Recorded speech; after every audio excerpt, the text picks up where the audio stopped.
Tantor Audio, a division of Recorded Books, presents Watch for the Dead by Sheila Connolly. Narrated by Emily Durante. Chapter 1. The ringing of the phone jerked Abby Kimball from a sound sleep. It took her several rings to figure out what the infernal noise was and where it was coming from. Landline, apparently, an artifact that had come with the house she shared with Ned Newhall. She couldn't remember where she'd left her cell phone. Maybe that had been ringing too, but too far away to hear. She checked the clock. 5:30 in the morning? At least it was light outside, sort of. The phone was on her side of the bed, so she fumbled with it, managed to pick it up and put it to her ear and mumbled, "Hello?" "Abby, sorry to wake you, but I really need a favor, like right now."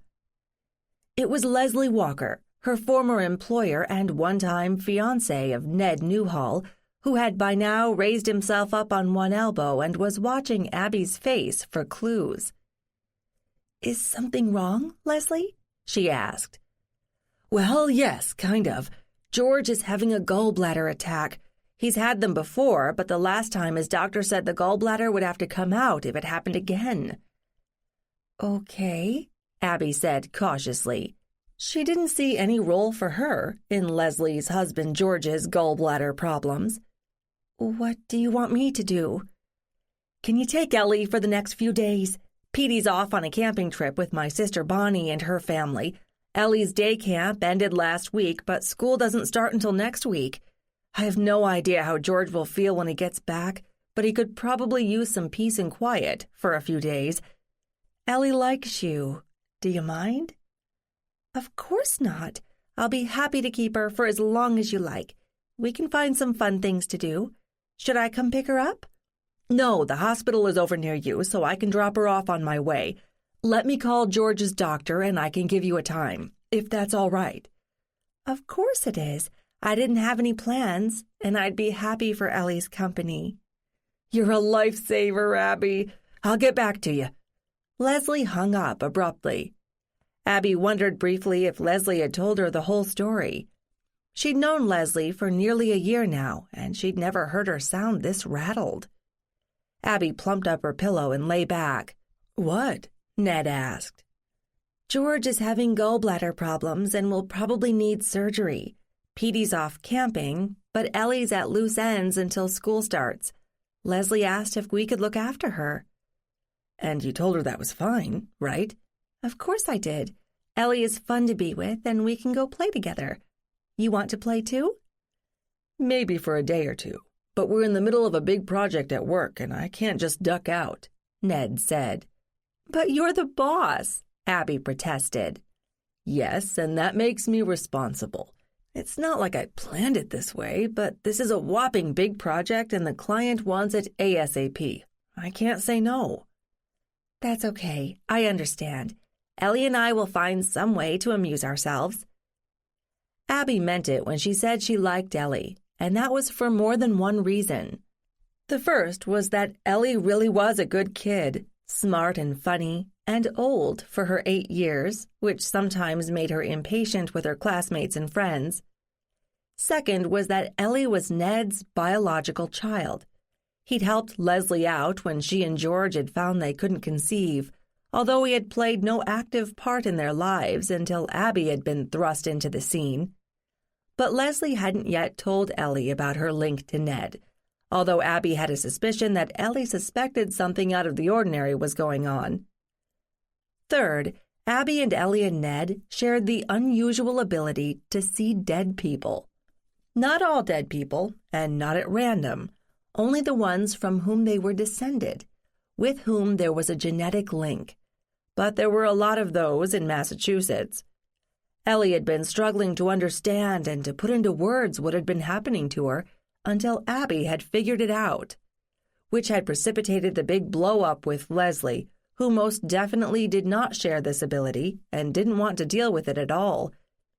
That was how Abby had ended up losing the job she really liked at the Concord Museum, where she had planned tours for local school groups. But Abby was patient and she knew how hard it was to come to terms with meeting dead relatives she hadn't known existed, much less explain it to anyone else. She wasn't sure how she would have managed if she hadn't been lucky enough to find Ned at the beginning, although he'd been reluctant to admit he possessed the same ability. Leslie had been slow to come around, which wasn't fair to Ellie, but Abby could wait. She had been spending a day a week, more or less, with the child over the summer when Ellie wasn't at day camp, and it had gone well. Now Leslie had turned to her to fill in, and she was glad to do it. "How soon?" Ned asked. "Leslie has to talk to George's doctor, but let's assume sooner rather than later. You want to stick around, or would you rather be gone?" "I think I'll get an early start, and then maybe come home a little early. Will you two be all right?" "Of course we will. Why wouldn't we? We've had fun all summer. I'll have to think up some new adventures for us, but that's all right." "Abby." Ned hesitated, which was unlike him. Abby said, making mental lists of things she and Ellie could do. "Never mind," Ned said. "I have an idea, but let me check it out before I say anything. I've got to go in early. I'll see you later." He leaned toward her to kiss her before getting out of bed, but if it was supposed to be a quick, light kiss, it failed miserably. One of the benefits of their psychic connection, they had found, was an amplified physical response to each other, some sort of weird Vulcan mind-body meld that could rock their socks if they let it, which they couldn't right now.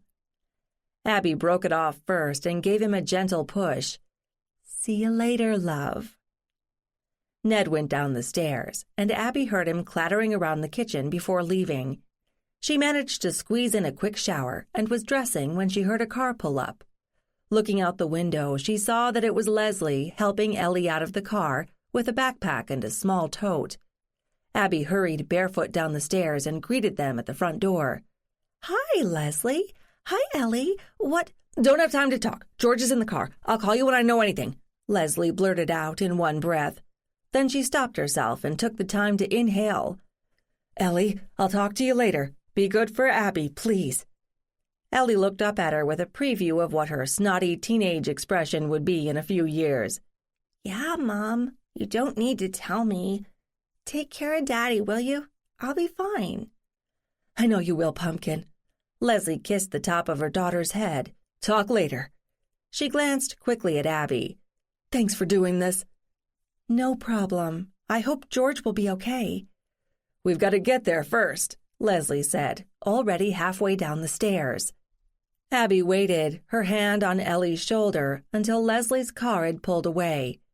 The touch was to reassure the child, who, despite her insight, was still a child, and also to sort of take her psychic temperature to see just how upset she really was. "You want some breakfast?" "Okay," Ellie said. "We left in kind of a hurry." Abby led the way to the kitchen. "How hungry are you? Cereal hungry or French toast hungry?" "French toast," Ellie said promptly. "Coming up." Abby started to rummage in the refrigerator for eggs, milk, and bread. Thank goodness they'd stocked up over the past weekend, although they'd been counting on going to a farmer's market or two for fresh vegetables. "Can you tell me about your dad? I didn't know he was sick." Was that too much to ask an 8-year-old? But Ellie was pretty mature for her age, and Abby didn't like to talk down to her. Ellie had a good BS detector. "Sometimes," Ellie said. "Not all the time. He calls it a bad tummy ache, but last night it got worse, and Mom got worried.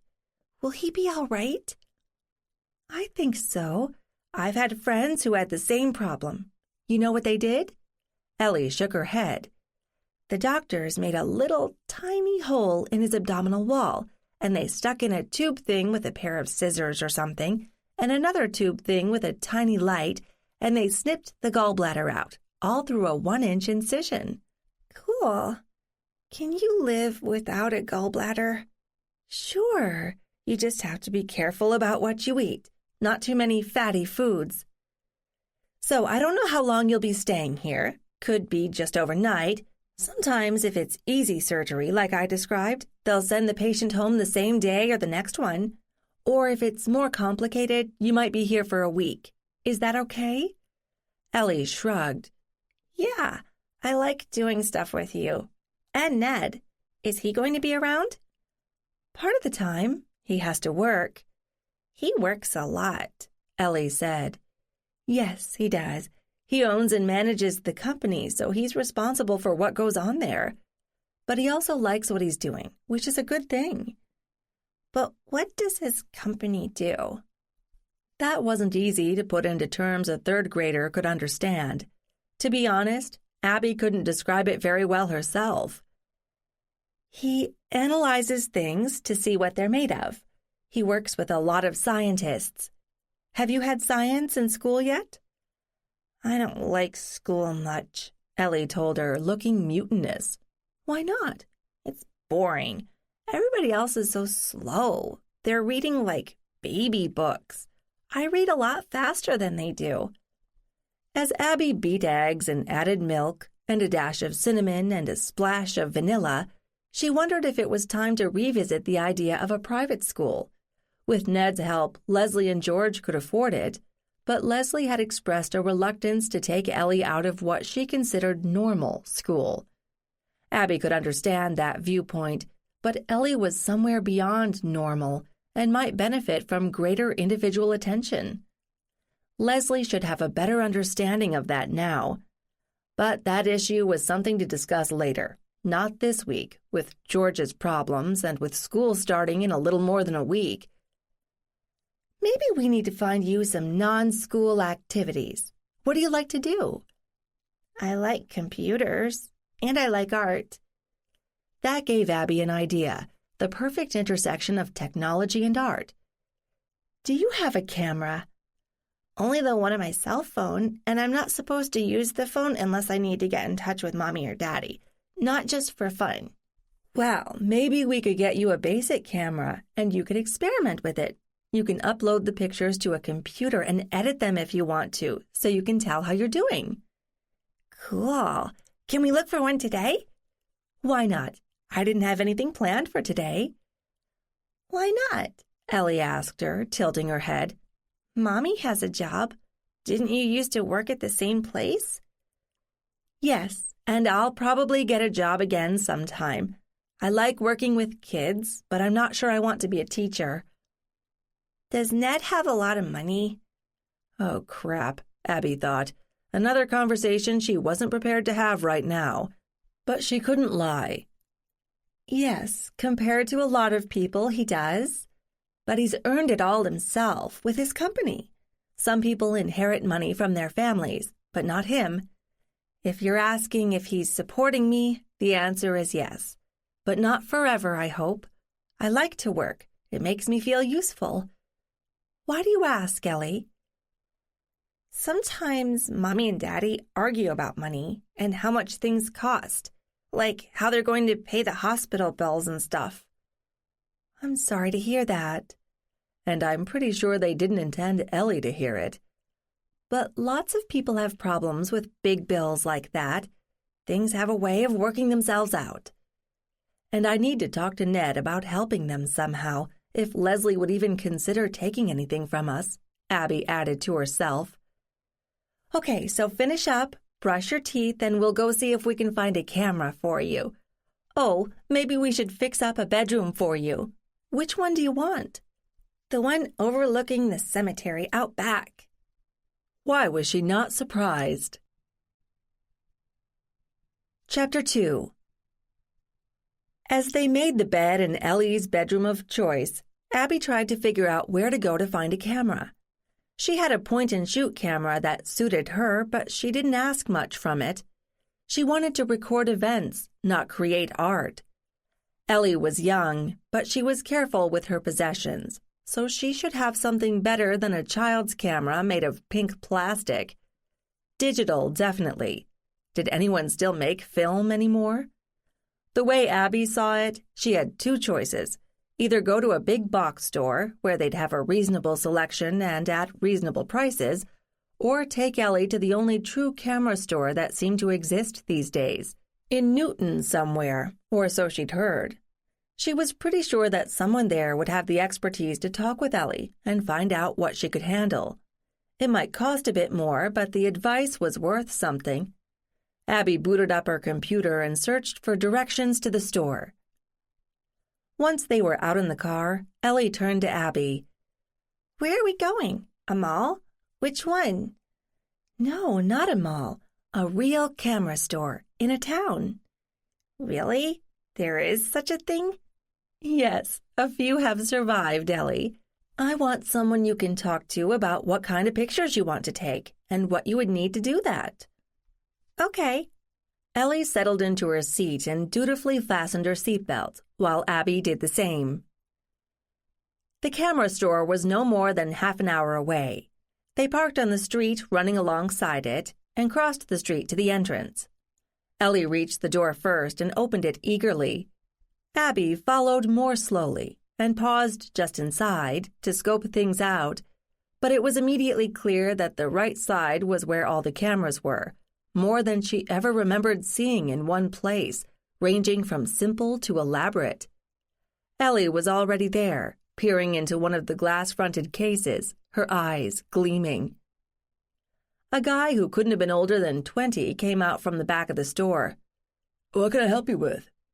Abby waved her hand at Ellie. "She wants a camera. What do you recommend?" If Abby had been expecting the first words out of his mouth to be, "How much do you want to spend?" she was relieved when the young man, who had to be 5 years younger than she was, leaned over to address Ellie directly. "What do you want to use it for?" After listening for a couple of minutes, Abby wandered a bit through the store, confident that Ellie and the salesperson had matters well in hand. She realized she hadn't seen a photo album for a long time, much less assembled a collection of pictures. Everything was online or on the computer these days, which made things easy but made her feel a little sad.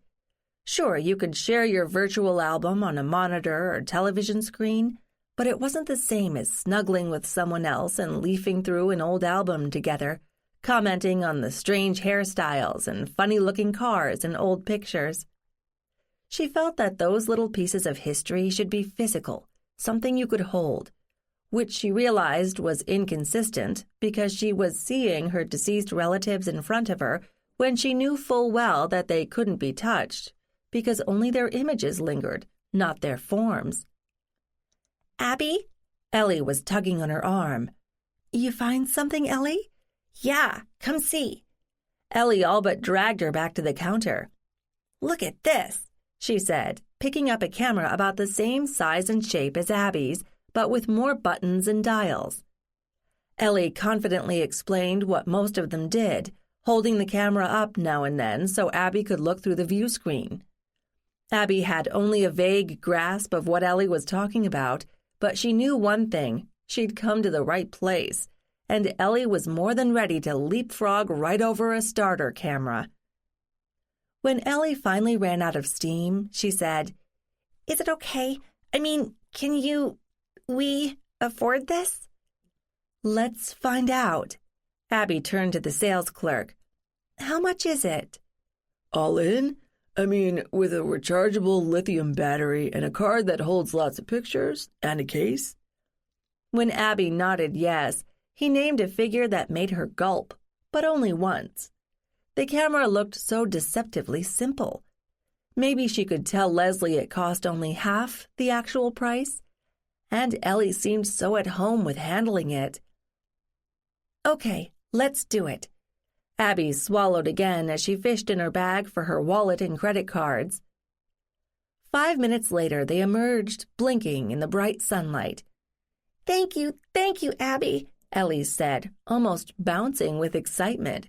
"This is so cool, and I promise I'll take good care of it. Can we go somewhere and take pictures? And can I use your computer when we get back?" "Sure, why not? You hungry yet?" "Kind of. Where are we?" "Newton. Any place you want to go, or should I pick?" "You can pick." Ellie turned back to exploring her new toy, but Abby was pleased to see that she handled it delicately. Where to? She had a sudden brainstorm. Wellesley was just down the road. Wellesley was where she and Ned had run into a few shared ancestors in the cemetery, not long after they'd first met. Maybe Ellie would like to meet them too? She started the car and went around the block to get onto Route 16. When they arrived, Abby went straight to the parking lot behind the main street and pulled into a space. "Don't leave your camera in plain sight, Ellie. Under the seat, or I can put it in the trunk, okay?" "Okay. Trunk, please." Abby unlatched the trunk from inside, and Ellie went quickly around to tuck her precious package away out of sight. "Where are we going?" Ellie asked. "That place over there has sandwiches and drinks, I think." She pointed to the shop visible from the corner of the parking lot and across from the cemetery. She and Ned had stopped there once. It seemed so long ago now, and so much had happened since. "Do they have cookies?" Ellie interrupted Abby's reverie. "I'm pretty sure they do," Abby told her, then led her to the crosswalk. Inside, they ordered at the counter, and Abby added a couple of pounds of coffee beans to take home. When their food was ready, they went over to a table by the front window, and Abby carefully maneuvered Ellie into the seat with the better view of the cemetery. Then she just watched. For a couple of minutes, Ellie just prattled on about her camera, between bites of a stuffed croissant, and then her gaze drifted across the street. Abby had to suppress a smile. If Ellie had been a cat, Abby would have said that her ears pricked up. Ellie stared intently for perhaps 30 seconds, then she turned back to Abby. "Are they?" Abby smiled and nodded. "They are. Are you testing me or something?" "Maybe. I hope you don't mind. Ned and I came here a while ago when I was first learning about this thing, and I found them right away, just like you." "Okay. So Ned sees them too? I mean, these particular ones?" "Yes, he does. He and I are related a lot of generations back, and we're both related to them." Abby nodded toward the cemetery. "How come I see them?" Oops. Abby hadn't thought about that aspect of this little excursion. She and Ned saw the same deceased people because they were related to them genetically, as well as to each other. But how to explain to Ellie why she saw them without telling her the whole story? "Maybe because you're with me? You know, we kind of amplify each other, right?" "Yeah, maybe." Ellie looked skeptical, but didn't ask any more questions. Abby breathed a quiet sigh of relief. Leslie was going to have that "who's your daddy" conversation sooner rather than later, but not today. After lunch, Abby and Ellie strolled along the main street of the town, stopping at the large bookstore to browse. They each picked out a couple of books, and it was after 3 when they finally headed back to the parking lot. When they reached the car, Ellie said, "That was fun, Abby. Thank you." "I had a good time too, Ellie. Get in. Time to head home and see what's what." She pulled out her phone, which she had left on in case Leslie called with any updates about George, but there were no messages. She put it back in her purse without comment. Getting back to Lexington was easy over local roads. Heck, in August, getting anywhere was generally easy, since most people seemed to head off on vacation, reducing the traffic. With the possible exception of the highways leading on and off Cape Cod, which she had heard could be backed up for miles. Once they reached Lexington, Ellie was out of the car and standing impatiently next to the trunk even before Abby had turned off the engine. Abby popped open the trunk, then got out. "Read the instructions first, will you?" she told Ellie. "Yes, of course. I know what I'm doing, and I'm careful." Ellie was already deep into reading the manual that had come with the camera, so Abby decided to leave her to it and unlocked the front door, leaving it open. The old house was not air-conditioned and probably never would be, but Abby had already learned that if she opened strategically placed windows throughout the house, there was good airflow, and the house cooled off at night. Ellie quickly settled herself in the window seat in the back parlor, still absorbed by the manual, So Abby made for the kitchen, already thinking about dinner, but stopped to check the landline. There was a message from Leslie, and she played it immediately. Hi, Abby. I'm calling on this line because I didn't want Ellie to overhear, and I figured you might be out. Things with George were a little more complicated than we expected. It's not all bad news. I won't go into details over the phone now, but it's going to take a little longer than we thought. I hope you and Ned can handle Ellie for a few days. Sorry to dump this on you with such short notice. I'll give you a call later so I can talk to Ellie, and I'll fill you in then. Oh, dear, Abby thought. Poor George. Poor Leslie. Of course she and Ned could manage with Ellie, so that was one less thing for Leslie to worry about. She wondered what the problem had turned out to be, but she didn't want to speculate with no information. She'd have to wait until Leslie called later. So, back to planning dinner. She was concocting an improvised spaghetti dish that she figured Ellie would eat. At some point, Ellie had gone outside. Abby had seen her going past one or another window, snapping pictures as she went. How many pictures did a big card hold? Hundreds, she assumed. She heard a car pull in, and then Ned's voice and Ellie's, as Ellie explained her new acquisition, and he listened patiently. A couple of minutes later, he came in, alone, and kissed Abby. Any news? Leslie left a message. Not good, I'm afraid, but she'll call back with details. Looks like we'll have Ellie a little longer. That's fine, isn't it? Was the camera your idea or hers? A little of each. It looks like it's a big hit, doesn't it? That it does, and she really seems to know what she's doing. And I've got an idea for something else we can do, since Ellie will be around longer now. I'll tell you over dinner. Ready in 15, Abby told him with a kiss. At dinner, Ellie all but inhaled her spaghetti, clearly eager to get back to her camera. Ned, you said you had an idea? Abby asked him. First things first. Ellie, it looks like you might be staying with us for a few days. Your dad needs to rest after today. So I was wondering if you'd like to spend a few days on Cape Cod. Okay, I guess. Will Dad be okay? We think so, but it might take longer than your mom thought, Abby said. What's Cape Cod? Ellie asked.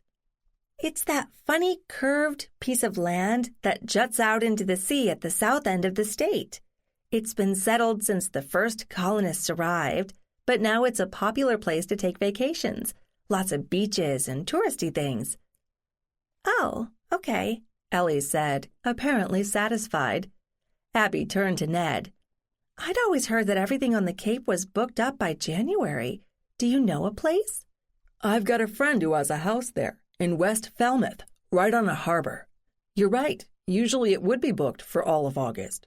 But he had a last-minute cancellation, and he asked if I might be interested. Are you? Me? Or you and me? With Ellie, of course, Abby asked. I can't get away until the weekend, but you two could go out now and get settled, and I'll join you there. How does that work for you? It isn't some big mansion where I'd be afraid to track sand all over the floors, is it? Not at all, Ned said, smiling. It's a nice shingle house, built around 1900, with a porch overlooking the water. There might be some flashier places in the neighborhood, but this one's just the right size. Are you up for it, Ellie? Can we swim? She asked. I think so, Ned told her. There's a nice beach not too far away. Maybe you could even fish or go sailing. Lots of things to do. Sounds good, Ellie said. May I be excused now? Sure, sweetie, Abby said. When Ellie had gone upstairs, she turned back to Ned. It's available until September 2nd, because that's when school starts for Ellie. Of course, I hope she'll be back home by then. Don't worry about it, at least through the weekend, all right? Then it sounds lovely. Thank you. Chapter 3. It was after 8 when Leslie finally called back. Abby and Ned exchanged a glance when Abby saw the caller ID. but she decided to pick up rather than letting Ned do it. Leslie, how are things going? Is Ellie nearby? Was Leslie's first question. You mean, can she overhear us? No. What's wrong? Leslie sighed. What we thought was a simple gallbladder problem turned out to be a bit more complicated than that. Instead of a quick arthroscopic procedure, they had to open George up. They found it was a tumor that had created the original problem. Could they remove it? Abby asked. Yes, they think so. We're still waiting on the biopsy results, but they think it was benign. But he's still in the hospital since it was a more invasive surgery and might not even be home tomorrow. Anyway, I hope you don't mind keeping Ellie. Of course not, Abby volunteered quickly. She's a great kid. We think so. Can I talk to her, or is she already in bed? Oops, I forgot to ask if she has a set bedtime. How strict are you about that? Should be about now, but it's her last week of vacation, so don't worry about it. Well, she's still awake, so I'll go get her. Abby handed the phone to Ned and set off looking for Ellie. She found her in her bedroom, looking out at the cemetery in the dark. See anyone? Abby asked when she walked in. Not right now. Do dead people sleep at night like we do? Or are they just invisible? Ellie, I really don't know, but it's a good question. Look, your mom is on the phone and she wants to talk to you. Okay, Ellie replied without any emotion. Downstairs? Yes. Abby followed Ellie down the stairs and found Ned still on the phone. Here she is, he said quickly, handing off the phone to Ellie. When Ellie took it, she said, "Hi, Mom," and then listened.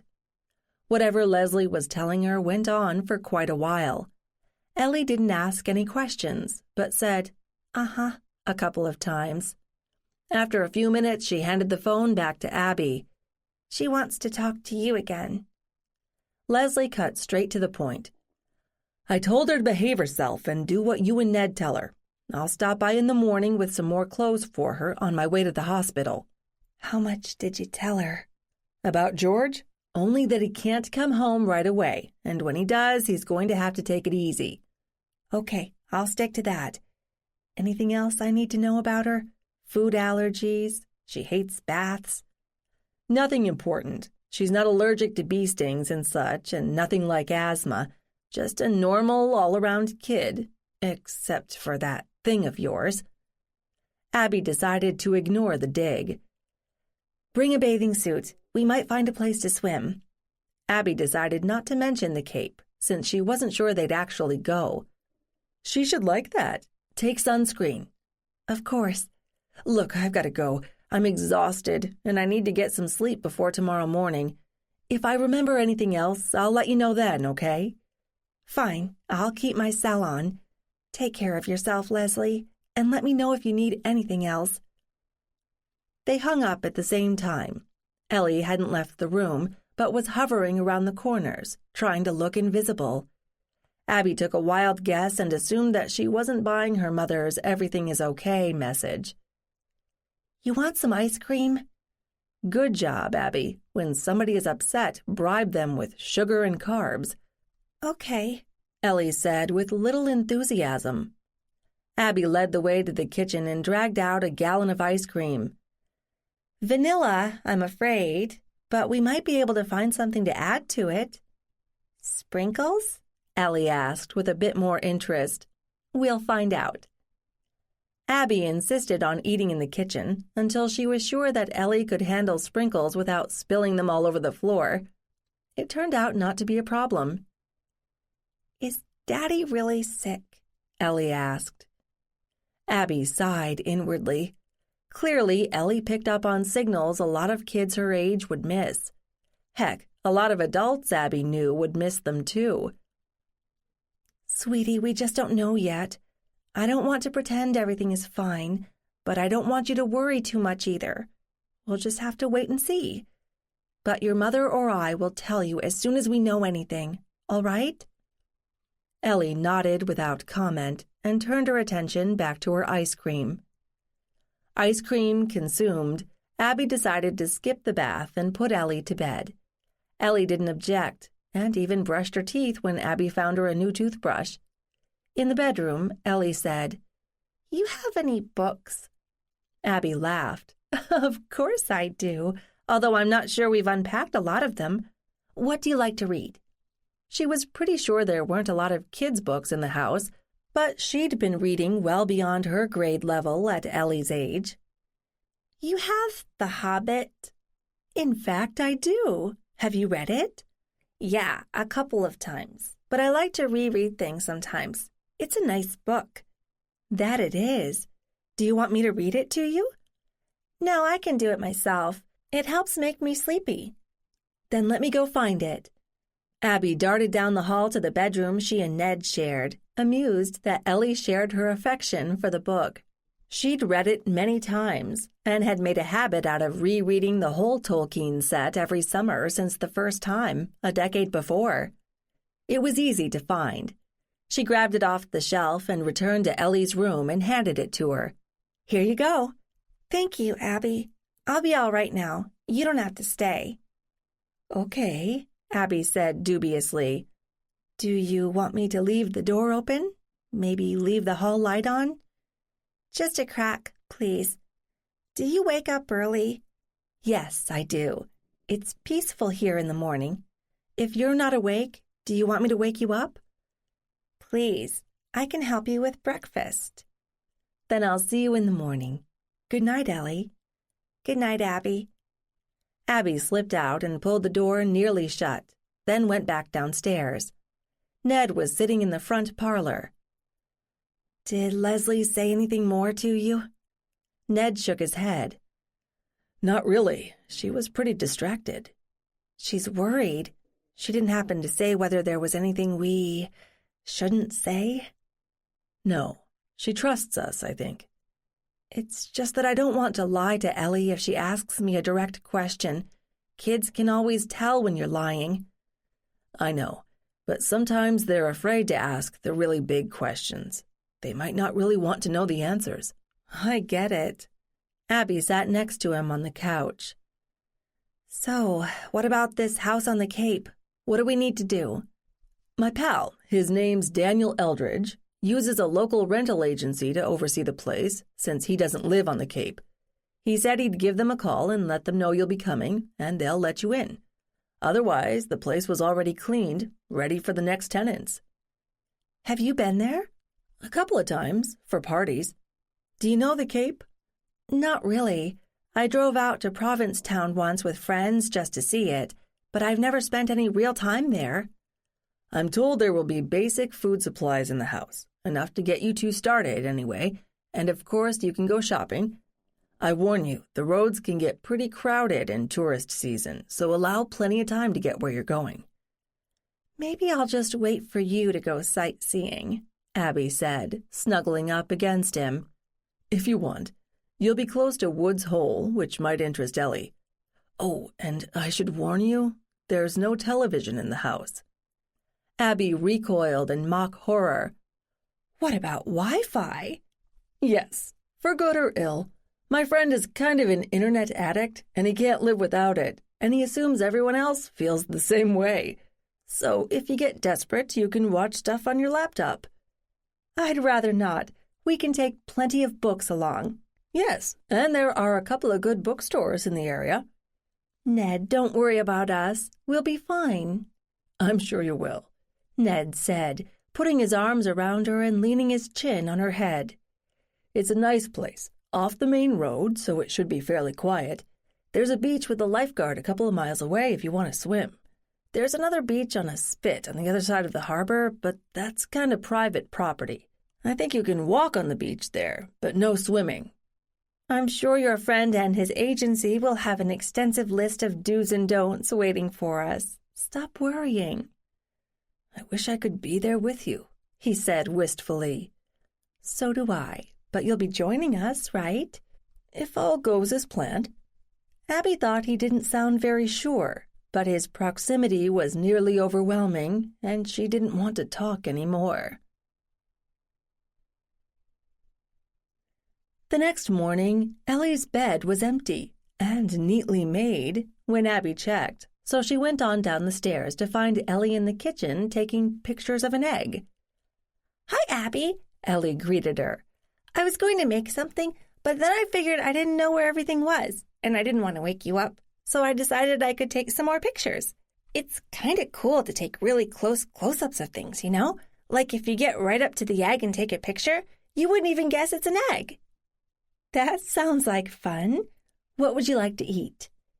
"Scrambled eggs, maybe? I can make toast if you show me where the bread is." "Sounds fair to me." "Is Ned going to be up soon?" Ellie asked, looking in the refrigerator for butter. "Probably. We'll make enough for all of us, shall we?" "Is he coming with us to Cape Cod?" "Not right away, but in a couple of days. He has to work." "What does he do?" Abby wondered if Leslie had told her anything.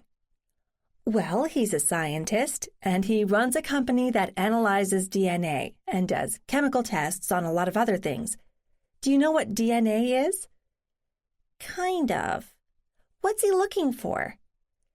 "Dangerous ground again. Sometimes it helps to identify people." "You mean dead people?" "Yes, if they've been dead for a long time, or if someone killed them and took their wallet and stuff, it can help find out who that person is." Now was not the time to talk to Ellie about using DNA evidence to solve things like rape cases. Abby hoped Ellie could stay innocent just a while longer, although almost any television show that wasn't a cartoon made references to the more appalling crimes. Not quite the world Abby had grown up in, or maybe when she was young she'd just ignored the things she didn't want to know about, or changed the channel. "Tell me, what other things do you like to do? Most of this summer when we've been together, we've done something or gone somewhere, but aren't there times when you just want to sit?" "I read. Sometimes Mommy thinks I spend too much time inside, but then she thinks about when I used to go visit that cemetery near our house, and she doesn't say anything."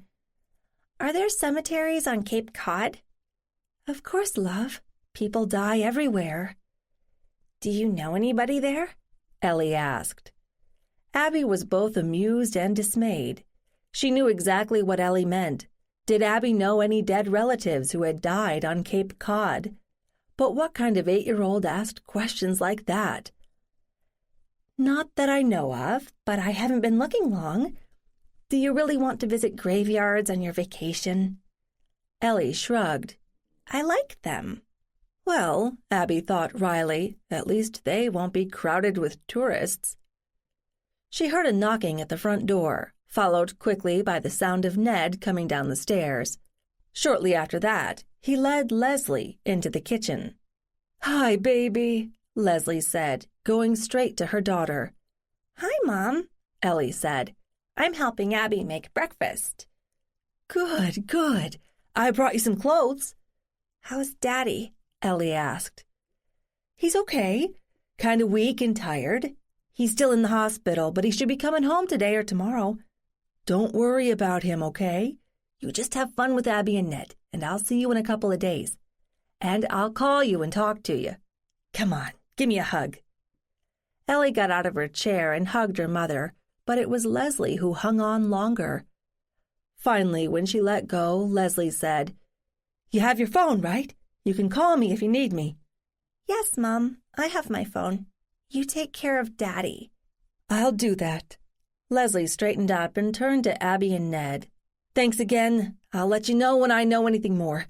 Have a good time, you all." "I'll see you out," Ned told her and followed her toward the front of the house. "Mommy's sad," Ellie said, sounding more like the child she was than usual. She was right. "She is, sweetie," Abby agreed. "She's worried, too. But the best thing we can do for her is to try to enjoy what's left of your vacation." "Okay. Can I scramble the eggs?" Not for the first time, Abby marveled at the resiliency of youth. "Of course you can." It was only later that Abby realized that neither she nor Ned had mentioned the Cape Cod trip to Leslie. Chapter 4. After a quick breakfast, Ned disappeared to make a few phone calls and returned looking cheerful. "Everything is set. The agency knows you're coming today. Just give them a call when you get there and they'll meet you. Here are all the relevant numbers." Ned handed Abby a printed page, including Daniel's, in case something really goes wrong, like the plumbing backs up, but usually the agency can handle things. Abby smiled as she took the list. "Ned, you make it sound like we're going to outer Mongolia. This place is what, 2 hours away? And there will be plenty of people around. I'm sure we can manage." He looked contrite. "Of course you can. Ignore me. I'm just working out my guilt at not being able to go with you by obsessing with details." "Then I'll leave you to it." Abby finished cleaning up the breakfast dishes and went to call up the stairs. "Ellie, are you about ready?" "Be right down," she heard. Abby looked at Ned. "So, today's what, Tuesday? When do you think you can get away?" "Friday, if I'm lucky, but the traffic would be awful. I could be there early Saturday morning." "If that's the best you can do," Abby sighed melodramatically, "I'll miss you, but we'll all survive." "Oh, one more thing. The National Weather Service is talking about a hurricane coming up the coast, so keep an eye on it." "I'm taking my laptop along and my cell phone. No TV, remember. And won't the agency take care of battening down the hatches or whatever needs doing?" "In theory, but they might be kind of busy. We can call or text each other if things look iffy. You can come back early if it looks like it's going to be bad. Anyway, it won't hit for a couple of days, if at all. Just keep in mind that the bridges close down if the wind hits 75 miles per hour." That sounded like a sensible idea. Abby was pretty sure she'd rather be on the ground than on a high bridge over the canal in that kind of wind. "Let's just play it by ear, and I promise I'll pay attention to the weather reports." Ellie came into the kitchen with a bulging backpack, and Abby laughed. "What on earth do you have in there?" "Books," Ellie said, "and a notebook and a flashlight, and my camera." "Flashlight, good thinking. Ned, do we have some extras?" Abby asked. "Sure do, with batteries. I'll get them and put them in your car." "Thank you, love. So, Ellie, are you ready to go?" "Yes. Do you have GPS in the car, or do you want me to use the phone?" Would Ellie's generation even know how to read a paper map? Abby wondered.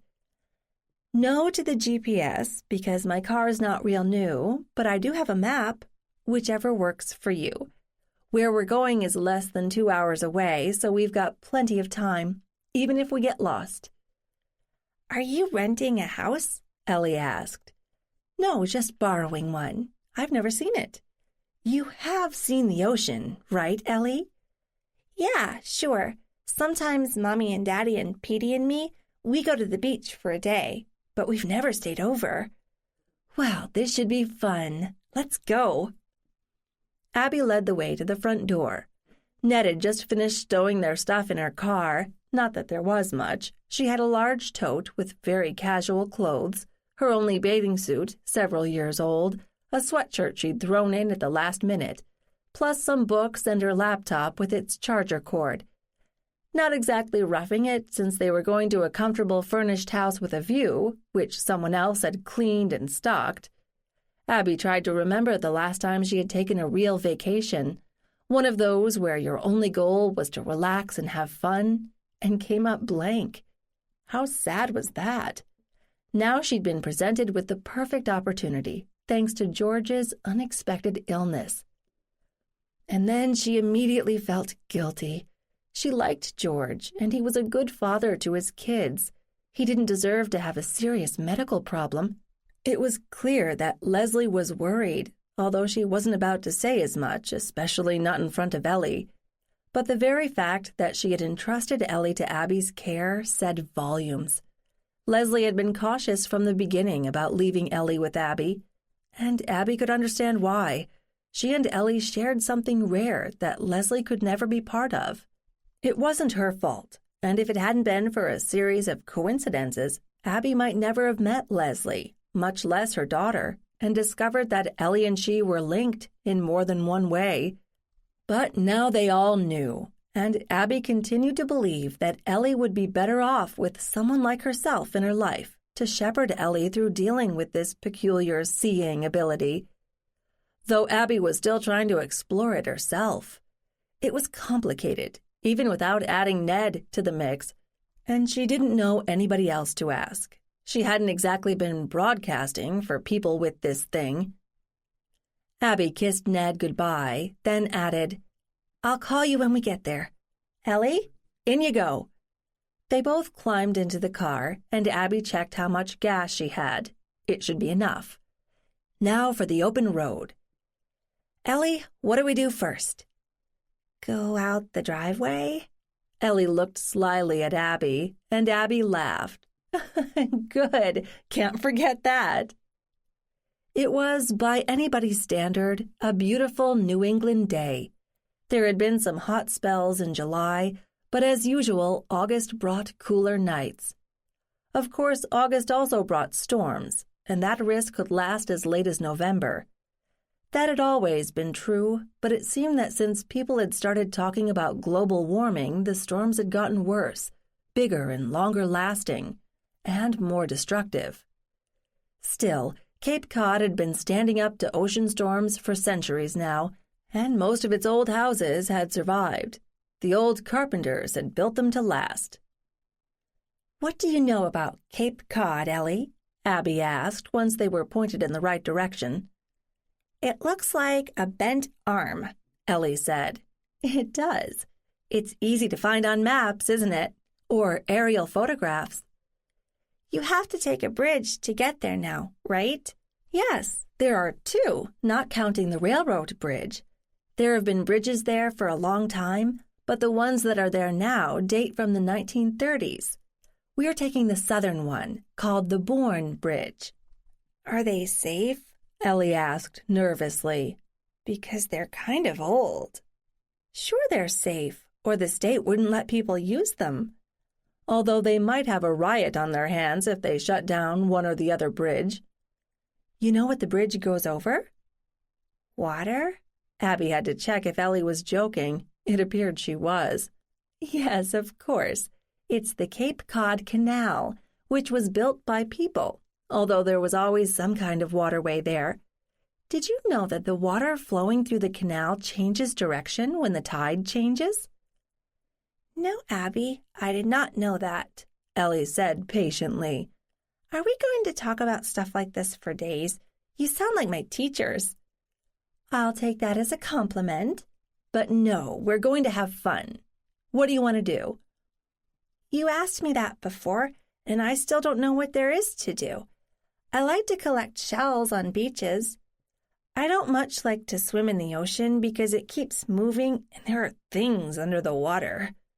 She had a point, Abby had to admit. Was it worth trying to change her opinion? Probably not in the short time they had. "Well, out past the elbow is the National Seashore, which has some beautiful beaches, and I'm sure we can find shells there.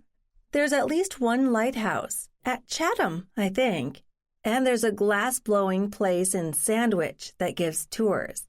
And at the end, the hand, kind of, there's Provincetown. There's a place there that makes saltwater taffy, and you can watch 'em do it." God, she was sounding like a chirpy tour guide. Chill, Abby. Was she worried about spending so much time alone with Ellie? She wasn't sure. She liked Ellie, and would like her even without this ability that linked them.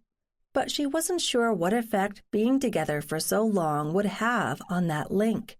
Would it get stronger? Would that be good or bad? And why was she even thinking about it?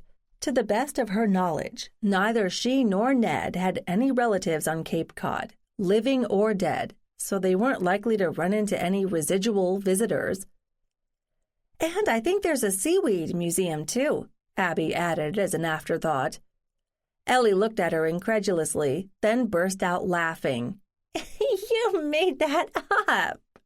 I did not. I've been past it, but I've never been in it. We could check it out.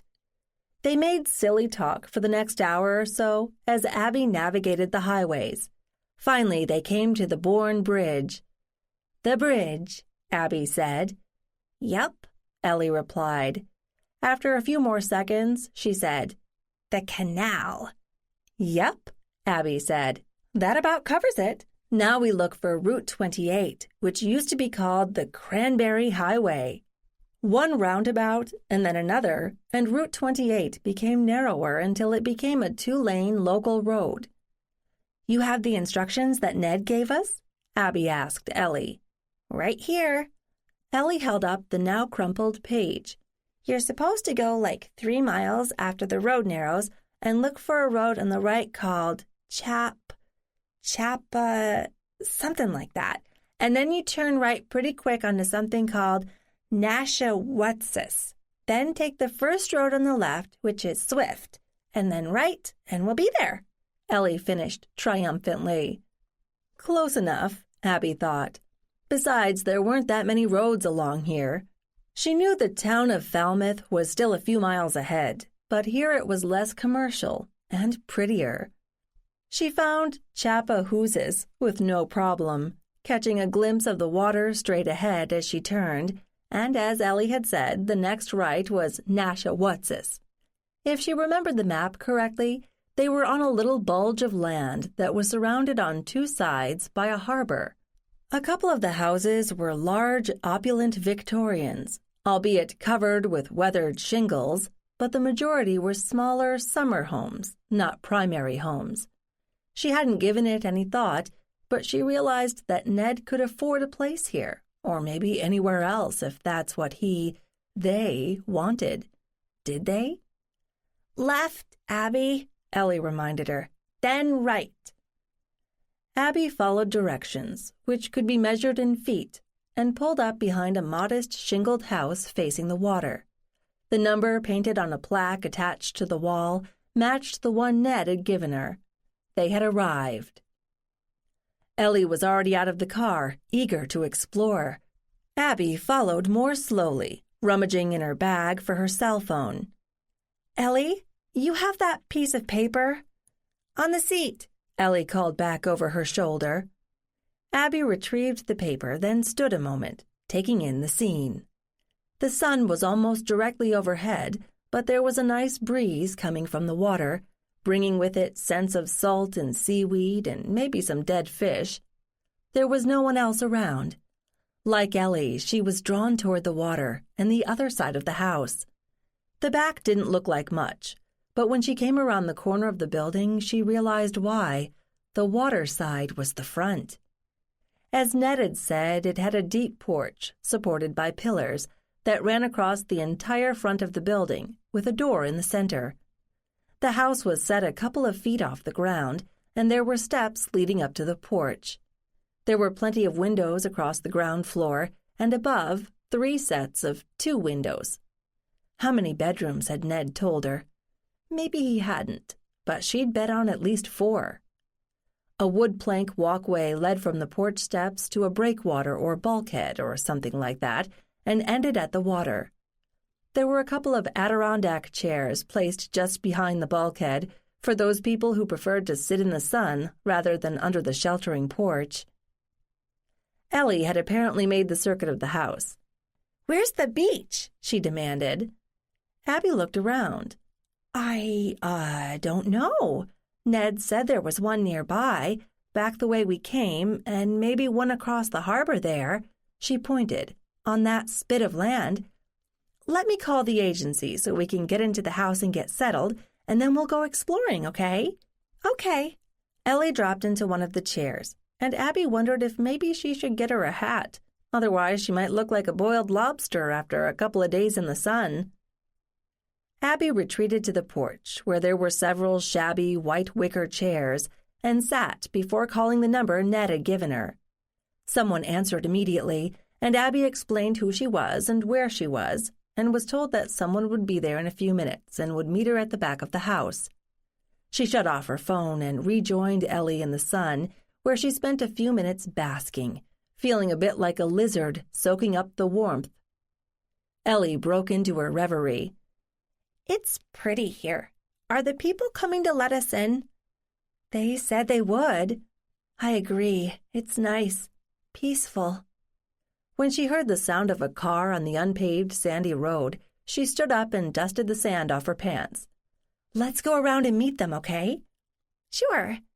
Ellie followed her back around the building, where Abby found a woman standing next to a battered car and holding a clipboard. Hi, you two, she said cheerfully. I'm Angela Porter from the Rental Management Agency. You must be Abby Kimball, and this is Ellie? Abby nodded. Ned Newhall set everything up, right? That he did. Come on, I'll let you in and show you around. She dug into her bag and fished out a ring with a lot of keys on it and searched for the right one, talking all the while. It's been empty for a couple of days now, after that cancellation, so you might want to keep the doors and windows open to air the place out. I don't know if you spent much time at the shore, but things get damp pretty fast. She pulled open the door and stood back while Abby and Ellie entered.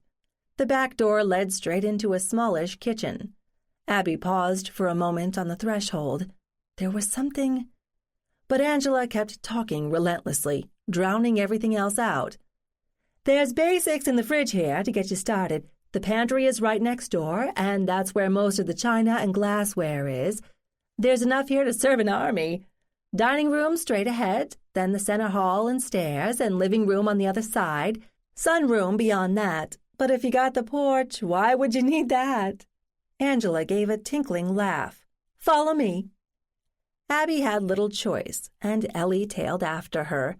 The living room, it turned out, ran the full depth of the house, with a fireplace in the center of the wall. Does that work? What?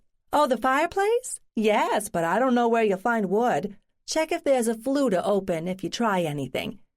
Now, upstairs. Angela pirouetted and trotted up the stairs. 4 bedrooms, 2 front, 2 back. Nothing as fancy as ensuite baths.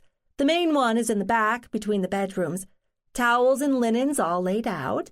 There's a 3rd story, a couple of rooms, must have been the maid's room once upon a time. And that's about it. Any questions? What's the weather forecast? Abby asked. That storm they were talking about? Don't worry. They think it's going to head out to sea before it gets anywhere near here. Is there Wi-Fi? Ellie piped up. Satellite, honey. No television, though. Here. Angela held out a folder. This has got all the stuff you need to know.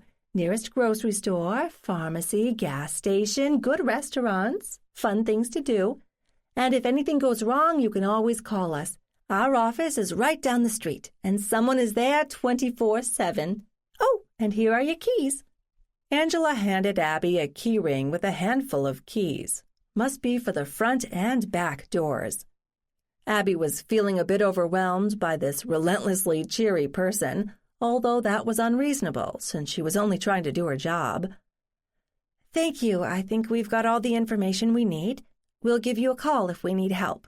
That's what I'm here for. Have a wonderful stay. I'll see myself out. I know the way. Angela disappeared quickly, and Abby almost expected a cloud of dust to follow in her wake. Once Angela was gone, Abby was surprised that her anxiety didn't seem to go away. Ellie was staring at her with an odd expression. What is it, sweetie? There's something funny here, she said, then stopped. Funny peculiar, not funny ha-ha, Abby assumed. She stared back at Ellie. I think you're right. Chapter 5. If she had thought that a change of scene would eliminate this seeing issue, Abby realized she was wrong. Or maybe they were both just on edge, uncomfortable in an unfamiliar place, worried about George. Maybe they simply had overactive imaginations. Can you tell me what feels wrong, Ellie? She asked carefully. This house is sad, Ellie said. Abby thought about that for a moment. To the best of her knowledge, a place didn't have emotions and couldn't communicate them. but it was altogether possible that a place, or at least parts of it, like walls, floors, doors, whatever, could hold the residue of past human experience. She'd discovered that herself with a chair that her great-grandmother had owned and in which she'd suffered a major loss. One touch and Abby had all but fallen over. But where and how would a house hold past emotions? And why would she and Ellie be sensing them here? She shook herself. They were on vacation, and it was a beautiful day. She didn't want to go delving into the sadness of old memories and long-dead people. But neither did she want to blow off Ellie's concerns, especially since she shared them. Ellie, I agree with you that there's something here. Does it bother you? Make you too uncomfortable to stay? No, it's old. Somebody was really sad here, that's all.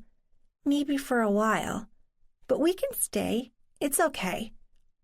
Abby sighed internally. She really didn't want to have to go somewhere else, even home. Good. Listen, why don't we do this? Right now we can settle in and unpack a little, and then we can go exploring. We should see what's in the refrigerator and the kitchen, and maybe find some more food and look for that beach you want. Then later tonight we can sit down and see what's happening with the house. Does that sound good to you? Yeah, that's okay. I'm hungry. So am I, now that I think about it. I think I remember a seafood place on the main road toward Falmouth. Want to try that? Will they have fries? I'm pretty sure they do. And if I remember it right, there's a place in Falmouth that has lobster ice cream. Ellie made an entirely childlike face. Ew! It's better than you think, but they've got other flavors too. Let me call Ned and let him know we've arrived, and then we can head out. I'll take my stuff upstairs to the bedroom. Which one do you want? The one in the front, on the right. Sounds good. I'll take the one on the left then. When Ellie went up the stairs, lugging both her bag and her backpack, Abby hit Ned's speed dial number. He answered quickly. Abby, everything okay? Fine and dandy. We're here and we're in the house. We're going to go out and look for food and see what's what in the neighborhood. She hesitated a moment, wondering if she should mention the vague sensation that both she and Ellie had felt, and decided there was no point. There was really nothing to tell. How long since you've been here? A couple of years, I guess. Maybe 3. Why? Which would make it before Ned had acknowledged his own ability to sense the dead. He wouldn't have been looking for anything out of the ordinary here. I just wondered if things had changed much since you were here. Well, Ellie's ready to go, so I'll let you get back to work. I'll call you later tonight, or you can call me. Deal. Have fun, you two. After she had hung up, Abby looked at Ellie. Let's go. Abby added the house keys to her key ring with her car keys, and they retraced their route to the main road and turned right toward the town of Falmouth. What are we going to do? Ellie asked. I don't really know. We're going to play tourist, I guess. What does that mean? Ellie persisted. We go window shopping, and we look at historic things if there are any, and we eat a lot, and we buy T-shirts and souvenirs that we don't need. Haven't you ever been on a vacation like that? Ellie shrugged. Not really.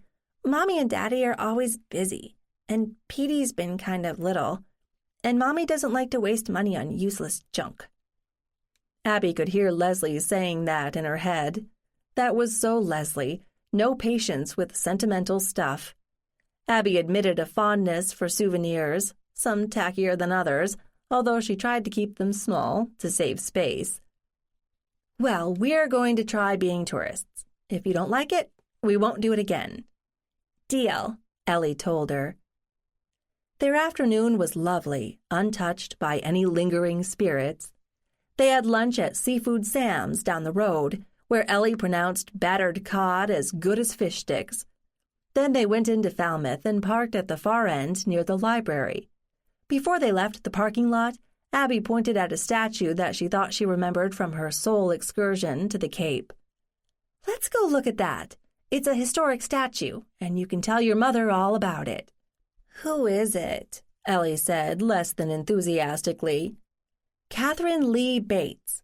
Since I doubt you know of her, let me tell you that she was the author of the song America the Beautiful. I hope you know what that is. Yeah, we sing that at school. So a lady wrote it, and we still sing it? Exactly. Why is it here? Because if you look at the inscription, she grew up here, at least for a while. Are we related to her? Ellie asked. I don't know. We can't be related to everybody. Why? Just wondered. What now? They walked slowly through the town and peered in shop windows. Ellie seemed to be having a great time, and Abby wondered if she ever had much opportunity just to hang out, whether with friends of her own age or even grown-ups. As she had said, both her parents worked. Ellie had been shuttled off to camp as soon as her school year had ended. While no doubt it was fun and she got to play with other kids, it was still structured and scheduled. When did kids get to play anymore? Just lay on the grass and watch the clouds go by, or make things from their own imagination out of pieces of junk and string and tape. She felt lucky that she could offer that, at least for a short while. They bought a Cape Cod sweatshirt for Ellie since her mother had been too stressed to think of including something warm with her clothes. They looked at a toy store, which Ellie declared was for babies. They admired weird crafts on display in store windows, made out of driftwood and shells.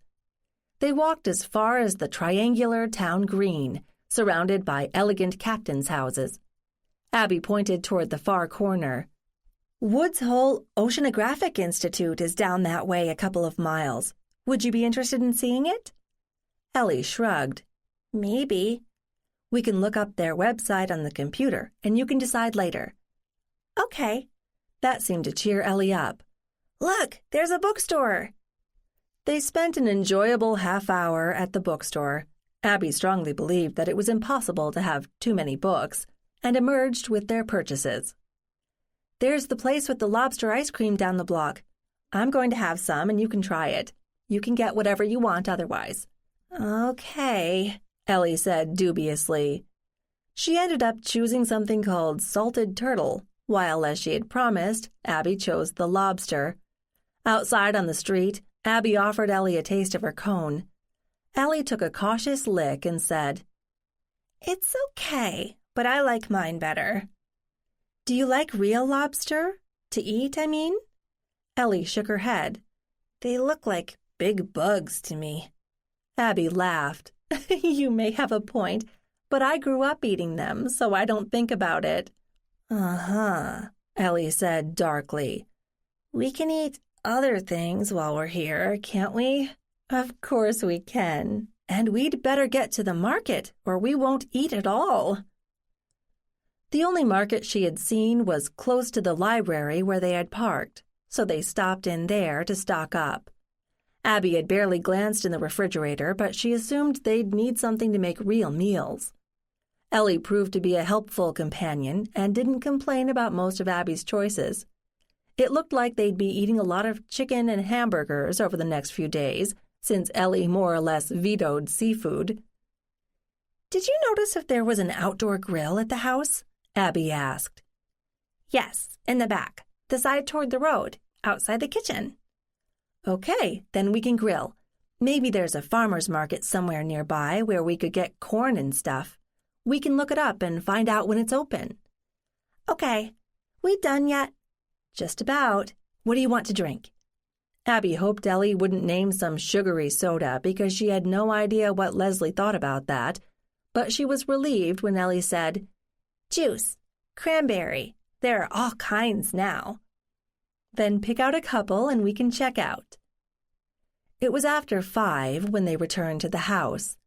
When they had first arrived, Abby hadn't realized that the water side of the house faced almost due west, so they could enjoy the glories of the sunsets. Nice. She and Ellie unloaded the car and carried their bags into the kitchen, then distributed the groceries wherever they seemed to fit. Do you like to cook, Ellie? Maybe. Mommy and Daddy do most of it. I can do simple things. What's for dinner? I was thinking hamburgers, maybe on the grill. What do you have to do with it? Just make up the patties with a little seasoning, then turn on the grill or start the fire, or however that thing works, then put the burgers on it and wait. Sound easy enough? Okay. Did we get cookies? Some. Not enough to last long, I bet, Abby said. Ellie just grinned. Abby found that the grill worked with propane, and the small tank seemed to be full. They put together a simple dinner and ate it in the dining room overlooking the water. It didn't take long, and after they'd cleaned up their few dishes, it was still light enough to sit on the porch and admire the sunset. This is nice, Ellie said, sinking into the cushions of the wicker chair and looking out over the water. It is, Abby agreed. They sat silently for a while, content. Then Ellie said, Can we talk about earlier, what I was feeling here? Abby was both glad and dismayed that Ellie had brought it up. She'd been reluctant to do it herself. Of course. Can you describe it? Well, it was a little bit like when I saw Hannah at the cemetery back home, but I haven't been back there because Mommy doesn't want me to go. But Hannah wasn't always there, or not all at once. Does that sound weird? Do you mean it took her a while to appear? Maybe. It's not like there was a switch. She wasn't there and then boom, she was. Sometimes I could feel her coming, sort of. Like maybe a tingling? But that's not quite right. Which was pretty much how Abby would have described what she had felt in this house. There was, maybe, possibly, someone here, or someone who had once been here, someone they might or might not be able to see, now or later. That didn't help much at all. Ellie, so far the people we've seen in other places have been related to us, up our family tree, right? Uh-huh. That's how we figured out you and me were related. We both saw Hannah at the same time. Right. So now we're feeling the same thing at the same time here. The thing is, I don't know anybody around here from my family. Of course, I've just started looking at my family history, and some people spend years doing it, so there are lots of ancestors I don't know about, but I certainly wasn't looking for anyone here. Are you uncomfortable with whoever it might be? Ellie shook her head. No, because they can't hurt me. They're dead. I think they're lonely sometimes. It's not like we can talk to each other exactly, but they know I see them. Hannah did. Abby hadn't told Ellie about the woman she had met at the Historical Society in Littleton, mainly because she was trying to figure out exactly what had happened there. She had most definitely had a conversation with that woman, who, as it turned out, had died several months earlier. Now was not the right moment to bring that up, not when she couldn't explain it herself. Finally, she said, I agree with you. I don't know what you've read or seen or heard, but I don't believe these spirits, or whatever we decide to call them, can do anything physical to us. The fact that we're seeing them at all might be scary. You and I understand it, just a bit, but other people would think we're crazy. Mom's not too happy about it, that's for sure. And I don't tell other people. Even if they did see them, they'd just be scared because they don't understand. It's hard for your mother to understand, although I know she wants to. Try to imagine that you can see a color that nobody else sees. There are colors, infrared, ultraviolet, that some animals and insects do see, but we can't, because we're not tuned to that wavelength. And there are sounds that dogs can hear that we don't, Ellie replied eagerly. Exactly. You and I and some other people happen to see on a different wavelength, kind of. How many more people like us are there? Ellie asked. Ellie, I have no idea. I'm still trying to figure out what it is, and until I do that, I can't go around asking other people if they see dead people. They'd probably lock me up. What about Ned? Ellie said, her eyes on the sun as it slipped past the horizon. What about him? He sees them. right? Yes, he does. That's how we found each other, kind of. He didn't tell me he could for a long time because he wanted to see how I handled it and if it was real. For a long time he didn't believe what he was seeing, and I was the first person he'd met who could do what he did. We've been helping each other since then. He spent a long time trying to squash whatever it was, and it wasn't working. I think he was relieved when he could finally talk to me about it. Abby realized she was getting into murky water. There were so many questions that Ellie must want to ask that Abby was afraid to answer. They were all so new to this phenomenon, feeling their way along, lurching from event to event, each one of which added a little more information. But neither she nor Ned could claim to understand what was happening to them, and they hadn't expected to have to explain it to a child. Do you feel anything now, here? Do you think it's a person? Ellie went still, as if listening. Then she slumped. Not right now. Are people stuck in one place or attached to one thing, do you think? Sometimes, but I've seen the same person in more than one place, at different times of their life. It's like they leave an imprint at certain places where something important happened to them, almost like a photograph, a snapshot. Think I could take a picture of them? Ellie asked. I have no idea, but it's an interesting idea. Maybe if we see a cemetery, you can try. The sun was gone, and shadows were gathering. Other people must have come home while they were out, because they could hear the clinking of glasses and china through open windows, and other windows glowed like gold in the dusk. And a few mosquitoes had come out to hunt. I think it's time to go inside, and remind me to get bug spray tomorrow. Chapter 6. It was fully dark when Abby led the way upstairs. The beds were made up, and Abby helped Ellie navigate the unfamiliar bathroom, then took her to her bedroom. Do you want me to close the curtains? No, I like to hear the water. This isn't the ocean, is it? No, it's a harbor, but it does have tides, so the water keeps moving. Light on or off? Can I read for a while? I'll turn off the light when I'm finished. Okay, but not for too long. I'll leave the door to the hall open a crack and the light on in the bathroom if you have to find it in the middle of the night. And if you need me, I'm right across the hall. I think I'll read for a while, too. After I call Ned. Okay. What are we going to do tomorrow? Well, we could go to the beach, or to Woods Hole, or find something else if you want. Let's check the internet in the morning and see what sounds good. Good. Ellie hesitated just a moment. Hug? Of course.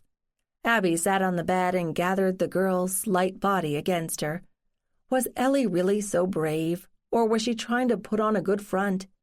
This was an unfamiliar place, and she knew her father was sick and her mother was worried. Ellie had every right to be upset. Abby planned to check on her before she went to sleep, and she would definitely leave her own door open in case Ellie called out in the night. She went across the hall to the other bedroom and flopped on the bed, pulling her cell phone out of her purse, which she had brought up earlier. She made a mental note to keep the phone and its charger nearby in case Leslie or Ned needed to reach her. She called Ned's own cell, and he answered quickly. Everything okay? Of course it is. Stop worrying. We're on vacation at a nationally renowned resort area, along with thousands of other people. We spent the day wandering around Falmouth and bought food and made dinner. Ellie's in her bed reading a book. It sounds very domestic. I'm a bit worried about the weather forecast, though. What do I need to know? I haven't even plugged in my laptop or listened to the radio. The storm is kind of wandering around slowly, but it looks like it might clip your area on the way by.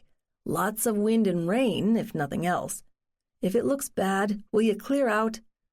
Abby sighed inwardly. Ned seemed unusually worried, so she should keep an eye on the forecasts. But what was bad, and how was she supposed to decide? If anything, she thought trying to cross the bridge would be riskier than hunkering down where they were now. She promised herself to check the weather reports in the morning when she booted up her computer. "We'll see.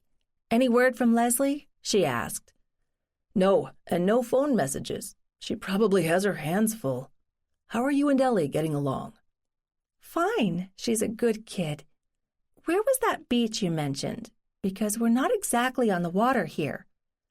"Old Silver Beach, back up the main road. You probably passed a sign for it on your way there. It's not far. It's a public beach, and I think you need a permit to park there. I'd bet the agency provided one for you in whatever information they gave you. Or you could go the other way to Chatham, where there's a beach with a lighthouse, and if I recall, a really nice market in the town." "We're going to make our plans in the morning. No rush, right?" "Nope, unless the weather changes." "If it rains, we'll stay inside and play games." I'll have to check if there are any in the house here. Don't summer renters usually have something like that tucked away?" "Probably, or decks of cards." "Oh, good. I can teach Ellie how to play poker," Abby said, trying to lighten the mood. "Do you know how to play?" "Well, enough to teach Ellie, anyway. Anything else I need to know?" "I love you. I miss you." "Me too. But you'll be here in a few days, right?" "Promise. Good night, Abby." And then he was gone.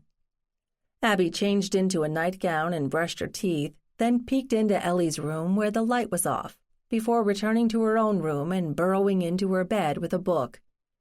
She gave up trying to read after a few minutes, when her tired brain couldn't make sense of the sentences, and turned off her own light and lay in the dark, listening. For what?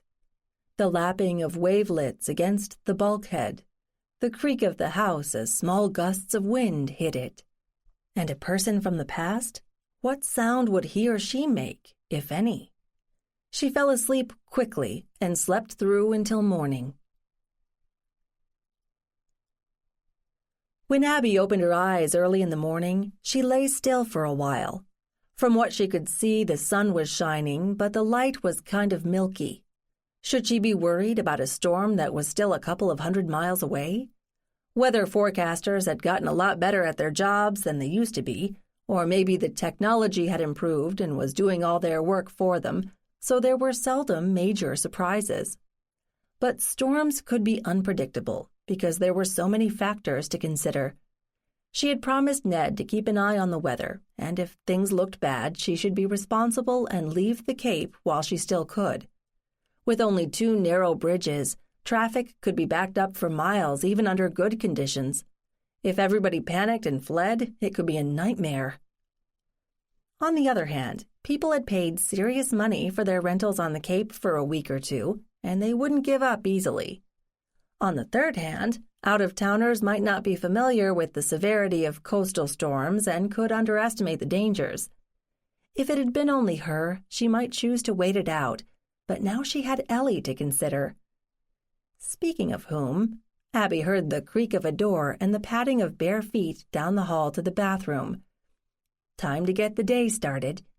She threw back the covers, needed during the cool night, and pulled on some clothes, then went downstairs.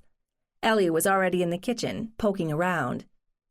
"Good morning. What are you looking for?" "I don't know. Cereal? Bread? It's weird not knowing where things are." "Well, I know we bought breakfast stuff yesterday, so it must be here somewhere." Eventually, they found what they wanted and carried bowls of cereal into the dining room. Abby made coffee for herself and went back to retrieve a mug. Once they were seated, Abby said, "I talked to Ned last night. Nothing new from your mother, but that doesn't mean bad news, just that she's busy. Ned says there's a storm headed this way, but it will probably miss us. We might get a lot of rain and wind, though. I thought maybe we should check and see if there are any board games or puzzles or something like that in this house, in case we can't go out. And maybe more flashlights or oil lamps in case the power went out," Abby added to herself. "And if we don't find any, we can go into town and look for some. But maybe if the weather is okay today, we should do whatever sightseeing we can, in case the weather gets worse." Ellie, spooning up cereal, seemed unconcerned. Sure. What is there to see? Let me connect my computer and we can find out. Abby went quickly upstairs and retrieved her laptop from her tote bag, then brought it down to the dining room and plugged it in.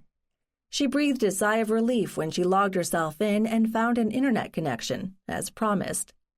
Much as she hated to admit it, she felt kind of lost when she couldn't drop in at least once or twice a day. She started with the National Weather Service and scanned their local forecast. As Ned had told her, it looked like the western edge of the storm, now moving up the coast, would clip southern New England, bringing with it high winds and a lot of rain, but they didn't seem to be recommending taking extreme measures like evacuation. That was mildly reassuring. She bookmarked the page so she could check later. Next, she checked the Woods Hole website. From what she read, it appeared that the exhibit center was the main thing to see, and since that was indoors, maybe they should save that for later in the week in case it rained. Provincetown? The one time she'd been there, she'd found it highly entertaining, with a lot of activity on the streets. And there was that saltwater taffy place. It would be an easy trip from where they were staying. Maybe that was the best idea for the day. What are you looking at? Ellie asked, coming up beside her. I was thinking Provincetown might be fun, and we could stop along the National Seashore on the way there or back. Sound good? Sure, why not? Ellie didn't seem to have any strong opinion, but maybe that was better than pitching a fit if she didn't get to do exactly what she wanted. Abby wouldn't label her as placid or uninterested, just reasonable and open to new ideas. She hoped. Are we going to swim there? I don't think so. There are beaches where you can, with lifeguards, but they're likely to be crowded. If you just want to enjoy the views and the birds and maybe look for shells, we should stay away from those. Sounds good. Abby stood up. Well then, let's clean up and go see what games and puzzles there are, and then we can take off. Cool. Ellie took her cereal bowl to the kitchen and then darted across the hall. Abby did the same, rinsed the bowls, then followed. The living room was kind of broken up into different areas, but there were shelves at the back end. They held the predictable hodgepodge of summer reading left behind by tenants over the years, but the bottom shelves were stacked with what looked like board games. Abby could identify Scrabble from a distance, but she had to check the others. You have any of these at home? Ellie shook her head. We don't play games a lot because Mom and Dad are too busy, and Petey's too little. Good, then they're all new to you. We might as well get a couple of decks of cards when we're out, because any that have been left here are probably pretty grubby. So, are we ready to go? Okay, Ellie said willingly. Mommy put a hat in with my stuff. I'll get it. And my camera. And I guess my backpack so I can carry them. She scurried up the stairs. While she waited, Abby surveyed some of the books. At the end of one shelf was an older black binder with a mottled black cover. She pulled it out and opened it carefully. It looked as though it hadn't been opened for a while. She was surprised to find that it was stuffed with clippings and pictures, not of people, but all about the big hurricane of 1938. She'd heard about it, but mainly because of her inland ancestors who had lived in the path of the storm in the Connecticut River Valley. It hadn't occurred to her that the same storm would have affected the coastline. But even reading snippets of the headlines in the binder, it was clear that it had been one of the largest storms on record, so it could easily have extended across Massachusetts.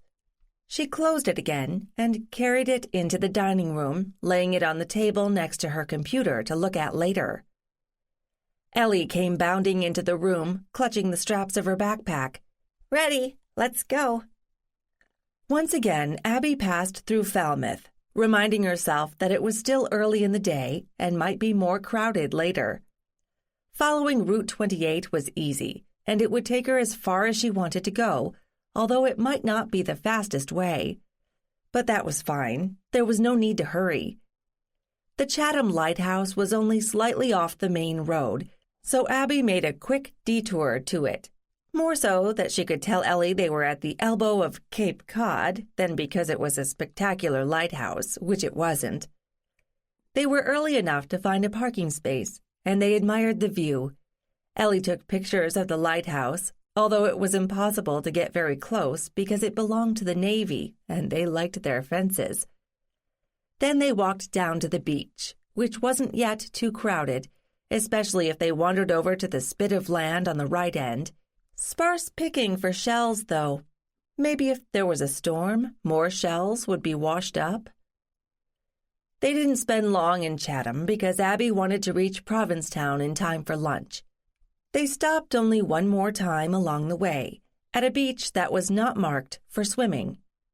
It lay a substantial distance below the road, which ran along the top of the dunes, and they slid their way down to the beach itself. Abby hoped they weren't destroying any sensitive bird habitats, but there had been no signs or warnings posted. At the bottom of the dune, the views were lovely, and Ellie started snapping pictures again. Abby took off her shoes and strolled along the sand at the water's edge, admiring her own footprints. The only sounds came from the water and the shore birds. This was nice. Why hadn't she done this before, with or without Ned? She turned to watch Ellie, who was still occupied with her camera. Looking at her from this distance, she could see the resemblance to Ned. Not just Ellie's coloring, but her kind of rangy build. She was going to be taller than Leslie in a few years. And Ellie also shared Ned's focus, taking in details, paying attention to what was around her. Ned had to be a part of Ellie's life. Surely Leslie could see that. Nothing like shared custody or even public acknowledgement of their relationship, but it was so clear that they were connected, even without the seeing thing. They would have to work out something, even if it took time. "Ellie," she called out, the wind tearing away her words. When Ellie looked back at her, Abby waved her over. "Seen enough?" "Yeah, I'm hungry." "You're definitely a growing girl. Let's head on then." Chapter 7. The drive to Provincetown didn't take long. They found a parking space on a side street near the end of town and walked toward the center, passing some charming bed and breakfasts as well as private homes shoehorned into tiny lots. The town center was as colorful as Abby had remembered, and she and Ellie enjoyed walking along the main street looking at stores and people.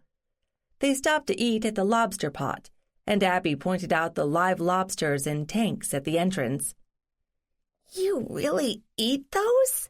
Ellie asked incredulously. "They're good, especially with lots of butter. Hey, I'll have one and you can taste. It's going to be different from the ice cream. Maybe you can close your eyes so you don't see the pincers and the feelers and all that icky stuff." Luckily, Ellie recognized that she was teasing. They were seated fairly quickly, and Abby did order a small lobster, while Ellie settled on a hamburger, keeping a wary eye on Abby. When her plate was delivered, Abby tore into the cooked lobster with relish, ripping off the claws and the smaller legs, picking out the meat and drenching each bite liberally in the butter. Ellie looked disgusted, but agreed to try one small bite of the tail meat. She chewed thoughtfully, then said, "Would I have to clean them?" "No, don't worry. Lots of places serve lobster rolls, and they're already cleaned by then." "Okay, not bad." After they'd eaten, they resumed their stroll. The place was such a mixed bag. High-end art galleries and stores selling nice silver jewelry, jostling against comic book stores and places offering tacky T-shirts. And the water was around them, only feet away. "Why is it called Provincetown?" Ellie asked suddenly. Abby was caught off guard. I don't know. It wasn't in the beginning, because there were Indians here long before any English settlers arrived. I think the whole place was called Cape Cod for a while, but it wasn't until after Plymouth Colony and the Massachusetts Bay Colony joined up that it was given a separate name. And that is just about all I know." "Okay, But there's no Province here, right? Or a guy named John Province or King Province of England or something? Nope, Abby said, laughing. I think I can safely say that. You ready for saltwater taffy yet? Sure. Why is it called that? Abby felt on safer ground explaining the history of the candy. I'll tell you what I know, but I'm not really a walking encyclopedia. That's okay. I can look it up online. No, I'll be happy to tell you. First thing you need to know is that there's not salt water involved in it. Then why do they call it saltwater taffy? Ellie asked reasonably. Well, that's not real clear. It first became popular in Atlantic City, in New Jersey. Then some guy got a trademark for saltwater taffy and tried to make other people pay him for it. But the government didn't like that, so they eliminated the patent. Taffy just means it's stretchy, and it's stretchy because it has corn syrup and glycerin in it to keep it soft. You have to pull it to get air into it. Would you believe people used to do it at home? Sounds messy, Ellie commented. Probably. So then they made a long, skinny rope and cut it into small pieces and wrapped up the pieces individually, or they'd all stick together. And if we're very lucky, we'll see them doing it at the shop we're going to. The store that Abby remembered was on the main street, on a corner, which gave it banks of windows on two sides. Since it was still prime tourist season, there was a man inside working at a machine, which appeared to be doing the pulling of the taffy. For a while, Abby and Ellie stood outside watching the man work quickly and efficiently.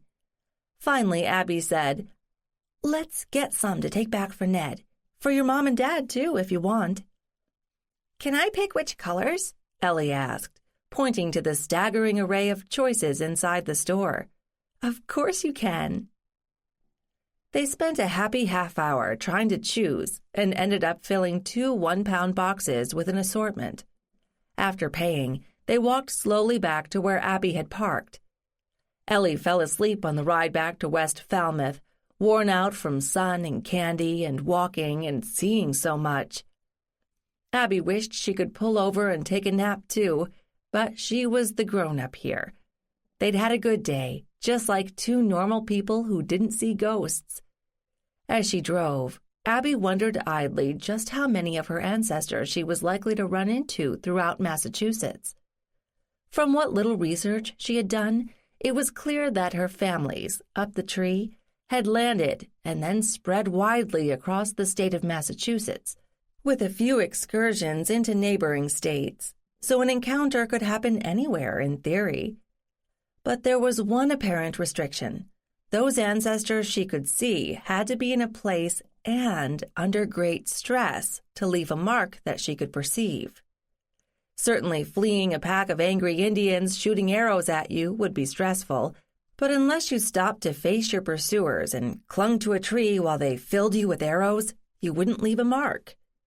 Abby considered whether that tree would have absorbed anything, and then if the tree had been cut down and the wood used.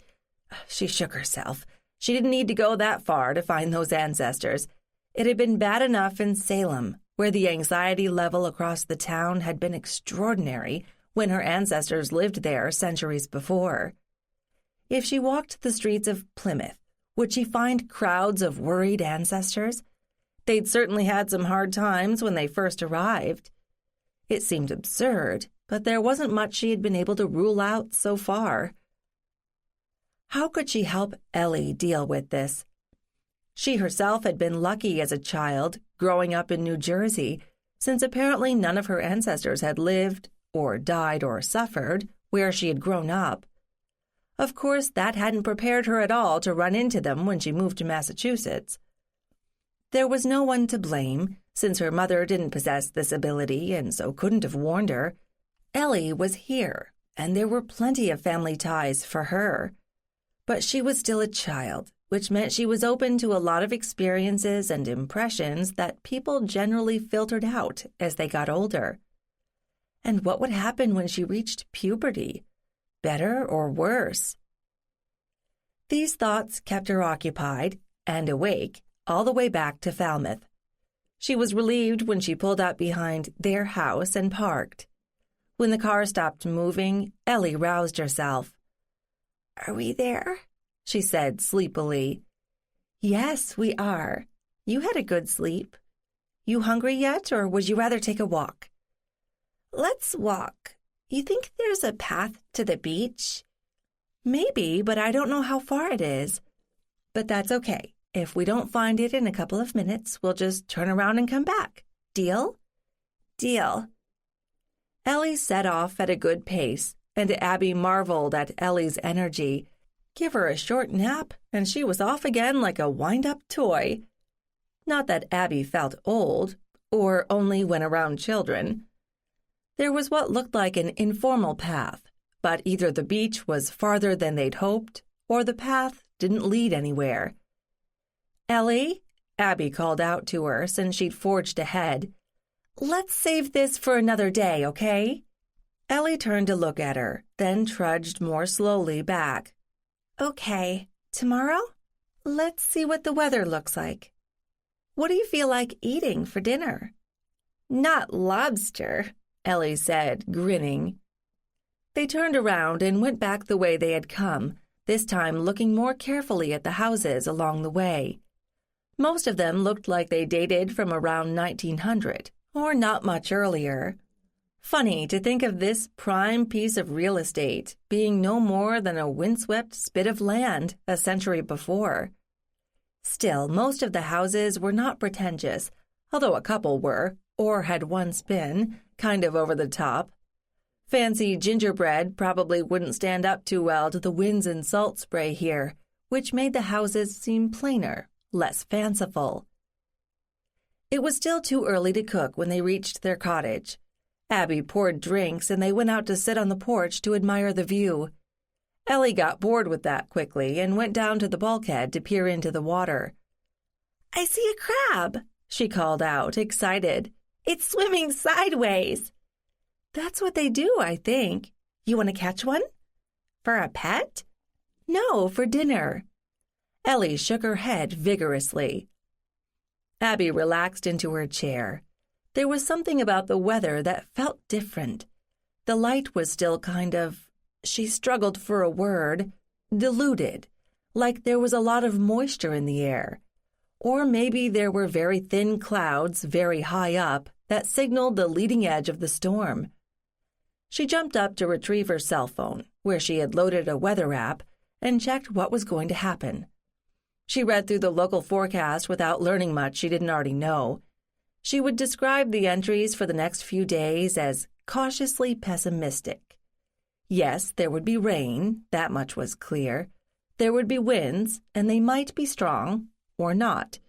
There was a small chance of coastal flooding, but not everywhere.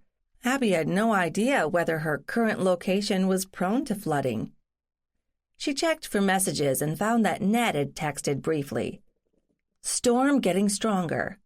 That was all. No help. Was stronger a problem?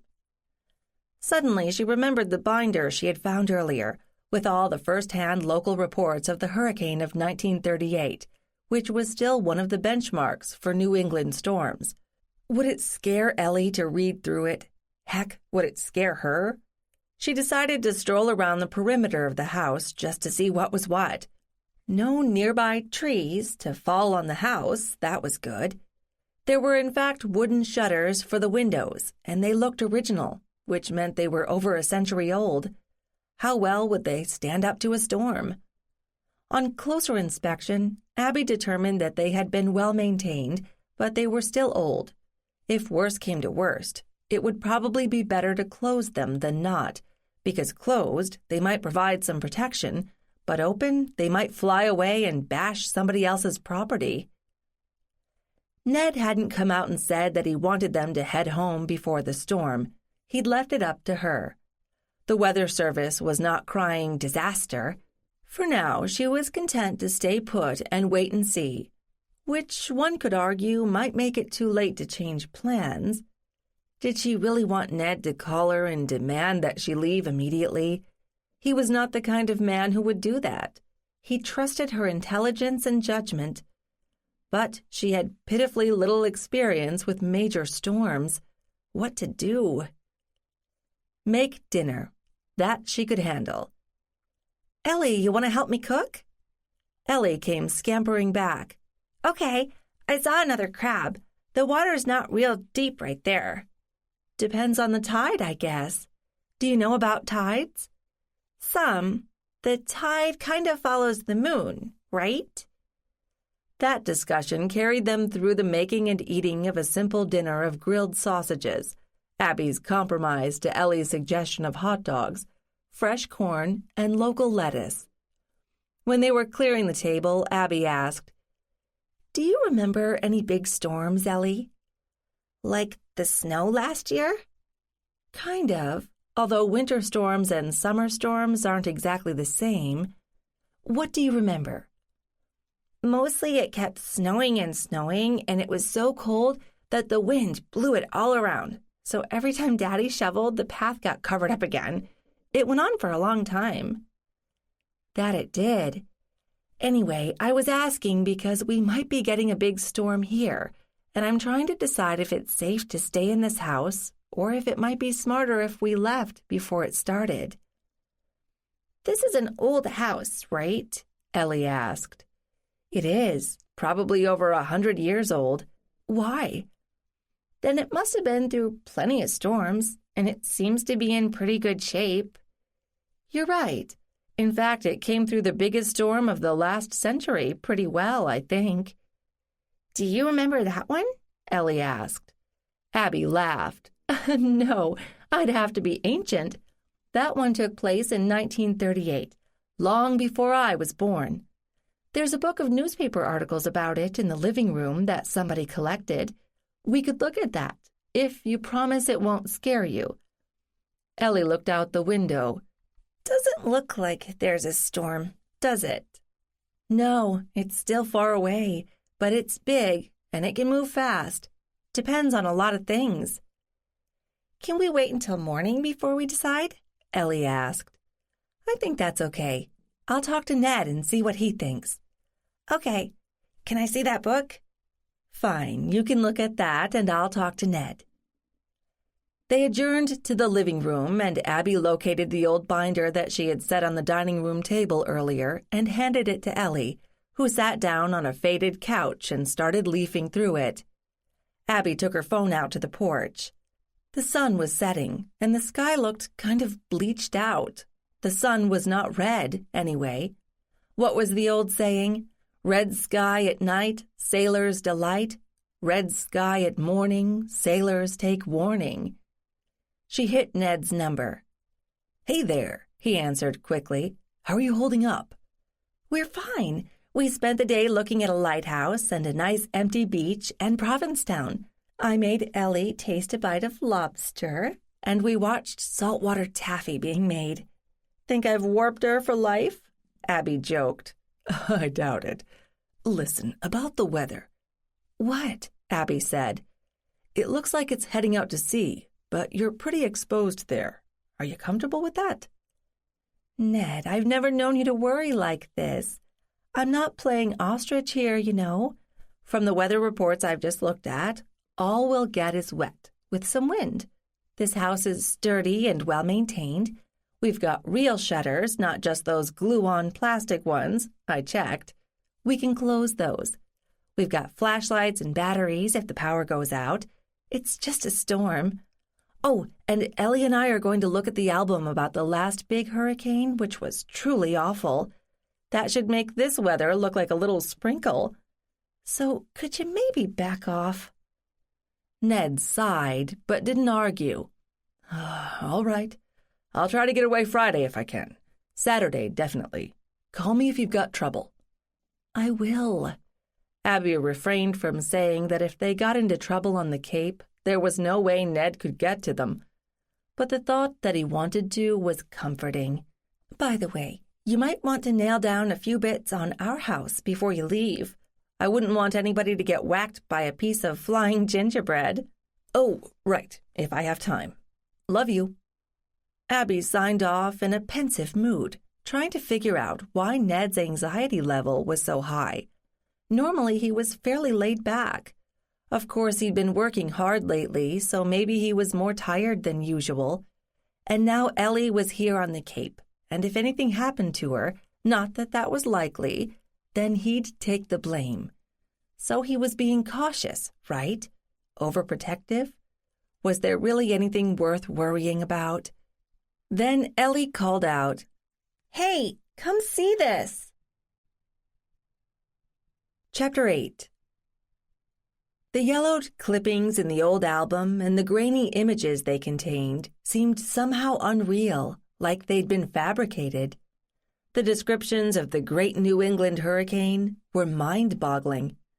Unlike a lot of storms, this one hadn't lost strength when it made landfall, but kept right on going, with sustained hurricane-force winds. The storm surge had averaged 14 to 18 feet, and on parts of Cape Cod, the tides had reached as much as 25 feet. Areas of Falmouth had been under up to 8 feet of water.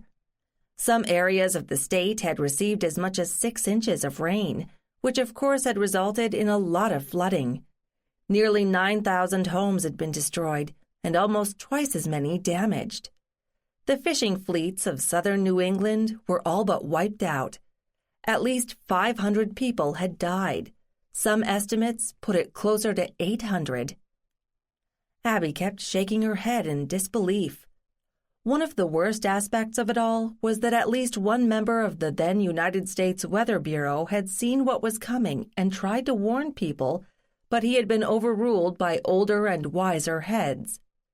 It was as though the official forecasters couldn't even find the storm or estimate its size. Surely things were better now.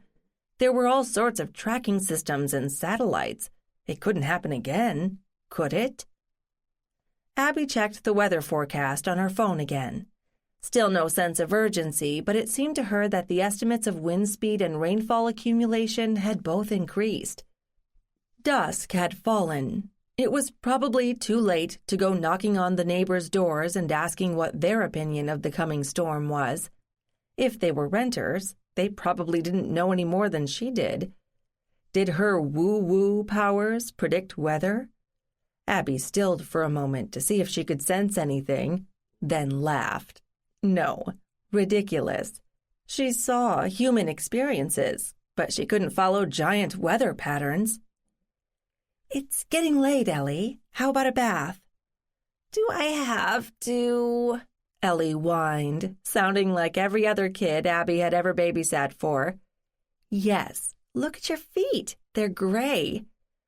"All right, I guess," Ellie grumbled.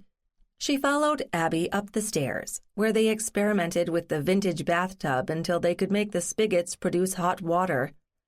The bathroom, like the rest of the house, was spotlessly clean and well supplied with fluffy bath towels, soap, and a variety of bubble baths, which Ellie seized on quickly.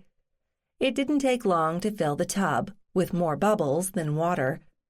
Ellie was unself-conscious about shucking off her clothes and climbing in, and Abby kept an eye on her, only to make sure she didn't slip. She wondered idly if Leslie had packed enough clothes for a week or more, or if she'd have to find a way to do laundry. Maybe someone had hidden a tidy, stackable washer-dryer in the house somewhere. There was no basement, since they were so close to sea level, but there were probably closets she hadn't explored yet. Finally, Ellie, clad in an oversized T-shirt, was tucked into bed with a book. Abby kissed her on the forehead and went back to her own room, where she tried for a while to read. Once again, her concentration failed her, so she decided to take a quick shower and go to bed herself. As she passed Ellie's room, she could see that the light was off. The wind picked up during the night, loud enough to wake Abby. She lay listening for a while. There was a loose shutter somewhere. She wasn't sure whether it was on their house or a neighbor's, but it swung back and forth, hitting the side of whichever house. Abby was startled when Ellie suddenly appeared and slipped into bed beside her. "Scary," was all she said. Abby didn't protest. She was glad of the human company. Not that the two of them could do any more together than Abby could on her own. Still, having that small, warm body next to her, trusting her to keep her safe, was oddly comforting. Abby listened while Ellie's breathing slowed and she fell asleep quickly. After a while, Abby realized she was picking up something else, apart from the new sounds of the approaching storm. That odd feeling both she and Ellie had experienced when they arrived was back, and if anything, it seemed stronger. She could feel it in her chest now. Someone was, or had been, very unhappy here, in this house. She had no way of knowing who, which led her to two conclusions. This person was somehow related to her, because she didn't pick up any old random emotions, no matter how intense, and she needed the visual cue to identify whoever it was. She wasn't inside the person's head, but watching from the outside. She couldn't read their thoughts, but she could feel what waves of emotion they were sending out.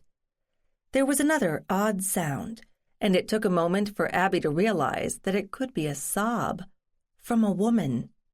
She waited, staring into the dark, but it didn't come again.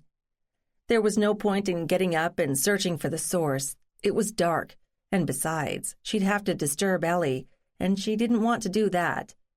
She lay there, waiting and listening, until somehow she fell asleep. Things outside had gotten worse when Abby pried her eyes open in the morning. Ellie was still asleep, and Abby was reluctant to wake her. Let her sleep. Who knows what's going to happen today, she told herself. Slowly, she remembered what she'd felt the night before when she was falling asleep. A crying woman? Here in this pleasant summer community? Well, people could be miserable anywhere, she supposed, even on vacation. But she couldn't feel any remnant of that sadness now. Maybe it was someone who was just passing. Why didn't she believe that? Ellie stirred and opened her eyes. "Hello," she said tentatively. "Hi," Abby replied. "In case you're wondering, you came in during the middle of the night. Were you having trouble sleeping?" Ellie shook her head. "I don't think so, but I thought I heard someone crying outside." Abby felt a chill, so Ellie had heard it too. What should she do? She'd already promised herself not to lie to Ellie, except where Ned's connection was involved. "Ellie," she said softly, "it sounded like a woman, right?" Ellie looked up at her, her eyes wide, and nodded. "Do you, feel her now?" Ellie's eyes went blank for a moment, and then she shook her head. "Not right now. What should we do?" "What do you mean?" "Do we go look for her?" That was an odd question, although Abby had to admit she wished she could find the woman and comfort her. "I'm not sure how we would do that, Ellie. We can check around the house and see if there's any sign of her." Ellie's expression changed. "I don't think she's real," she said flatly. "You mean not alive? Not now?" Ellie nodded. Abby sighed. "I agree with you. Do you think she followed us here?" Was she trying to trivialize this? "No, we've talked about that, right? These people we see, they're stuck in one place. They can't follow us home or come looking for us." "Yes, you're right, which means that woman was crying here, sometime. Does that scare you, Ellie?" "No, why should it? Hearing and seeing stuff like this, it's been happening as long as I can remember. I'm used to it. Aren't you?" "I guess I'm not. It's all still kind of new to me. I'm trying to, listen harder, just in case, but it's not happening all that often." Ellie reached out and patted her hand. "Don't worry, Abby. It'll get easier. I'm hungry. Can we get breakfast now?" Abby swallowed a laugh. "Sure, and let's go make sure all the windows are shut tight, okay? We don't want water getting in." Okay. Ellie skipped away and reappeared, dressed in shorts and a clean t-shirt, moments later. My room's done.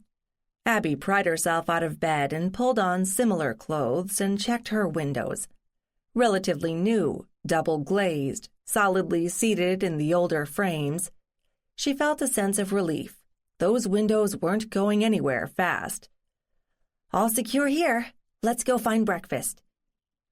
After making the rounds of the windows downstairs, Abby started some coffee and filled bowls with cereal. Isn't there a bakery somewhere around here? Ellie protested. Probably, but I don't think today is a good day to look for it. She retrieved her phone from where she'd left it charging in the dining room and called up the weather again. The thumbnail report told her nothing new. Wind and rain, or rain and wind. It might end tonight.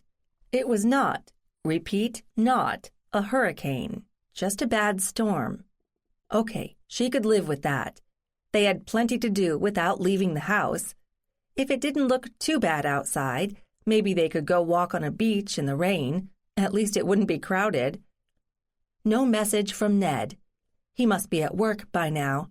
Or he'd been there early, trying to push through whatever project he was working on so he could join them on Friday, tomorrow.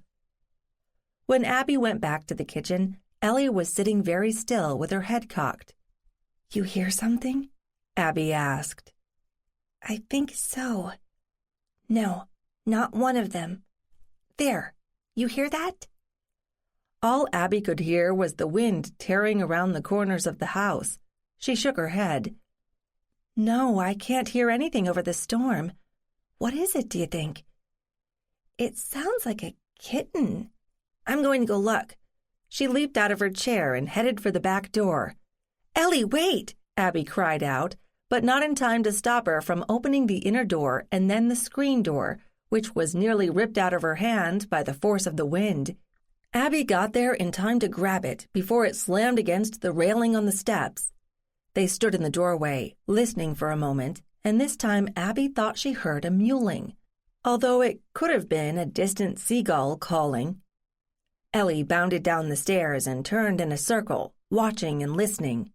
She bent over double and looked under Abby's car, then turned back toward the house. The house itself sat up on pilings, and the gaps between the pilings were filled with white-painted lattice, the real wooden kind, Abby noted, not the modern plastic imitation. Ellie pointed. It's coming from under the house. In the minute she'd been outside, Abby was soaked to the skin, the wind whipping her sodden hair into her eyes. She came down the stairs quickly and joined Ellie, glad for the small shelter the house provided from the wind. Ellie grabbed her hand and tugged her to the place where the stairs were attached to the house, and then she knelt down.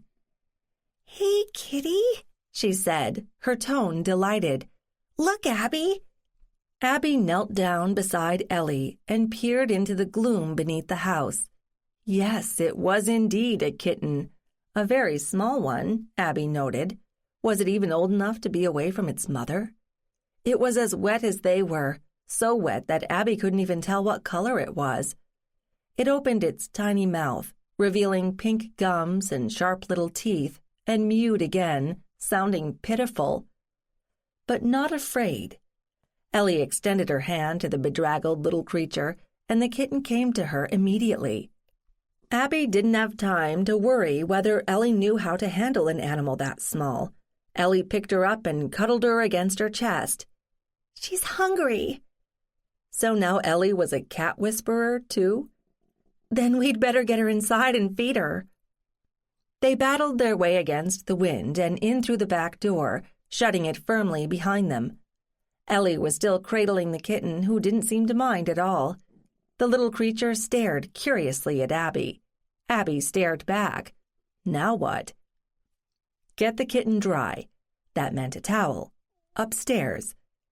Be right back, Abby told Ellie, then dashed up the stairs, found a dry towel, and hurried back down. Here, Abby said, unfolding the towel, then bunching it into a nest. Ellie transferred the wet bundle into the towel, and Abby brought it close to her. For warmth? For comfort? The kitten snuggled against her and stared up at her with wide green eyes. "Food?" Ellie said. There's part of a leftover hamburger from the other night. You could chop that up real fine. I'm not sure how old Kitten here is or whether she's ready to eat real food." Why had she decided Kitten was a she? "If that doesn't work, maybe she'll go for milk?" Or was milk bad for kittens? She hadn't had a pet in years, and she didn't remember all the details. "I'll get the hamburger." Ellie located the foil-wrapped packet in the refrigerator, then put it on the cutting board on the counter, found a knife, and began dicing it into tiny pieces. Abby watched her carefully, but Ellie seemed to know how to handle a knife. "You can put her down now, here on the counter," Ellie told Abby authoritatively. Abby carefully disentangled the needle-sharp claws from the towel and set Kitten on the counter. Kitten glommed onto the meat on the plate and started devouring it immediately. "She likes it," Ellie crowed. "She certainly does. How do you know she's a she?" Before the words were out of her mouth, Abby wondered how much of the birds and bees conversation Ellie had had with her parents. "I just know. Can we keep her?" "Sure, for now anyway. We'll see what your mother says later." Chapter 9. Abby wasn't surprised when her cell phone rang and she recognized Ned's number. "Hi," she said. "How's your weather?" "As predicted, windy and wet. We're fine. We checked all the windows and they're good quality, so no leaks, at least so far. Have you heard anything different about the storm from your end?" "No, today should be the worst of it." There is one thing," Abby began. "What?" "Do you know how Leslie feels about pets? Because we seem to have found a kitten, or maybe she found us, and of course Ellie wants to keep it. Is anyone in the family allergic or anything?" "Not that I recall, but I haven't ever asked. You don't think it's just a cat who's wandered off from its home in the storm?" "It's tiny, just a kitten. I'd almost say the wind blew it in and it took shelter under the steps. I'm not about to go around banging on doors right now and asking if anybody is missing a kitten." "Fair enough. We can talk about it tomorrow." Tomorrow might be too late. Abby wasn't sure she would be able to pry the kitten away from Ellie by then. "Any word from Leslie?" she asked. She looked around. Ellie was absorbed in watching the kitten wash its whiskers, so Abby moved quietly into the dining room. "George is home. All Leslie would say was that the doctors found more than they expected, but they're cautiously optimistic. Petey's taken care of through the weekend, so Leslie can focus on George right now. You and Ellie getting along?" "Just fine." "I'd better hang up. Don't try to go anywhere today, please." "Of course not. We've got food and games and plenty of books, not to mention a kitten to entertain us. What more could we want?" "Me, I hope. I'll call you later. Take care, love." "You too." Abby made sure her phone was plugged into its charger, then went back to the kitchen. Ellie was busy drying off her cat, who was accepting the rubdown with remarkable patience. "She ate everything," Ellie announced. "Well, that's good, and she's almost dry. Maybe we need to set up something like cat litter." "What do you mean?" "A box for her to, pee and poop. If we can find a box, we can probably fill it with sand and put it somewhere she can find it until we can get to a store. If we're lucky, she'll know what to do with it." "Okay, let's look." Ellie headed for the pantry, leaving the kitten on the countertop. Abby scooped her up and held her under her chin while she followed Ellie. "Hey, look, here's a washer and dryer," Ellie said. "And a box. Is this big enough?" "I think so. I'll go out and get some sand." "I'll do it. You've got the kitten." Ellie found a big spoon and pushed out the back door. She returned 5 minutes later, drenched to the skin, but with a couple inches of sand in the box. "That enough?" "I think so. Here." Abby handed her the towel she'd used on the kitten. "Dry off." With one hand, she took the box with the sand and set it on the floor in the pantry, where no one would trip over it. Then she set the kitten down next to it and was pleased that the kitten did exactly what she was supposed to do. Abby looked critically at her. Now that her fur was dry, Abby could tell that she was a tiger tabby, and she looked bigger than she had before. Maybe she wasn't so young after all. Ellie pounded up the stairs and returned quickly, wearing dry clothes. She handed the wet ones to Abby. Want to try the dryer? Might as well. If Abby had been worried about how to entertain Ellie for a long wet day, the kitten took care of that. They sat on the floor and tried various board games, but the kitten decided quickly that the little pieces on the board were there for her to play with, and Abby was sure that they'd lose a critical number of them in short order. Eventually, though, the kitten wore herself out and curled up on a sofa and fell asleep. The rain continued to pound against the house, and the wind made odd moaning noises as it swirled around the corners. Abby seized the cat's nap as an opportunity to set out another game, and they actually came close to completing a round. "Want a rematch?" Abby asked. She was pretty sure there weren't a lot of other entertainment options, unless she downloaded a movie onto her laptop. Ellie shook her head. I want to take pictures of the kitten. Do you think she belongs to someone? I don't know, Ellie. Why don't you get your camera anyway? Ellie darted up the stairs and returned moments later with her camera. She sat down cross-legged on the floor and tried to coax the kitten into doing something cute, which Abby watched, trying not to laugh. She opened a few drawers and found a small ball, which she rolled toward the kitten, who pounced on it eagerly. Ellie kept snapping pictures. Abby was forced to chase down the ball and return it to the kitten each time she lost it under a piece of furniture. This fascinating game went on for several minutes, until the kitten stopped in her tracks, staring out the front windows toward the water. Ellie was quick to notice. What do you see, kitty? After a moment, Ellie turned to Abby. There's someone on the porch. The kitten was still staring. I haven't seen or heard anyone out there, Abby said. Ellie shook her head. No, it's one of them. Oh no, Abby thought. She shouldn't be surprised. Of course, spirits or apparitions wouldn't worry about getting wet, and the wind probably blew right through them.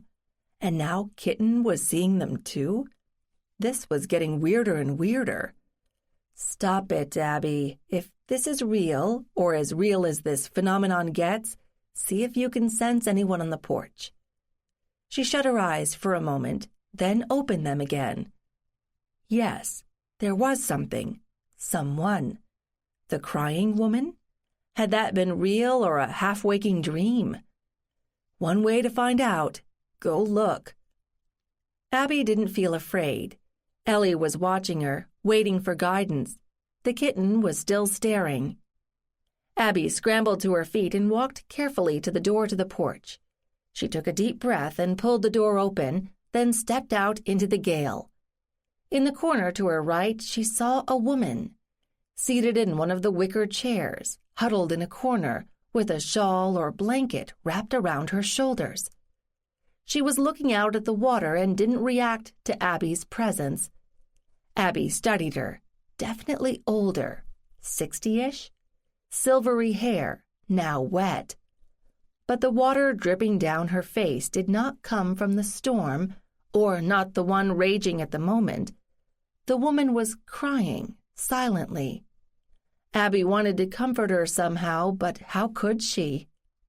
Then Abby realized that she recognized the woman.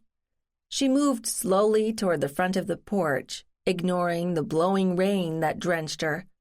She had to see the woman's face from the front.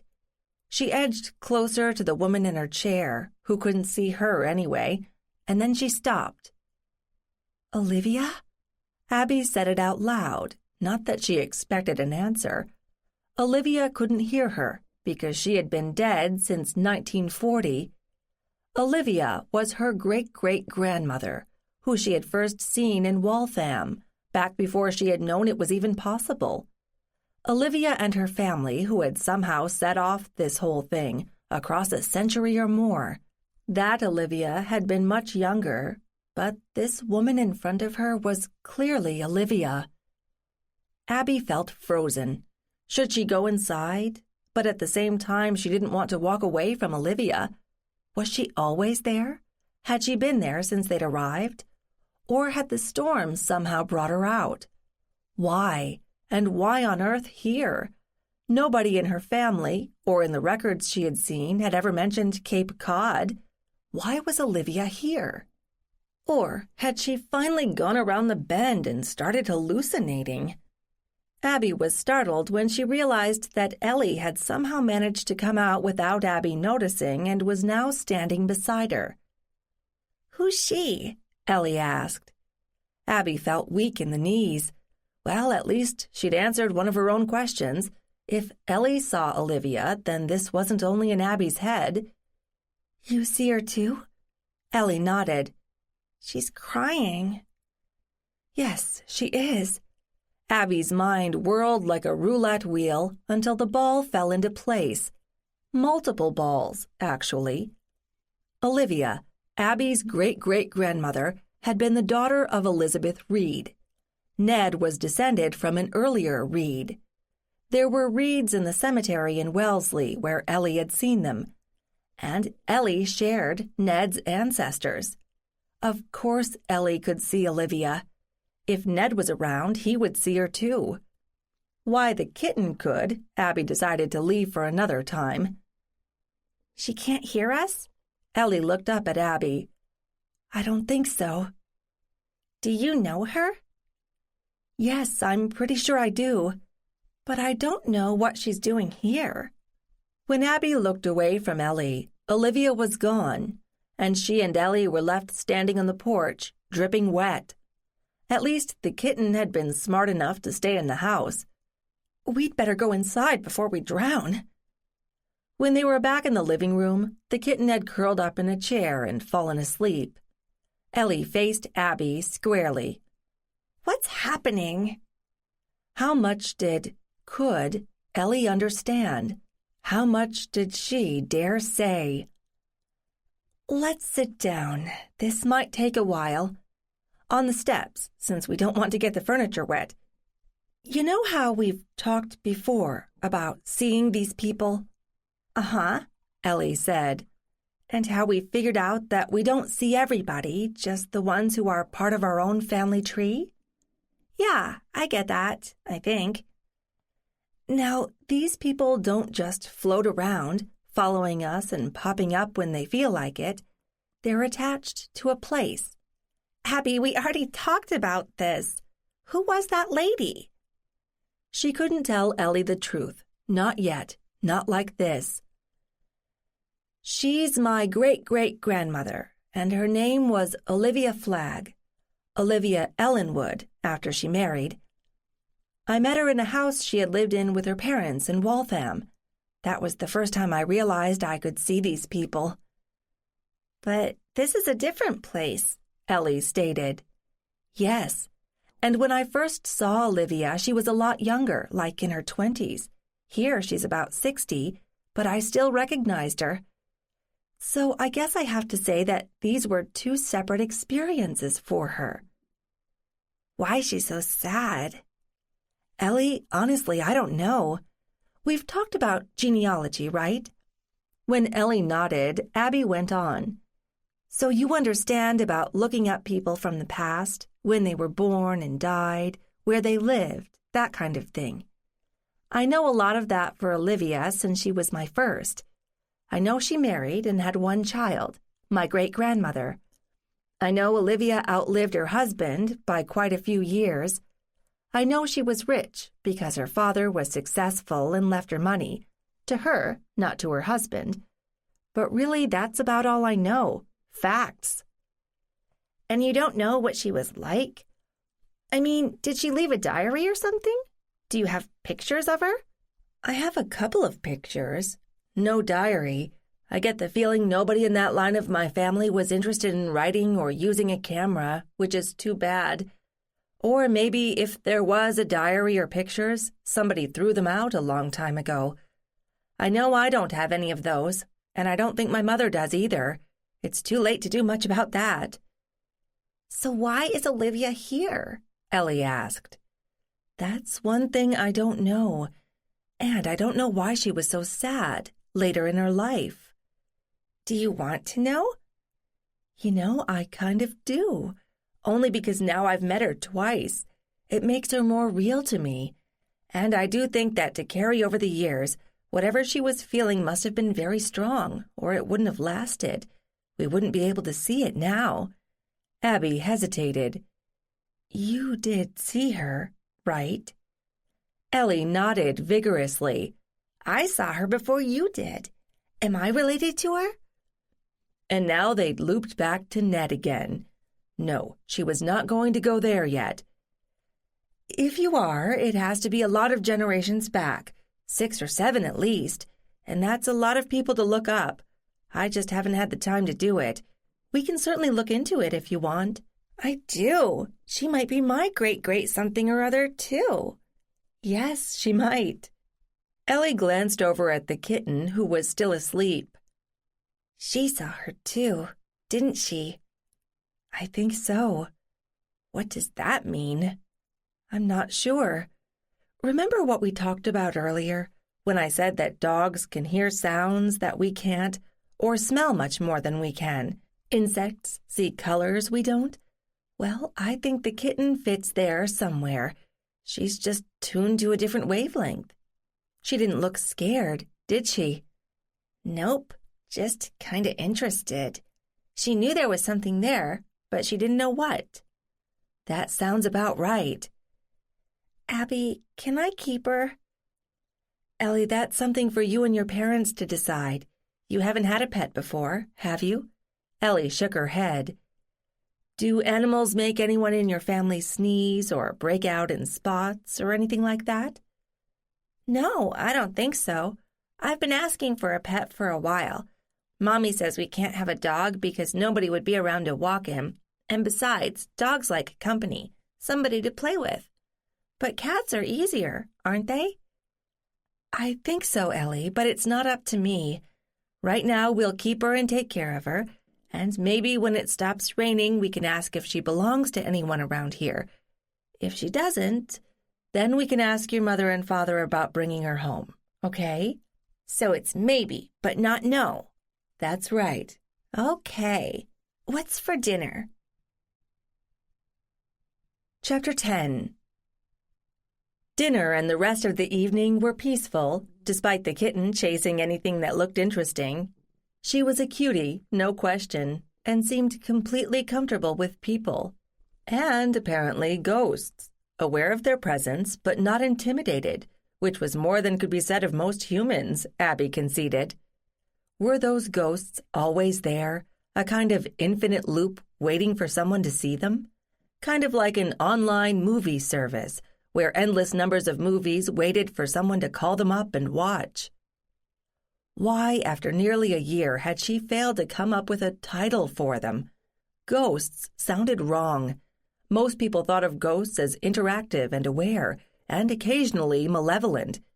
Spirits sounded too woo-woo, not that she'd ever indulged in any tarot card readers or crystal ball gazers, even at state fairs. Maybe they were all fakers, or had a smidge of talent and had found a way to use it for money, but Abby doubted that they had ever seen what she saw.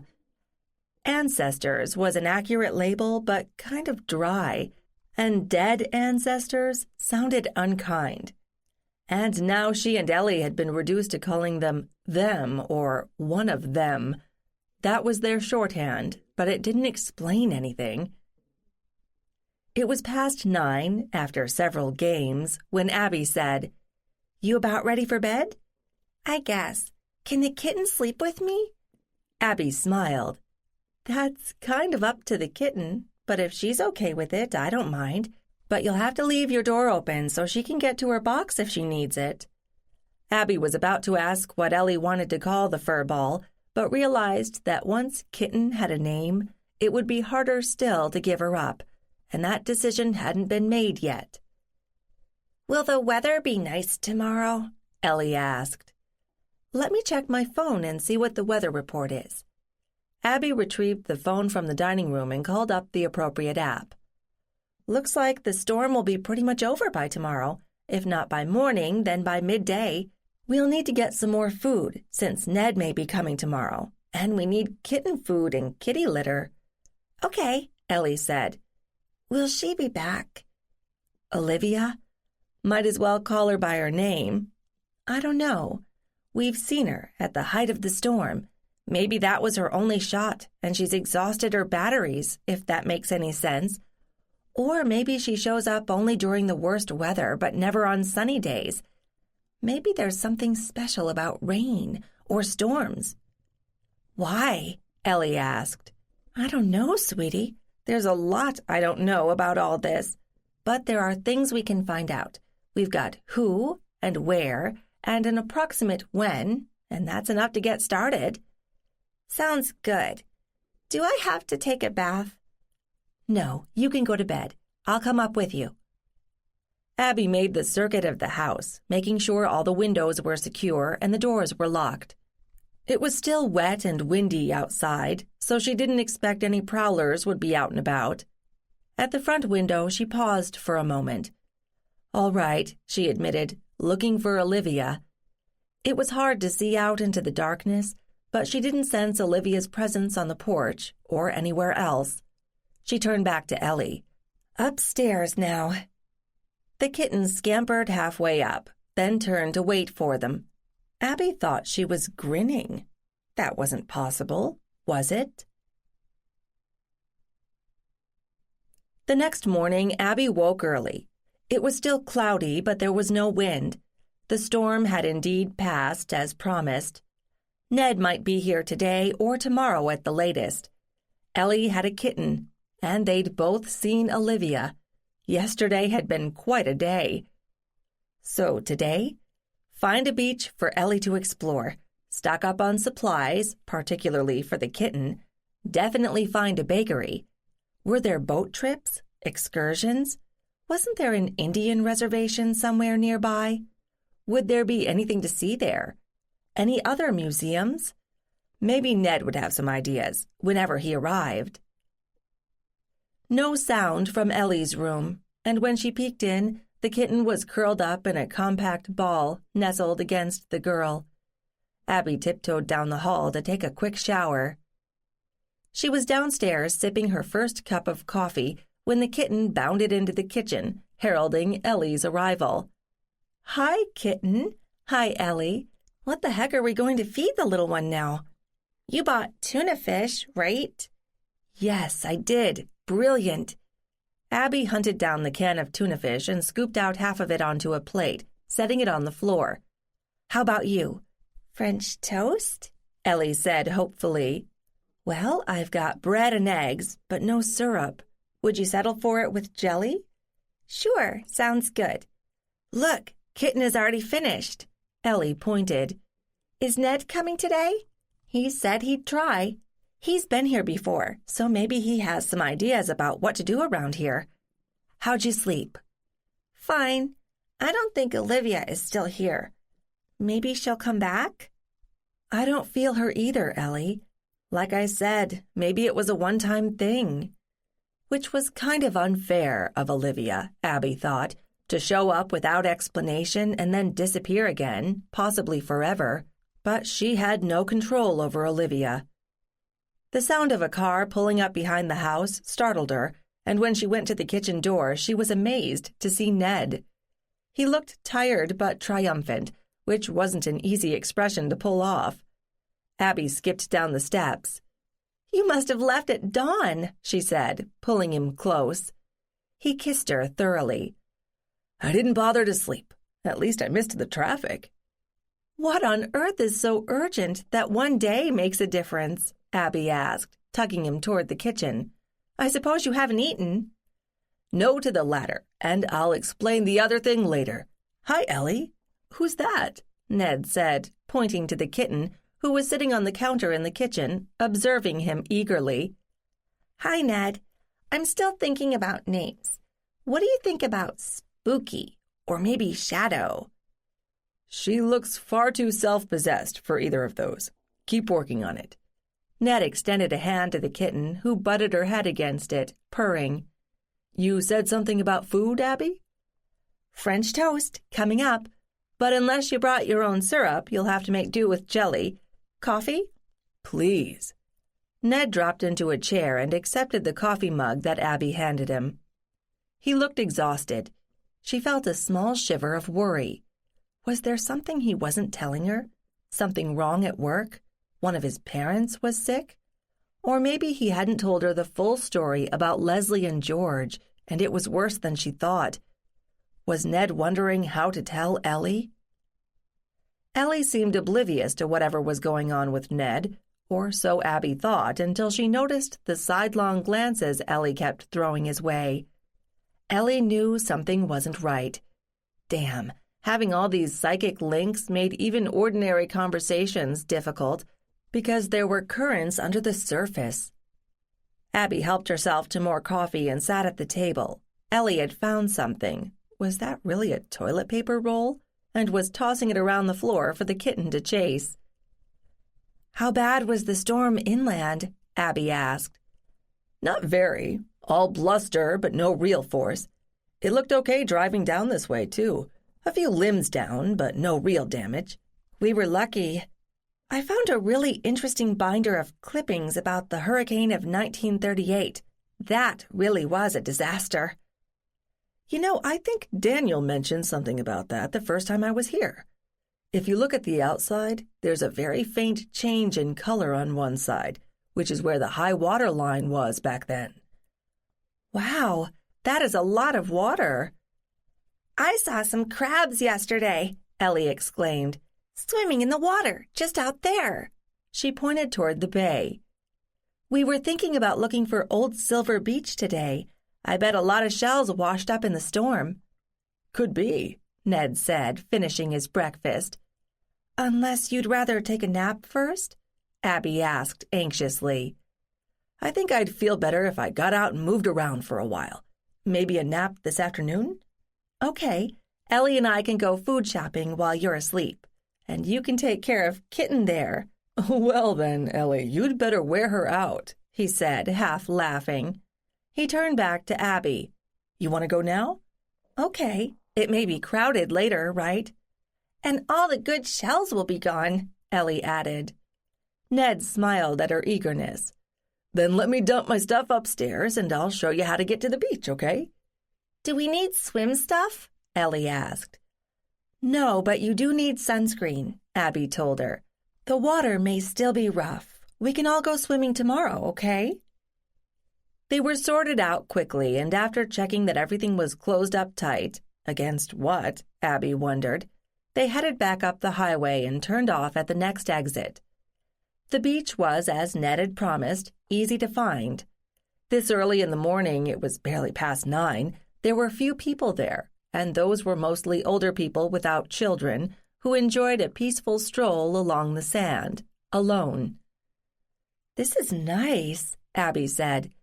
"Ellie, I brought a bag in case you want to collect anything." "Thank you, Abby," she said in a lilting voice and darted off toward the water line. "Take your shoes off if you're going to get wet," Abby called out after her, not sure if Ellie heard. Oh well, shoes dried, as did clothes. "Ned, is anything wrong?" He had to drag his attention back to Abby since he'd been watching Ellie skipping along the water, as so many children had done for so many years. "What? No, nothing. I'm not hiding anything, if that's what you're worried about. Nothing new on George and Leslie, but I think they're both exhausted from all the stress. Maybe it's a blessing in disguise, because it's given you, well, both of us, a chance to spend time with Ellie and get to know her better." "She's quite a kid. I hope Leslie doesn't hate me for the cat, but I really had nothing to do with it. She just appeared during the storm." "Maybe Ellie should call her Stormy," Ned said. "That's an idea," Abby replied. "Ned, there's something else." She was interrupted when Ellie called out, "Ned, come see this." "Hold that thought," he told Abby, then loped across the sand to join Ellie. They knelt side by side, examining whatever it was Ellie had found, It was too far away for Abby to see what it was. It tore at Abby's heart, seeing the two of them like that. They were so alike. If she and Ned had children, who would they take after? Whoa, Abby, where did that come from? Way too soon to think about children. They'd only been sharing a home since the beginning of the summer. Nobody had mentioned the word marriage. She had expected to marry her former boyfriend, Brad, the one who had dragged her up to Massachusetts and told her to get a life because he was too busy at his oh-so-important job. Hold on, Abby. That's ancient history. Ned was nothing like Brad. But he hadn't proposed. But if things kept on the way they had been, it would happen sooner or later. She loved Ned, no question, but the idea of the two of them getting married and having children terrified her. It was bad enough sharing this connection between the two of them, but having a child of their own who no doubt would also have it? Combine Ned's and her abilities and they'd create, what? A child who really could read minds? And from the inside? She was so not ready to deal with that. It was enough for now to get to know Ellie and see if they could somehow guide each other through this discovery process, particularly without hurting anyone else. But Ned looked so happy out there on the sand with Ellie, his daughter. She knelt and untied her shoes, then hurried to catch up with them as they strolled along the shore. Chapter 11.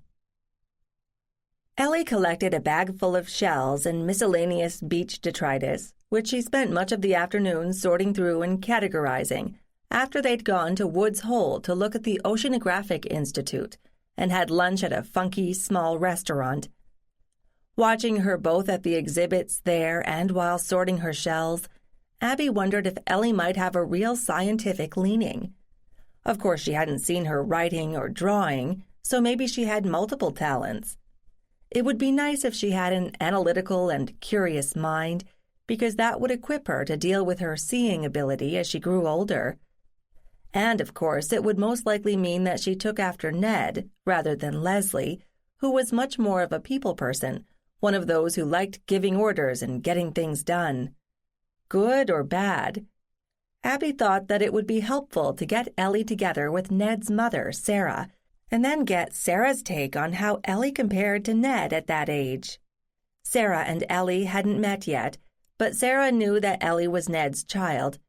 She was guessing that he'd been something of a loner himself, introspective, observant, methodical.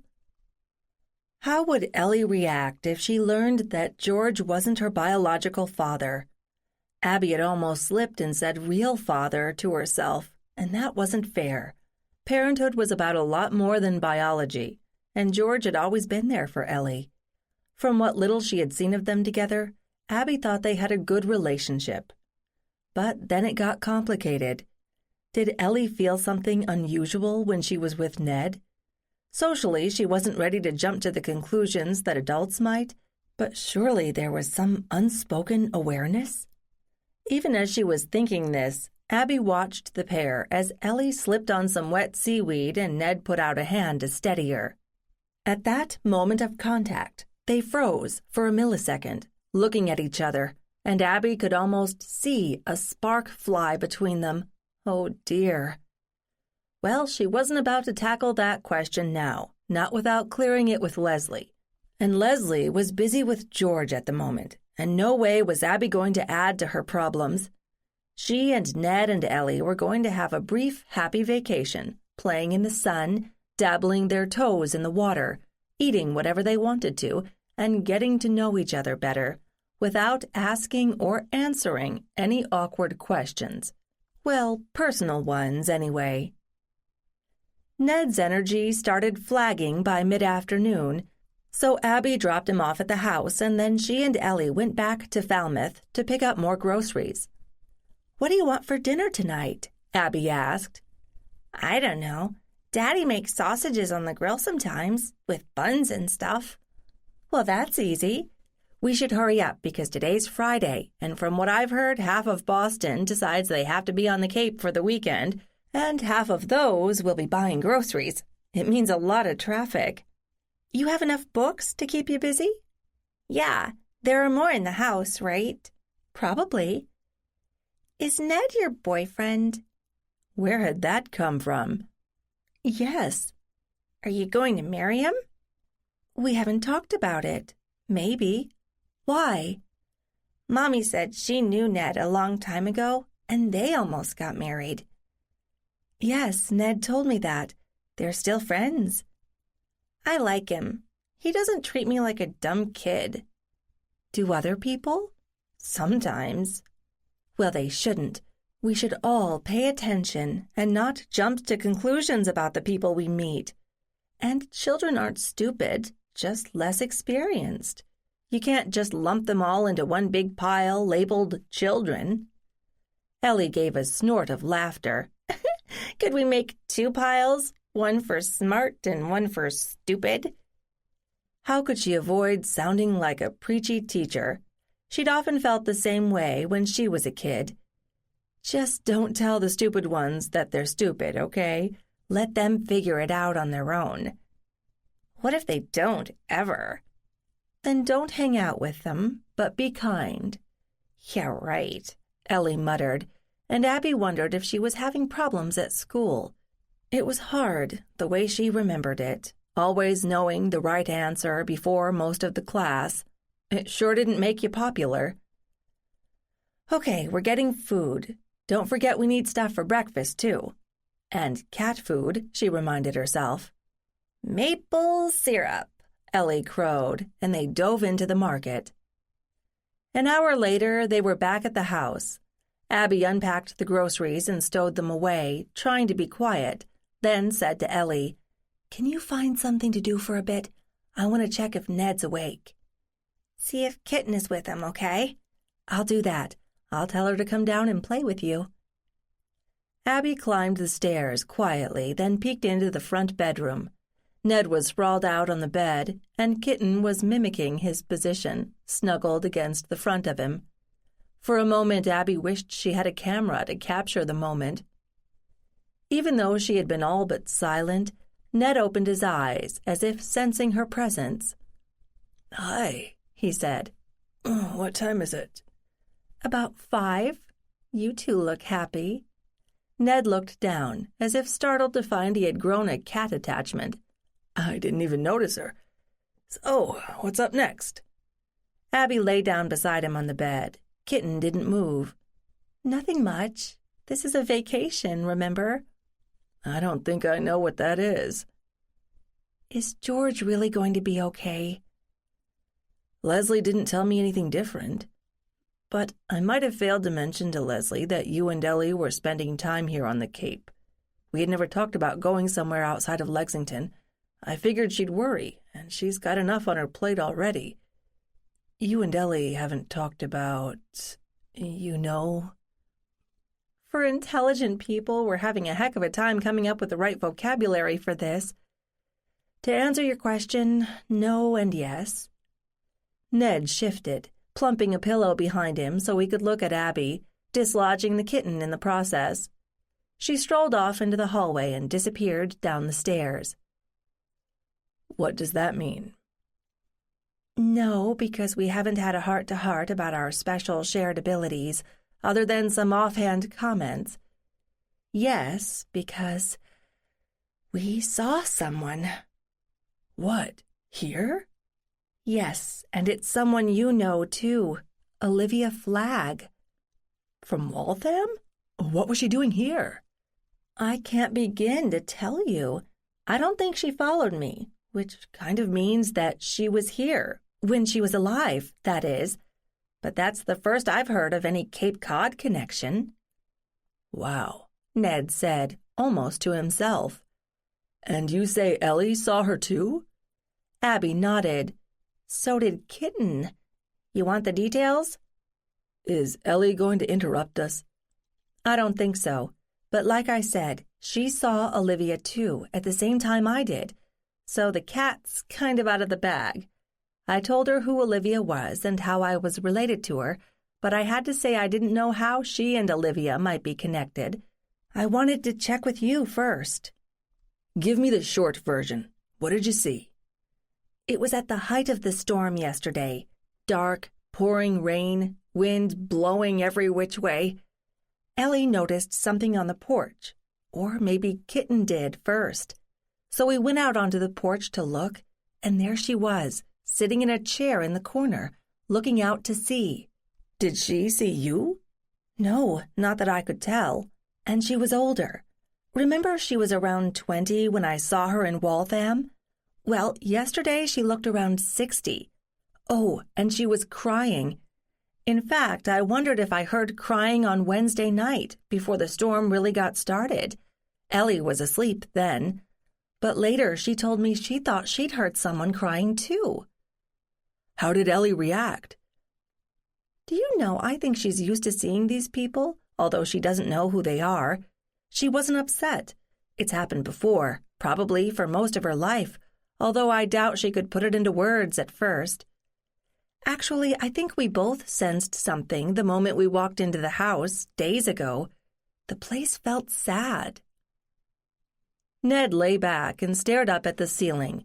He was silent for a full minute, until Abby had to say, "What are you thinking?" He looked at her and smiled. Well, on a macro level, we have a clear choice.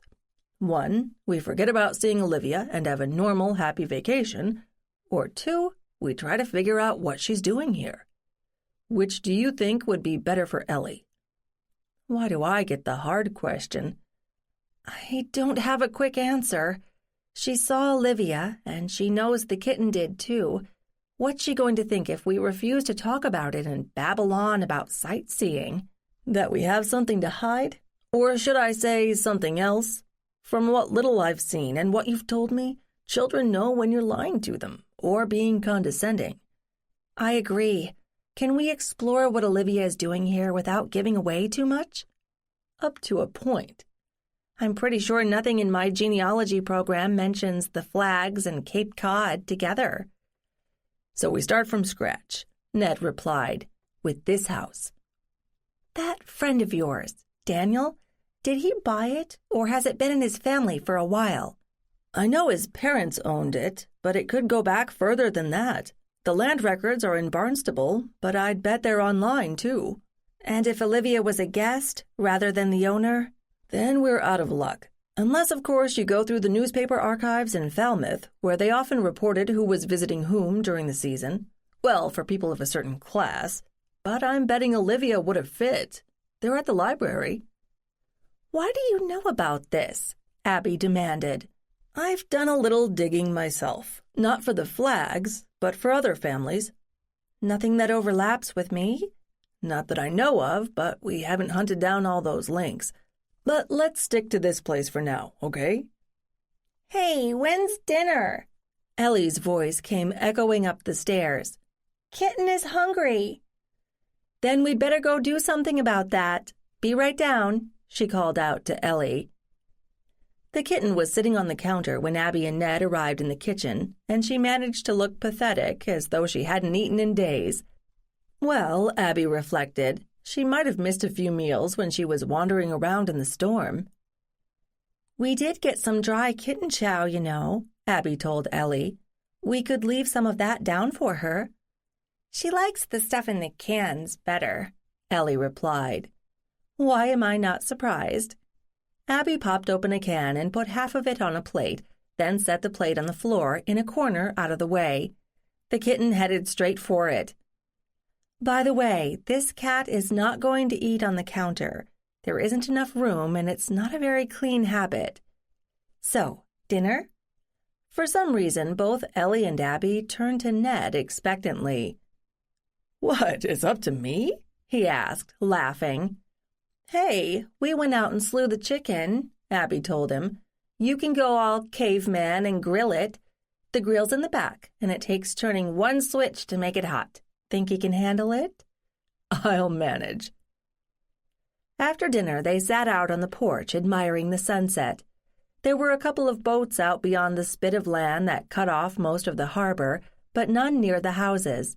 In fact, Abby had seen only 2 piers or boat slips or whatever the heck they were along this stretch of houses. Apparently the owners, old or new, hadn't been much into sailing or fishing or rowing. Ned looked at Abby. "Anything?" "Olivia? No, not now." "She was here during the storm," Ellie said. Abby hadn't even realized she was paying attention. "She doesn't come out on sunny days?" Abby asked. And why would Ellie know? Ellie shook her head, absorbed with dangling a long tuft of seagrass for the kitten to bat. "She only came out when she was sad. The storm made her sad." Ned and Abby exchanged another glance. Ned shrugged. The great hurricane? The house had been here then. But was Olivia here then? One more thing to look into, Abby thought. But when? "There's peach pie for dessert," she announced. "Anybody want any?" Peach pie apparently trumped stories about spirits, and Olivia was not mentioned again. Chapter 12. As soon as Abby opened her eyes the next morning, she knew what she had to do: talk to her mother. Which was not going to be easy for multiple reasons. First, she hadn't seen her parents since over the Christmas holidays, now 8 months past. She really had no excuses, since she hadn't been working and was free to come and go as she pleased. She had told them about Ned, of course, but they hadn't met him yet. In fact, her mother had been remarkably restrained, asking only in passing how her new boyfriend was working out. Maybe she'd gotten burned when Abby and Brad had split up so abruptly. Abby knew that her parents, or at least her mother, had liked Brad and thought they were a good match. Abby couldn't explain to them why she had broken it off, because Brad was self-centered, oblivious to anyone else's needs, and besides, he'd cheated on her with one of his so-called friends' girlfriend. So maybe Abby could understand why her mother wasn't putting any bets on Ned's staying power. Plus, her mother didn't have a psychic bone in her body. She was a pragmatist, a doer. If anything, it was her father, Marvin, who was more of a dreamer, and probably more intuitive. Still, their marriage had proved durable, probably because they complemented each other, which didn't bode well for her and Ned, because they were both introspective and unassertive. But there was still that psychic connection, which carried a lot of weight. Why did she need to talk with her mother? Not for female support, not for any genealogy details. Rebecca had more or less handed over everything she knew she had, which hadn't been much. Her mother had no patience for poking around in the past.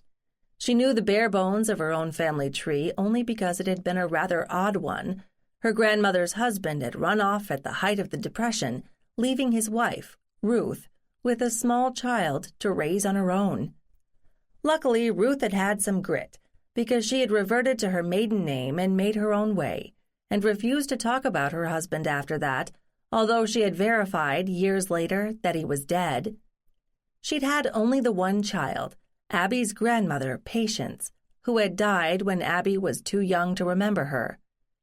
Patience, in turn, scarred from her mother's anger toward men in general, had married, but she too had had only one child, Abby's mother, Rebecca. So what do I hope to learn? Abby asked herself. Her questions were about Olivia Flagg Ellenwood, Ruth's mother, and Olivia had died in 1940, years before Rebecca was born. But Rebecca was her only hope for finding anything like anecdotal information about the family, those stories that get passed down only within the family that nobody ever wrote down, the ones that nobody wanted the children to hear, because they usually involved sex or crime or both. Rebecca might, just might, have overheard something that could prove to be a piece of the puzzle, but the only way to pry it out of her was to sit her down and ply her with food and maybe a glass of wine or two, and happy talk, until maybe something jarred loose a wandering memory of a half-told tale from years before. This could not be done over the phone, which meant that Abby had to sit down with her face to face. But she couldn't go see Rebecca in Maine because she'd agreed to look after Ellie, and she couldn't just dump Ellie on Ned. And she couldn't take Ellie along because then Abby and her mother couldn't talk freely. And besides, it was bad enough that Abby had brought Ellie to the Cape without asking Leslie first. Taking her out of state would be worse. And how would she explain Ellie to Rebecca? And leaving her alone with Ned wasn't part of the deal with Leslie either. Which left Abby with the option of inviting Rebecca, or maybe Rebecca and her father, to come down to the Cape. She could say it was to meet Ned. She could say that she hadn't invited them to join them earlier because the whole thing had come up on the spur of the moment. That was true enough. She could hear Ned moving around in the kitchen below. He must feel more rested now since it was still early.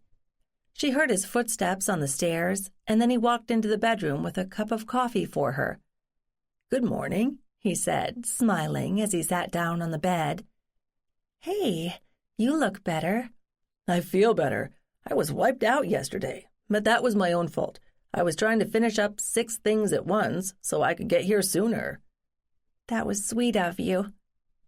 Ned was startled when his cell phone started to ring, buried in the pocket of his jeans. He fished it out and checked it, then looked at Abby. "It's Leslie. Should I put it on speaker?" "You talk. I need coffee first." "You're a chicken, Abby." Ned clicked to connect, and Abby could hear Leslie's tinny voice even without the speaker function. "Where the hell are you? I'm at your house and there's no one here. Not even any cars."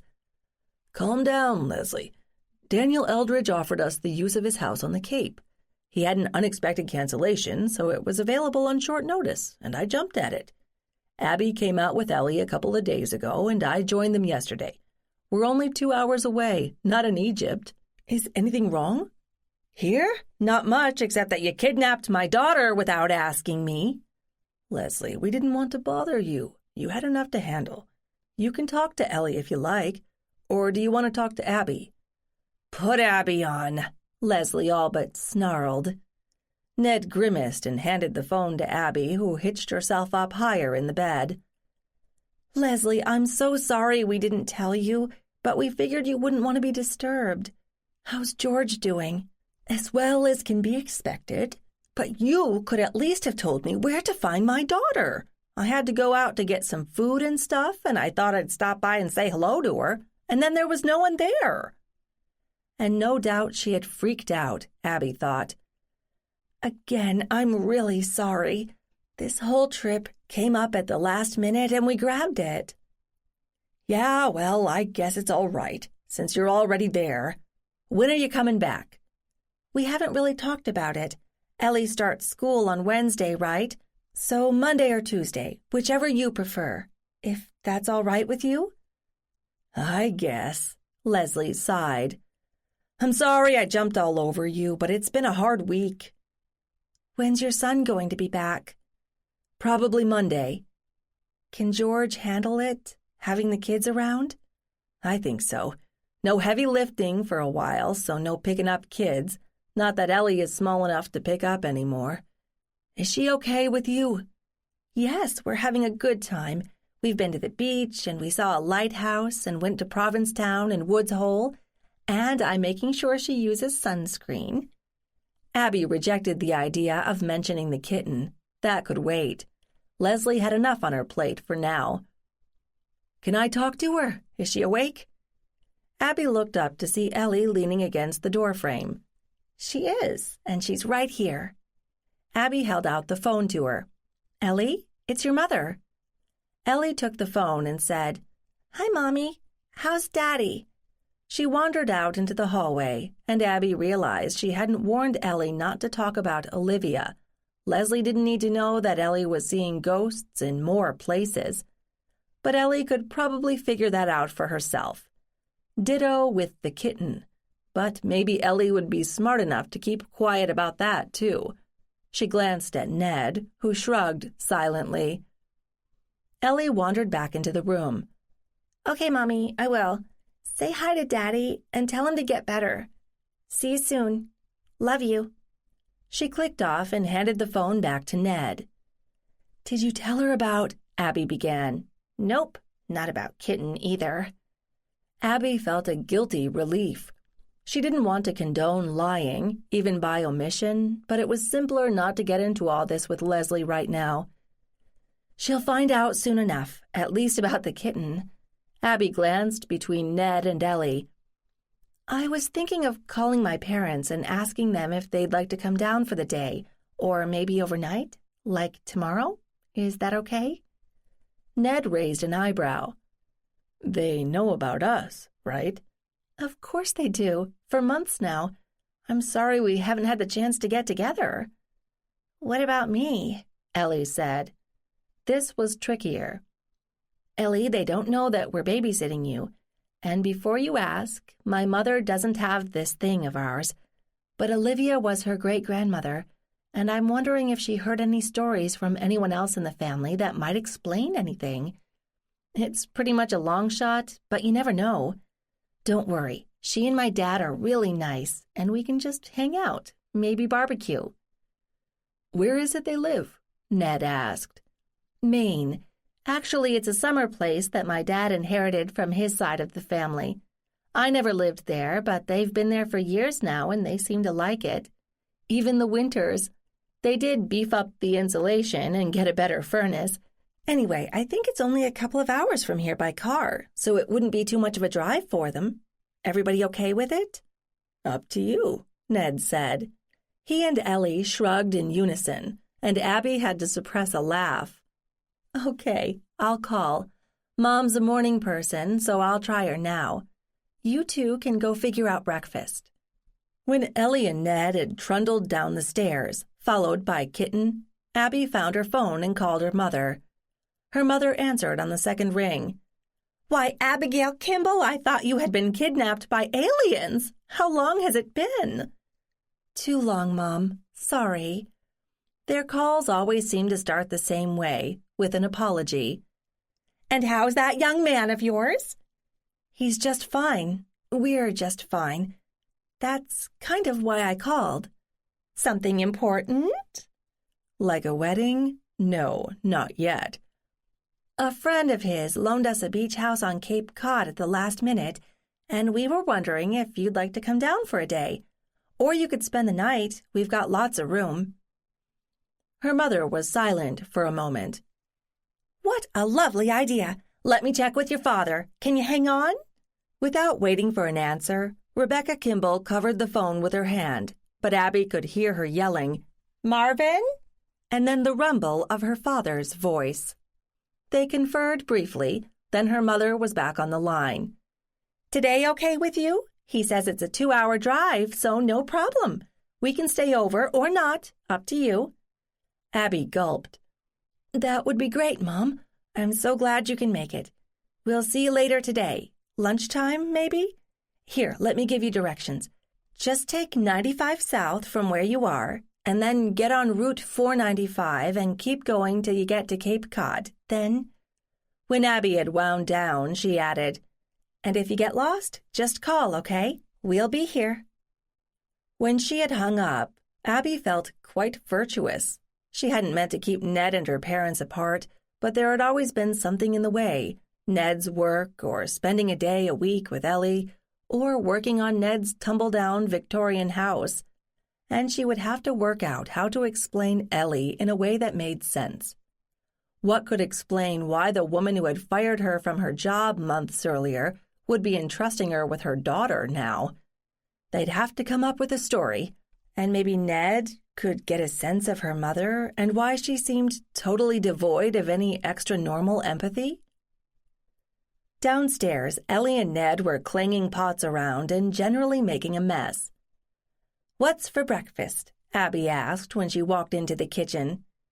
Pancakes, we think, Ned told her. We got syrup yesterday, Ellie proclaimed proudly.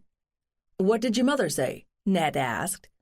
They're coming today. They may or may not stay overnight. Ellie gave her a sidelong glance. Is she like us? No, sweetie, I told you, she isn't.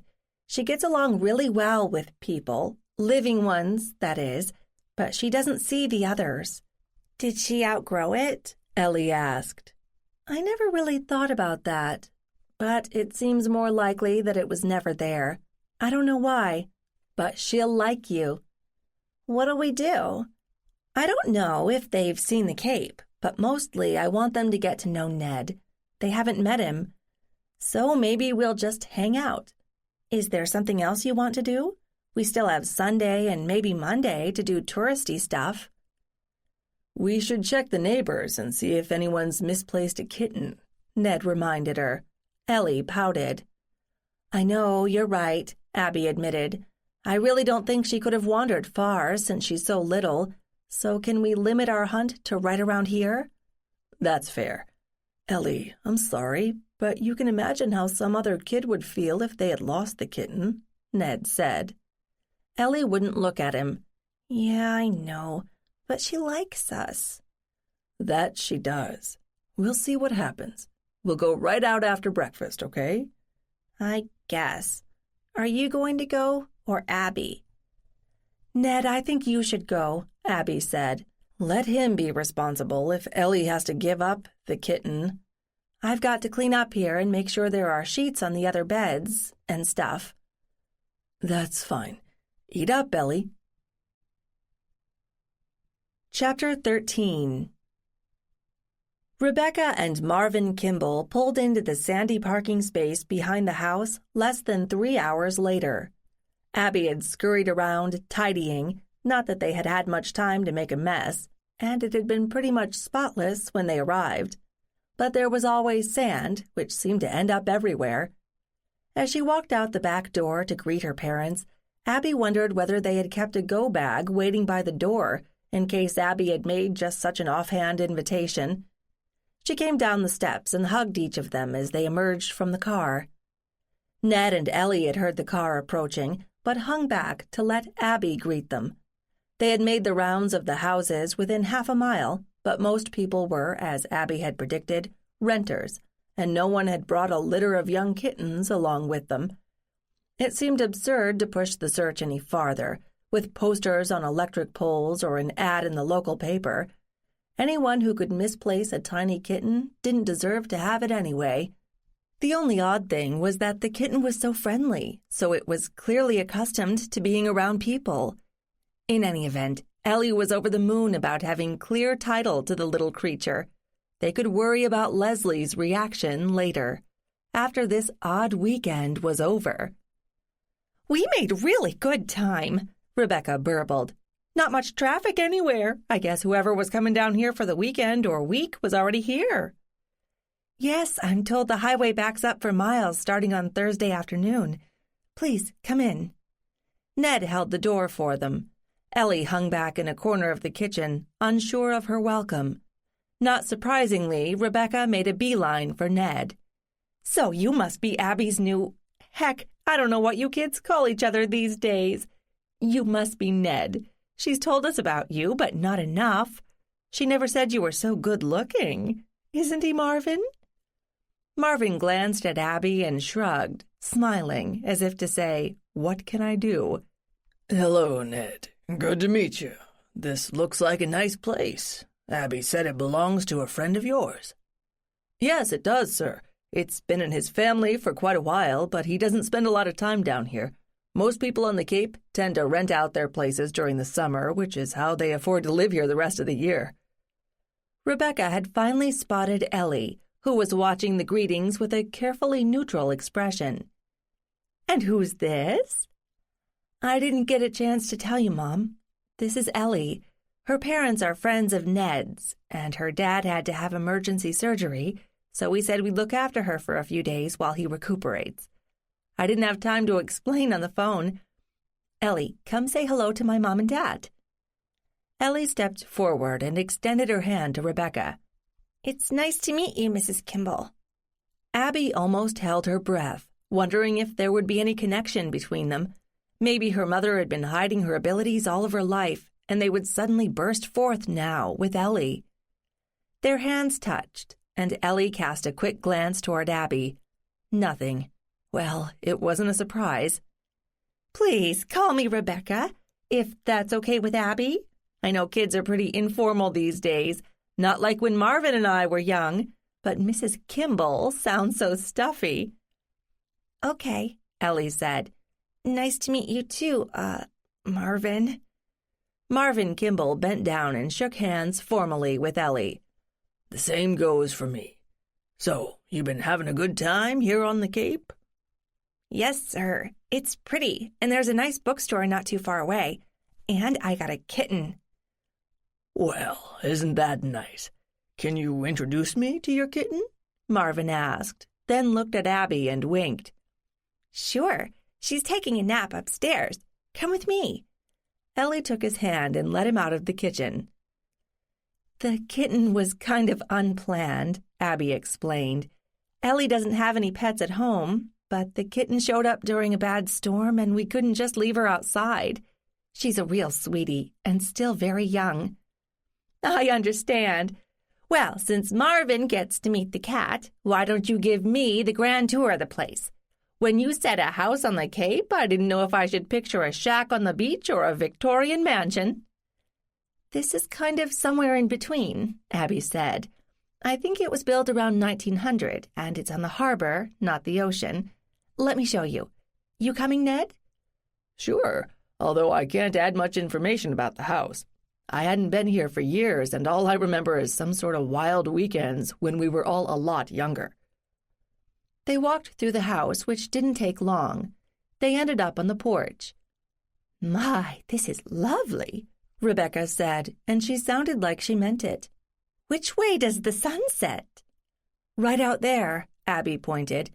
I have to admit we spend time out here watching it. When it's not raining, of course. I can see why. Nice friends you have, Ned. Marvin and Ellie came clattering down the stairs and found them on the porch. Ellie was carrying the kitten, who looked completely relaxed, unfazed about being hauled around like a sack of flour and meeting strangers.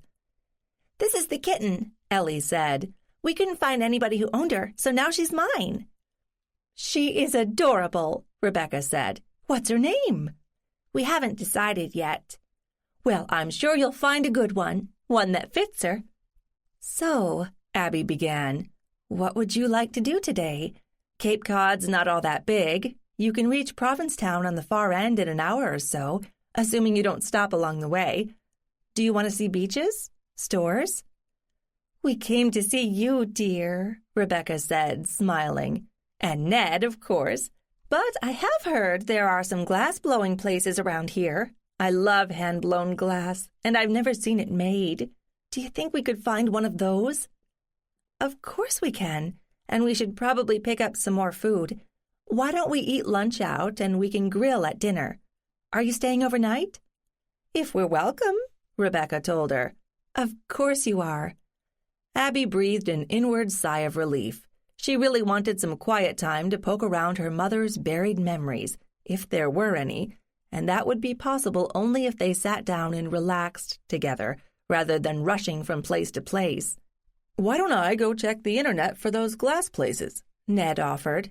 Good idea. Then we can plan. Ned disappeared toward the dining room where Abby's computer was, and Ellie and Kitten followed him. Rebecca waited until he was gone, then said in a low voice, Why on earth have you been hiding this lovely man? Well, I wasn't exactly hiding him, but after Brad, I guess I wasn't sure how things would go. You moved in with him, 3 months ago? Rebecca countered, although her tone was kind. About that. You were counting? Only because I love you and worry about you. I know you followed Brad up to Massachusetts with certain assumptions, but then everything seemed to fall apart so quickly.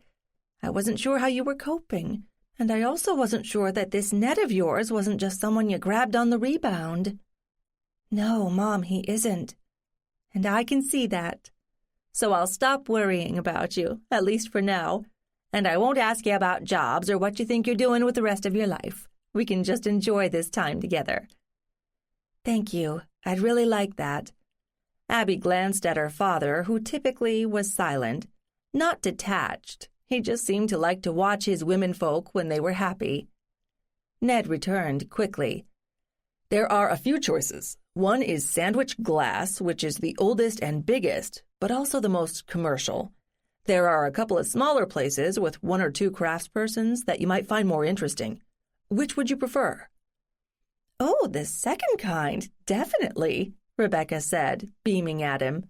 "I love to see how things are done and to talk to the people." "How about lunch in Falmouth, then?" Ned suggested. "Daniel told me about a place on the harbor on the far side of town that has great seafood, plus a nice view. Unless you're allergic to shellfish or scenic harbors." Rebecca laughed. "No to both. It sounds great. Abby, why don't you show us where to park our bags and let me freshen up and then we can go? I'd hate to waste this lovely weather." Upstairs, Abby guided her mother to one of the back bedrooms. "The front room is a bit bigger, but Ellie claimed that one when we arrived, and I'd hate to displace her." "Not a problem, dear. How long have you known Ellie?" "A couple of months, I guess." "How did you guess we knew each other?" "Just that she seems comfortable with you. With both you and Ned, actually. She seems very self-possessed for a young girl. What is she, 8? "Just. She starts 3rd grade next week. And you're right, she's very mature for her age." "So were you, darling, at that age." "Well, point me to the bathroom and I'll be good to go." "Right down the hall there." Abby joined the men downstairs. They were still on the porch, and Ned appeared to be explaining the history of this little enclave of houses. "Daniel told me that these were built mainly as summer homes by people from the Boston area. It was a popular area in the later 19th century. Of course, it wasn't as easy to get here back then. There were bridges, but they were pretty simple until they built the existing ones in the 1930s. But of course, the Cape was settled long before 1900. The Mayflower Pilgrims landed at what is now Provincetown before they decided to settle in what became Plymouth. There's a monument in Provincetown." "Ned, how much time have you spent here?" Abby asked. "The occasional visit. I've known Daniel for a long time, but you know I like the history." He smiled at her. "Of course." Abby smiled back. Marvin smiled at the two of them. Rebecca came quickly down the stairs. "All set," she said, "and I swear I'm hungry again." "You must have gotten an early start, Mom," Abby said. "Right after you called. Isn't that right, Marvin?" "It is. Of course, we were already up. So, where are we off to?" "Falmouth, a couple of miles away, and lunch," Ned told him. "Let's take my car. It's the most comfortable since there are 5 of us." "Ellie," Abby called out, "you ready to go?" "Coming," she called, and appeared a few moments later. "Kitten's on my bed. We're going to close everything so she can't get out, right?" "Of course we will." "Can I bring my camera?" Ellie asked. "Sure. There should be lots to take pictures of." Abby turned to her parents. "Ellie just got a camera this past week, so we're learning how to use it. She takes good pictures." "Maybe she can take a picture of all of us?" Rebecca asked, her eyes twinkling. "Yes, Mom, I'm sure she can do that." They found the Falmouth restaurant that Ned's friend Daniel had recommended. It was crowded, but not unpleasantly so, and the seafood was as fresh as it could get, since they could see the fishing boats only feet from where they sat. After lunch, they meandered along less-traveled roads, avoiding clots of tourists, and found 2 of the glass-making places Ned had identified. The first was near Sandwich, so they took a slight detour into the charming town. Abby felt a tingle as they passed a wonderful old cemetery overlooking a mill pond and made a mental bookmark to look it up later. She glanced at Ellie, who met her gaze. Did she feel it too? After that, they made their way to a second shop, farther east on the Cape, where a solo glassblower made pieces distinctly different from those at the first place they'd seen. At both, Rebecca was in her element, oohing and eyeing over various pieces and agonizing over which ones and how many to purchase. Abby had to admit they were beautiful, and finally succumbed to a swirled bowl that looked like a view of a solar system. They waited while everything was carefully wrapped in multiple layers of bubble wrap, and then Ned said, "Since you're here, you really should see the seashore." And everyone agreed. So they headed back toward Chatham and found the beach that Abby and Ellie had explored earlier. It was past 4 o'clock and the sun was low. Most tourists had gone home.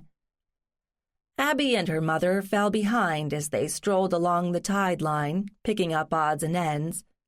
Rebecca watched the other 3 ahead of them. "She's his daughter, isn't she?" Abby shut her eyes, but there was no use denying it. "How can you tell? Just look at them together." "I know. Look, it's a complicated story, but now's not the time." Rebecca stopped her. "Just one question. Does Ellie know?" "No, not yet." "Then I won't say anything.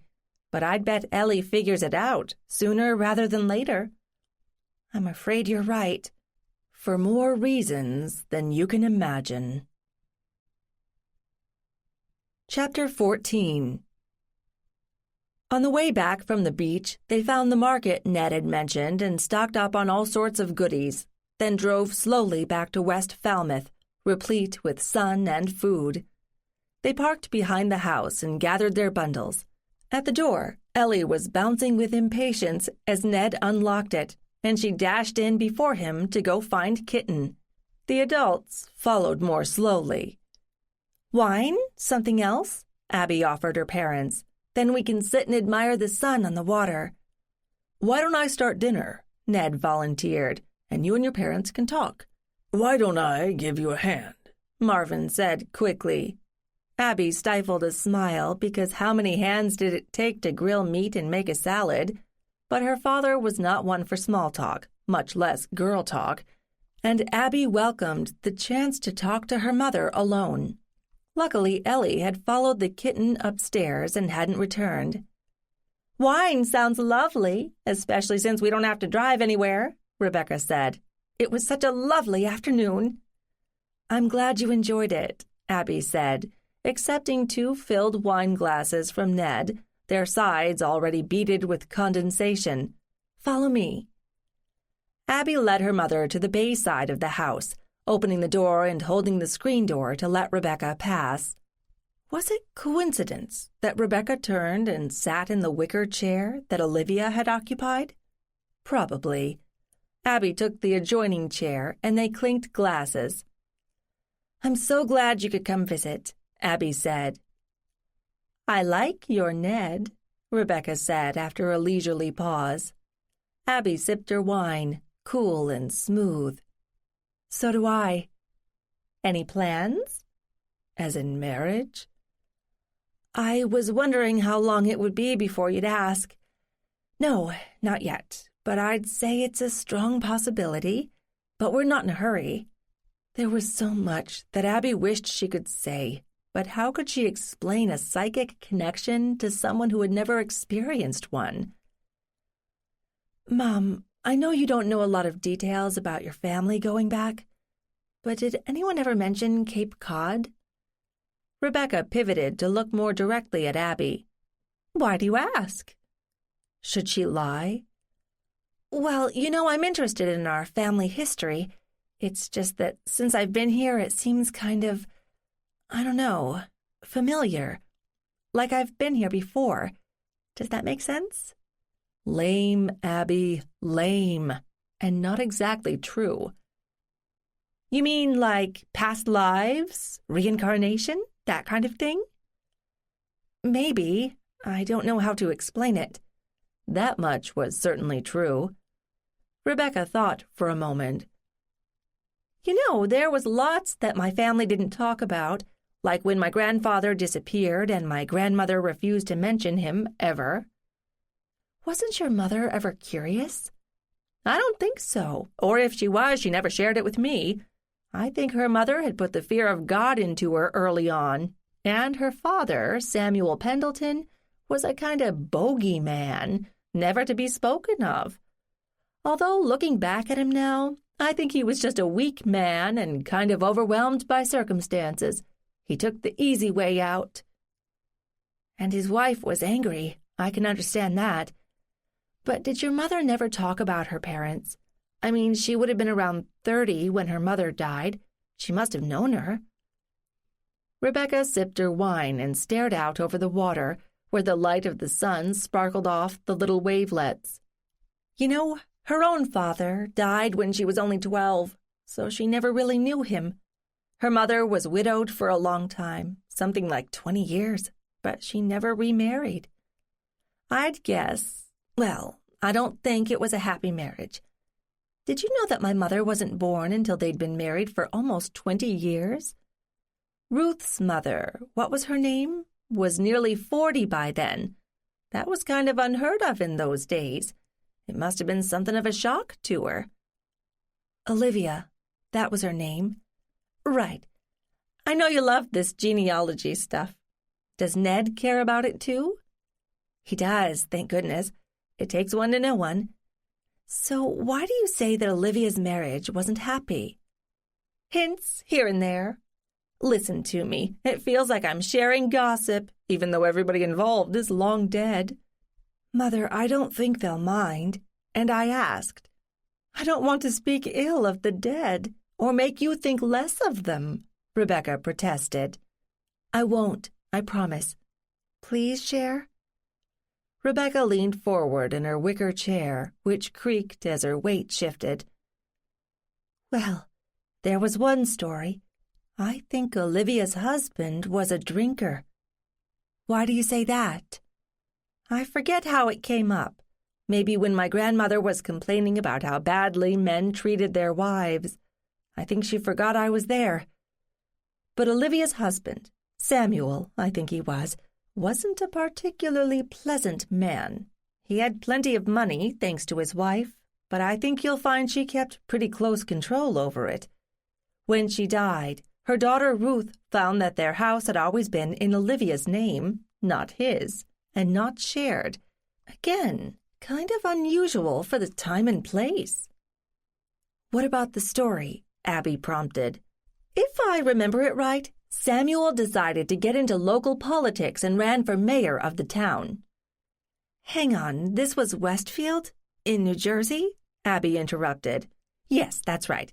Anyway, he proceeded to get very drunk on election day, even before the polls had closed. Olivia was so upset, she and the Irish maid managed to lock Samuel in his bedroom. But he was determined, so he climbed out the window to join the election partying. Needless to say, he did not win. I got the impression over the years that he thought very well of himself, a feeling that others did not necessarily share. He died relatively young, didn't he? Abby asked, trying to remember her family tree. I think so. He had a stroke on the golf course, or so I was told. It took him a day or two to die, but he'd lost his ability to speak. How sad. So Olivia stayed on in the town? Oh, yes. She remained active in good deeds, did a lot of volunteer work. In fact, she joined the Daughters of the American Revolution. You must know that. Yes, I looked up her application form at some point, but I don't think I did the math. She joined in 1928, and her husband would have been dead for more than 10 years by then, but she was still raising Ruth there, your grandmother. I think Granny went to a local private school as a day student. The family money apparently survived the Depression, but if I think about it, I'd guess they were spending down capital by then, not living on the income. There was nothing left for my mother. Abby looked up to see Ellie standing in the doorway, and she gestured to her to join them on the porch. Ned says to ask you, should he put the food on the grill? Ellie said. Abby checked her watch. It was after 6 already. She hadn't even heard Ellie come down the stairs. Sure, that's fine. She drew Ellie closer. Ellie didn't look at her, but kept her eyes on Rebecca, her gaze curious. Abby felt the familiar tingle when she touched Ellie. Then she reached out quickly to lay her hand on her mother's, just to see what happened. Whoa! Something like a slideshow slammed through her head. Fragments of images, people, places. She recognized Olivia, the older Olivia. There were fuzzy patches between the images, almost like blanks. Abby looked at her mother's face. Rebecca looked scared. Ellie dropped Abby's hand like a hot potato, although she didn't move away. Abby released her mother's hand and waited to see what would happen. the images faded, and the world stopped whirling. They were back on the porch in the dwindling light. "What was that?" Rebecca said in a whisper. Abby was torn between elation, she has it too, and dismay. How could she explain this? Much less quickly and simply. Her mother was staring at her, begging for answers. She took a deep breath. Turning to Ellie, she said, "Tell Ned to go ahead. We'll talk later, okay?" Ellie nodded and slipped back into the house. Abby turned back to Rebecca. "No, you're not going crazy, and you didn't just have a stroke. But this is going to take some explaining and some time. Can you wait until after we've eaten?" Rebecca gulped. "I guess so. You know what this is? Was?" Abby nodded. "I do, but I don't have all the answers yet." "Does Ned know?" "Yes, he shares it too. He's related to part of our family several generations back, and that's why Ellie has it." Rebecca slumped back into her chair. "Oh, my God! I've never felt anything like that. You sure it's not dangerous? It can't hurt me or anyone else?" "Not that I know of, but I'm pretty new with this, and that's another reason why I haven't told you about it. I want to understand it better, but I'm still learning. I'll tell you what I know. Listen, do you want Dad to hear all this?" Rebecca shook her head vigorously. "Not until I understand it myself. I don't want to worry him." "Can you send him to bed early?" Abby asked, smiling. "We can talk after." "Fine." Rebecca stood up abruptly. "I need another glass of wine." Abby followed Rebecca into the house and watched as her mother gave her father an affectionate peck on the cheek, as though her world hadn't been rocked only minutes before on the porch. Abby looked past them at Ned, who raised an eyebrow. She nodded. He looked incredulous and tilted his head toward Rebecca and Marvin. Abby gave a quick shake, trying to signal not now, not yet. Ned nodded once, then raised his tongs. "Dinner in 5. Ellie reappeared as Abby was setting the table. She was carrying Kitten, but Abby didn't have the heart to tell her not to hold the cat while they were eating. It wasn't fair to her, either, to keep changing the rules, but Abby couldn't help it.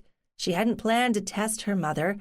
She'd reached out spontaneously, affectionately, and wham, there it was. Her poor mother, she was so unprepared for this. Dinner was a disjointed affair. Marvin was the only one at the table who didn't know that something odd was going on, although he must have sensed something, but he had never been much of a conversationalist and remained quiet. Rebecca did her best to fill in the silences, but her chatter came in fits and starts. She'd introduce a topic and then suddenly lose interest. Ellie didn't say much of anything, watching the adults acting strange. Ned was polite and courteous, serving up food, refilling glasses, clearing away the plates when they had finished eating. Abby just felt confused. If she had her way, she would find a quiet corner and work out a strategy for explaining what had happened to her mother. But that wasn't an option. The door had opened, and Rebecca deserved an explanation, but Abby knew she didn't have all the answers, maybe not even half of them. Nobody seemed interested in dessert. Ned quietly volunteered to do the dishes. Marvin, who might not be psychic but had sensed the currents at dinner, said, "Hey, Ellie, you have games here?" Ellie said politely, "Sure. Board games, though. There's no TV, so no video games." Marvin smiled. "I'm a whiz at those old board games. Want to see if I've still got the magic touch? That is, if Abby and Rebecca don't mind?" He looked around the table and raised an eyebrow. "That's a wonderful idea, Marvin," Rebecca said quickly. "Abby and I will have a chance to talk. I know you don't like that kind of girl talk." Marvin rubbed his hands together. "Well then, young lady, lead me to 'em," he told Ellie. "I'll join you when I'm finished cleaning up," Ned said. "Would you like to go sit on the porch, Mom?" Abby asked. "Won't there be mosquitoes?" Rebecca said somewhat querulously. Was she stalling? Abby wondered. Don't worry, I've got plenty of bug spray. She stood up. Come on. Rebecca followed her obediently out to the porch, and Abby handed her the can of insect repellent. When they were covered, they sat down. Rebecca avoided the chair where she had sat earlier, Olivia's chair, so Abby took it instead. Where do we start? Rebecca asked tentatively, looking scared.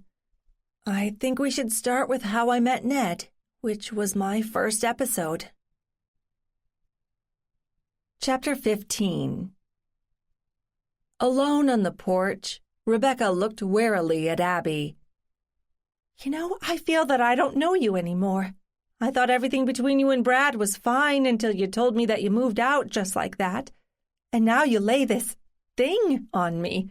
Is there anything else I need to know before we get into this? Like you're an international terrorist? At least Rebecca was trying to joke about it. Maybe that was a good sign. I know you and Dad liked Brad, but you only saw him when he was on his best behavior.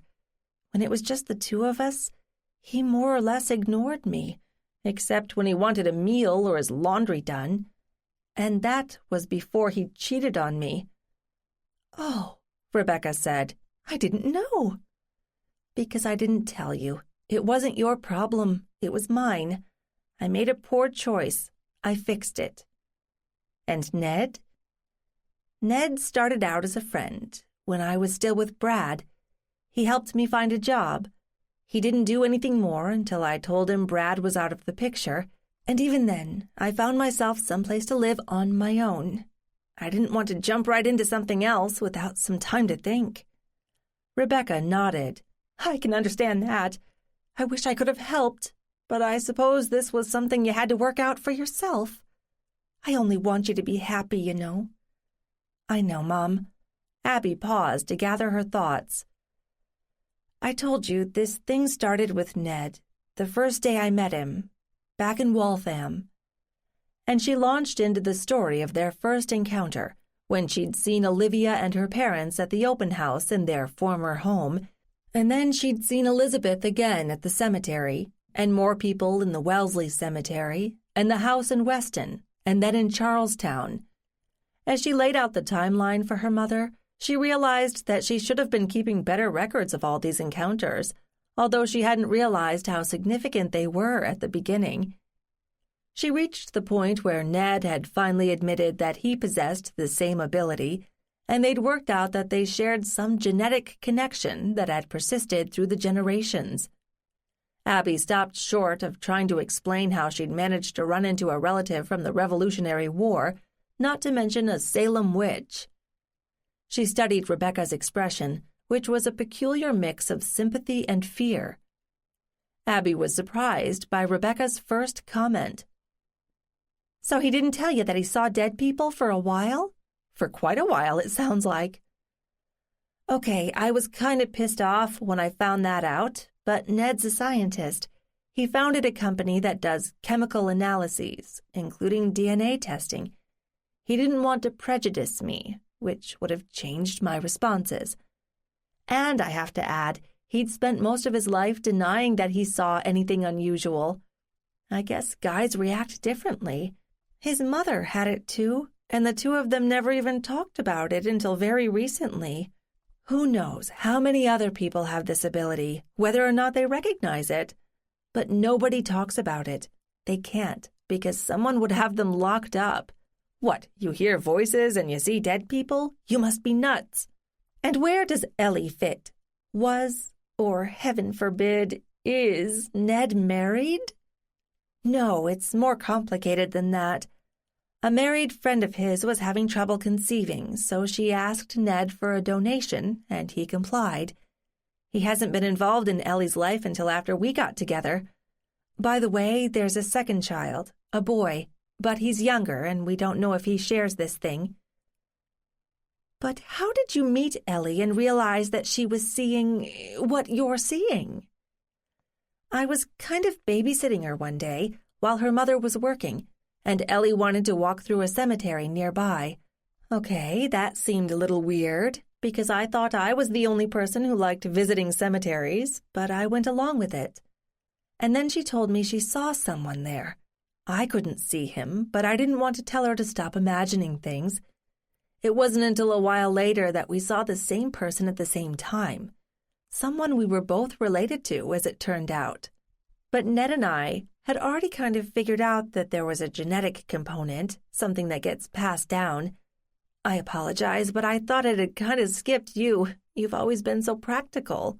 Is that a compliment? Rebecca asked sadly. You know, your father is, well, a dreamer, so I ended up being the one who had to take care of day-to-day stuff, like making sure the mortgage was paid and the oil was changed in the cars and we had wills and some sort of retirement savings. Don't get me wrong, I love your father. I always have. That's just the way he is and always has been. So we fit together well, I guess you'd say. Well, it's always looked like a happy marriage to me, Abby said. I'm glad you see it that way. Rebecca leaned forward in her chair. Look, can I ask you something? Of course. What is it? This thing that you've got, and Ned's got, and Ellie's got, it doesn't mean you can cast spells on people or move things around, does it? Or see the future? Are we witches? No, of course not. If you believe witches exist, I haven't made up my mind, but I'm not ruling it out. What we share is the ability to see the residue of an ancestor's past experience, usually something that was stressful to them, in a good or bad way, death, war, that kind of thing. But think of it as a snapshot on a certain wavelength that only certain people with the right antenna or sensors or whatever you want to call them can see. We don't see people who aren't connected to us in some way. Maybe someday we'll figure that out, but not right now.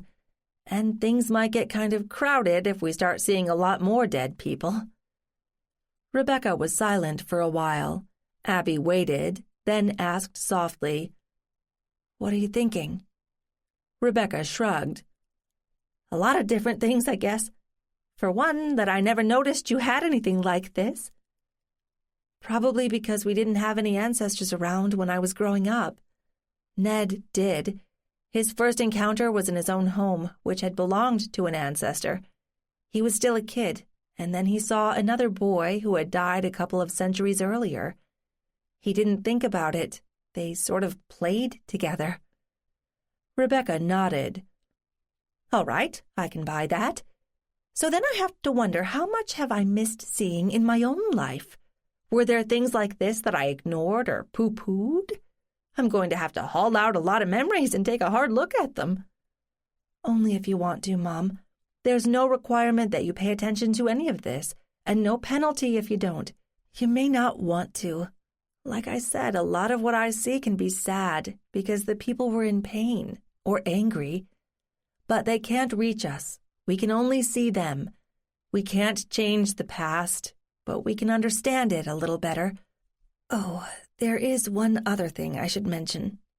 Do I want to know? Maybe. It seems that when those of us who share this gene or trait or whatever get together, especially if we touch, it kind of amplifies what we see. Like if Ned and I hold hands, sometimes I can see what he sees and vice versa, even if there's no personal connection to both of us. And I think that's what happened when Ellie and you and I held hands. It boosted the signal, if you want to look at it that way. And we are all related, back a ways, which might make it stronger. Does having a thing make a difference? Rebecca asked. You mean like holding something that belonged to the person you end up seeing? Yes, sometimes. Abby hesitated. That's what happened when you delivered that chair that belonged to your grandmother. You mean my mother? Rebecca asked. Well, that's what we always thought, but it turns out it was her mother's, Ruth's. And there's something else, but I'm not sure if you want to hear it. In for a penny, in for a pound. What? Rebecca said. Your mother wasn't an only child. There was another baby, a boy, who died in infancy, while his mother, your grandmother, was holding him in her arms in that chair." "You saw that?" Rebecca whispered. Abby nodded. "I think it was pneumonia. The baby was having trouble breathing, and I think that might cast a little light on why your grandfather left. He couldn't handle the pain of it, the guilt, that he couldn't do anything to help his own child. Remember, that was the Depression. So he bailed out. It doesn't excuse him, but it helps us to understand why he did what he did." "I don't think my mother ever knew. About the other baby, I mean. How on earth did you figure it out?" "I found his birth record when I went looking for it. He was barely a year old." "Abigail, how do you live with this?" Rebecca said, and Abby realized there were tears in her mother's eyes. "Mom, it's not all bad. There are happy times, too." Although not as often, but Abby didn't say that. "But I'd rather know than not know. These are people who made us who we are. Not exactly directly, but the choices they made and the things that happened to them shaped their lives and eventually ours. Trust me, it's not a scary thing. They can't hurt us, and by acknowledging them, we honor their memory." Rebecca looked down at her hands in her lap and shook her head. "I don't know what to think. It's a lot to take in." Then she looked up. "Did you invite us here to tell me all this?" "No, I wanted you to meet Ned. I'd already waited too long. And I wanted to ask you if you remembered anything that your mother or grandmother had said about Olivia or Cape Cod. Nothing psychic, just a family story passed down." "Because you saw her here." Abby was surprised that her mother had reached that conclusion so quickly. "Yes, and she was sad. Ellie and I both felt the sadness as soon as we walked into the house, but we didn't see Olivia until the storm." "You were together then?" "Yes, and we both saw her, and the kitten did, too." At that last comment, Rebecca burst out laughing. "Oh, seriously?" "Yes. See, it's a different wavelength, but cats seem to get it, too." Abby looked up to see Ned in the doorway. "Everything okay?" he asked. "We're fine," Abby told him. "I've just been explaining, well, everything to my mother." Ned turned his attention to Rebecca. "I'm sorry we've hit you with all this at once. It wasn't planned. I thought we could have a pleasant day or two and get to know each other." "That's okay, Ned. The cat got out of the bag when Abby and Ellie touched me, and I think I just met my great-grandmother for the first time, so Abby had to explain. Not your fault, and I guess when I have time to wrap my head around the whole thing, I'll be glad that Abby found you." She stood up. "Are Marvin and Ellie still battling each other?" "So it appears. But it's time for Ellie to get to bed. How long do you think you can stay around tomorrow?" "Longer than we'd planned, but not long enough, apparently. But right now I need time to think. Let me go retrieve my husband so you can put Ellie to bed." Rebecca approached the door, then stopped in front of Ned. "This might sound odd, but may I touch you?" Ned's eyes darted toward Abby, but he said politely, "Of course." Rebecca reached a tentative hand toward Ned's face, then laid it on his cheek. She was silent, watching his expression. Then she dropped her hand. "I see. We'll have to talk more tomorrow." Rebecca turned and went into the house, calling out her husband's name. He answered from the living room. "That was odd," Ned told Abby. "I take it you told her everything?" "A lot of it," Abby admitted. "It's a lot to take in all at once. By the way, she knows that Ellie's your daughter, but she doesn't know about Leslie and my job and all that. You want to put Ellie to bed?" "Sure." Abby stayed on the porch, looking out into the darkness, listening to the slap of water against the bulkhead. This mini vacation was not turning out the way she had planned. Okay, she'd been avoiding telling her parents about Ned, or at least the details, because she had feared exactly what had happened. She couldn't explain their relationship without talking about all the other stuff that had brought her and Ned together. And then there had been Ellie. And she definitely hadn't planned that moment of contact when apparently she had blown her mother's mind. Actually, her mother had taken it all surprisingly well. Abby wondered what Rebecca would tell her husband. No doubt he would take it in stride, because Rebecca was still Rebecca, and Marvin had loved her for decades. This was just another facet of Rebecca, one that had been there all along, but concealed. She found she wasn't worried. Her parents would survive this. Ned came back down. Ellie was practically asleep by the time her head hit the pillow. How's your mother coping? Pretty well, I think. I told you she was a very practical person. I sit her down and tell her I see dead people and, oh, by the way, you do too, and we just proved it, and she's going to find a way to organize it. At the very least, I think we're going to learn more about Olivia and why she was here. I'm relieved it's all out in the open now. So am I, Ned said, holding out his hand. He pulled her out of her chair and into his arms. Abby studied his face. I think my parents have a good relationship. They love each other, and always have. And more than that, they trust each other. Can we do that? Do you have to ask? Chapter 16. Breakfast was an odd meal. Abby assumed that her mother had told her father about the conversation of the evening before, although if that was true, Marvin showed no sign of being fazed by the information. Rebecca bantered with Ned while Abby scrambled eggs. Ellie watched the grown-ups without saying anything. Kitten remained on her lap, her tiny head peeping over the edge of the table, taking it all in. That kitten really was attached to Ellie, although she was friendly enough with the other people in the house, male and female, old and young. But left to her own devices, she headed straight back to Ellie, or fell asleep. Abby decided to take the bull by the horns. Dad, did Mom tell you what we talked about last night?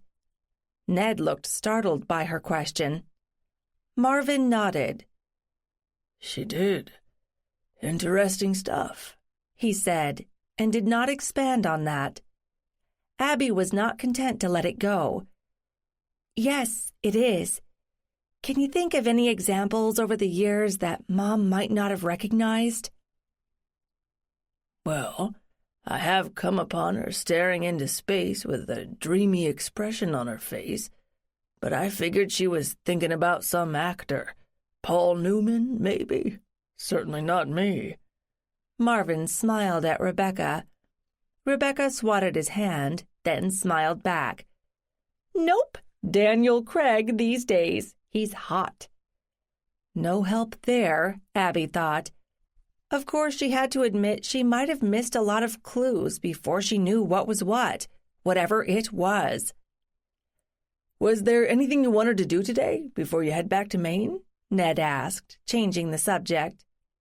I think we've done our fair share of sightseeing, Ned, but thank you for asking, Rebecca informed him. We'd like to spend what time we have here with you all, not in a car fighting traffic and looking for parking. She turned to Abby. And we can talk about Olivia. Abby was happy to see that even if her dad was ducking the issue, her mother wasn't. Have you remembered anything more, Mom? Abby asked. Not yet, but I figure if you and I kick some ideas around, we might come up with something. You know more than I do about who's who and dates and stuff. I do, but I don't want to bore you with what's in my computer program. No need, Rebecca said complacently. We can just go sit out back and see what comes. Rebecca had certainly adjusted to her new status as ghost seeker quickly. Maybe that was a good thing. Maybe what Abby had told her had explained a lot of things that Rebecca had never quite understood. It was worth a shot anyway, and Abby had no other plans for the day. That sounds good to me. She turned to Ned and her father. Guys, what are you going to do? We'll figure something out, and we promise we'll stay out of your hair, Ned said. Marvin said nothing but smiled. What about me? Ellie asked plaintively. Do you want to stay with us, sweetie, or go with Ned? Abby asked. You. Here. Please, she added as an afterthought. Okay, you're with the ladies' team. Let's finish breakfast and then we can get started, Abby said firmly, although she had no agenda. An hour later, the men had taken themselves out to parts unknown, leaving the women and girl child on their own. As Rebecca had suggested, they went out to the porch and settled in the creaky old chairs. What now? Rebecca asked. Mom, I don't know. This isn't exactly a séance where we all sit around in a dark room and wait for a spirit to show up. It doesn't work like that. Okay, Rebecca said, untroubled. Why don't you start off by telling me what kind of research you do, if you want to find out something about who was where, who they were related to, that kind of thing. That's a good idea. No surprise, I've done a lot of this lately, at least for a few generations.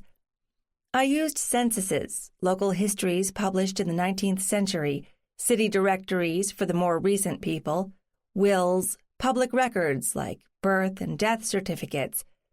More and more of this information is available online now, just in the past few years. I can teach you how to use all that if you're interested. But I really wanted to talk to you because I thought maybe you overheard some stuff from your family that wouldn't have been written down. Like that story about the election you told me last night. Rebecca laughed. Oh, well, that one was memorable. So much so that it got passed down. And I guess I see your point. It tells us something about what kind of people they were. The problem is, on our side, most of the families were kind of small, so there aren't cousins and such to compare notes with. Let's see. When did Olivia and her husband marry? Olivia and Samuel Ellenwood married in 1886, when Olivia was just 20. This was in Boston, at the Arlington Street Church. I don't know if you've ever seen that, but it's lovely, and it's right in the middle of the city. Kind of odd, I always thought, because both she and her family and her husband-to-be were all from Lynn originally, and were living in Waltham at the time. I always wondered why they didn't marry in one of those places. Maybe it was a society thing. She didn't have my mother until 1901, so she'd been married about 15 years, Rebecca said pensively. That was unusual. She could have lost one or more before that. There wouldn't be a record of that. Abby glanced nervously at Ellie, who appeared to be ignoring the conversation. How much would she understand? That's true. Suddenly, Rebecca's eyes went blank, and then she turned quickly to Abby. Wait a minute. I do remember something. I remember my grandmother Ruth saying that when her mother, that would be Olivia, was finally pregnant after all those years, of course she wouldn't have put it that way, she went to tell her mother, who must have been living in Waltham then. And what Ruth told me was her mother took one look at Olivia as she was walking up to the house and said, "You're pregnant," before Olivia even had a chance to open her mouth, like she knew. What do you think of that? Rebecca sat back in her chair, beaming. That's amazing, and it could fit. I wish I remembered your grandmother better, but I've got only some kind of brief memories of her. I was, maybe 8 when she died? About that. And we'd kind of kept you away from her for a while before that, when she was so sick. I'd hoped you would have happier memories of her. She used to read me stories, didn't she, when I was little? And she smelled nice. She always liked lavender. Do you know there's something else I just thought of? She once told me that her mother, Olivia again, liked one particular kind of expensive perfume. That must have been when she was a rich widow. I think they still make it. What the heck was it called? Rebecca's brow furrowed, then her expression brightened. Black Narcissus, that was it. My mother kept an old bottle of it around to remind herself of her grandmother, and I used to sniff it now and then. Wow, It gets confusing trying to keep all these generations straight, doesn't it? It does, Abby agreed. I'll have to look for the perfume. So Olivia and her husband owned a house in Westfield, and they're in the censuses. But the house was in her name, right? Did they have any other properties? No, I don't think so. If Ruth inherited from Olivia, she would have sold them off pretty quickly. I guess you'd have to look at New Jersey records for those. Anyway, most of what Olivia and her husband had owned was gone by the time Ruth's husband Samuel ran off, so Olivia couldn't help much. Not that my grandmother Ruth ever asked for help. She was determined that she would never depend on anybody again. She managed pretty well, all things considered. You know, I did look up Olivia's will a while ago, but it was one of those frustrating ones that said something like, "I leave all my worldly possessions to my beloved daughter." No inventory or valuation or anything useful like that. Well, wouldn't there be records of when Ruth inherited the Westfield house and sold it? You're right, Mom. There should be. I haven't had time to look. Even without any details from the will, there should be property transfer records. Rebecca smiled. Hey, I think I'm getting the hang of this, and I'm beginning to see why it's fun for you. Well, Abby thought, that's progress. Maybe her mother could help her out with disentangling some of the branches of the family tree and figuring out which ones had the psychic gene, if things ever went that far. What about looking at Cape Cod property records? Rebecca said. I was going to, Mom, Abby replied, but I haven't had the time. Ned says they're online, or at least the bare details. But we only found Olivia here a couple of days ago, and what with other things going on, I didn't have time to think about what that meant. Well, there you go. Just look up Olivia Ellenwood and see if she owned property around here.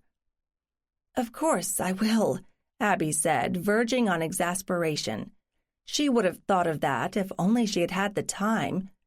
Try as she might, she couldn't picture a staid dowager like Olivia sitting on the porch here crying her eyes out if she'd been a guest in the home.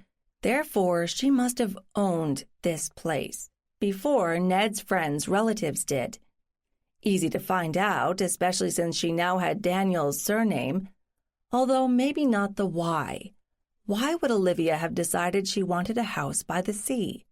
And when had she decided? But more important, why would she have been crying? It could depend on when she spent time here. The death of one of her parents, her husband, her daughter's lost child and disastrous marriage. So many occasions for tears, but Abby felt strongly that Olivia would have cried in private, not sitting on the porch in a hurricane. After that initial surge of enthusiasm, Rebecca's discoveries tapered off. I wish I could remember more, Abby, her mother told her, but I haven't thought about these things for a very long time. Live in the now, I always say. I sent you all of the documents I had from my side of the family last year, but I know there wasn't a lot there. Before you get mad at me, I think Ruth probably pitched a lot of stuff, if there was any. She had no patience with the past. I'll poke around and see if there's anything else, but don't get your hopes up. I understand, Mom. Don't beat yourself up. I threw a whole lot at you all at once. Go home and digest it. These people have been gone a long time, and I think they can wait a little longer. Mostly it's to satisfy my curiosity. I want to know what Olivia was doing here and why she was crying. Maybe we'll never know, but I haven't run out of resources yet. When Rebecca went upstairs to repack what little they had unpacked, Abby turned to Ellie. You've been quiet. You have any ideas? Ellie shrugged. I don't know all that stuff you were talking about, but I think Olivia was sad about something in particular. I don't know what. I can't see what she thinks. I can't either, sweetie, and that may be impossible anyway. Look, the guys are back. Before her parents left, for a few brief minutes, Abby found herself alone with her father. "You haven't said much, Dad. Everything all right?" "Sure is. In case you hadn't noticed, I'm usually quiet. Your mother does enough talking for two people." "That she does. I guess I take after you." "Maybe. Interesting stuff you brought up this trip. Nothing I would have expected." "Tell me about it. I just stumbled into it. It's been kind of fascinating, but it eats up a lot of my life. I want at least some answers before I get on with things." "You okay for money? Because I can help." "No need, Dad. Ned's got plenty, and he's happy to support me. He doesn't spend much of anything on himself. But I'll get back to work eventually, once I get this other stuff sorted out." "I'm sure you will. Your Ned is a good man, and he looks out for you. I don't mean just financially." "I know. I'm very lucky." "Ellie going to be a problem for you, too?" "I hope not. She's a sweet kid, and I want to help her figure out what this thing is. I know she could just stifle it, but I think it's gone too far for that. And if we told her to just forget it, she'd resent it in the long run. But she's smart, probably smarter than most of her class, and that makes fitting in more difficult for her, even without seeing dead people. So I want to be there to help, and certainly Ned does. He didn't know about any of this either until this past year." "What about the mother? Is she a problem?"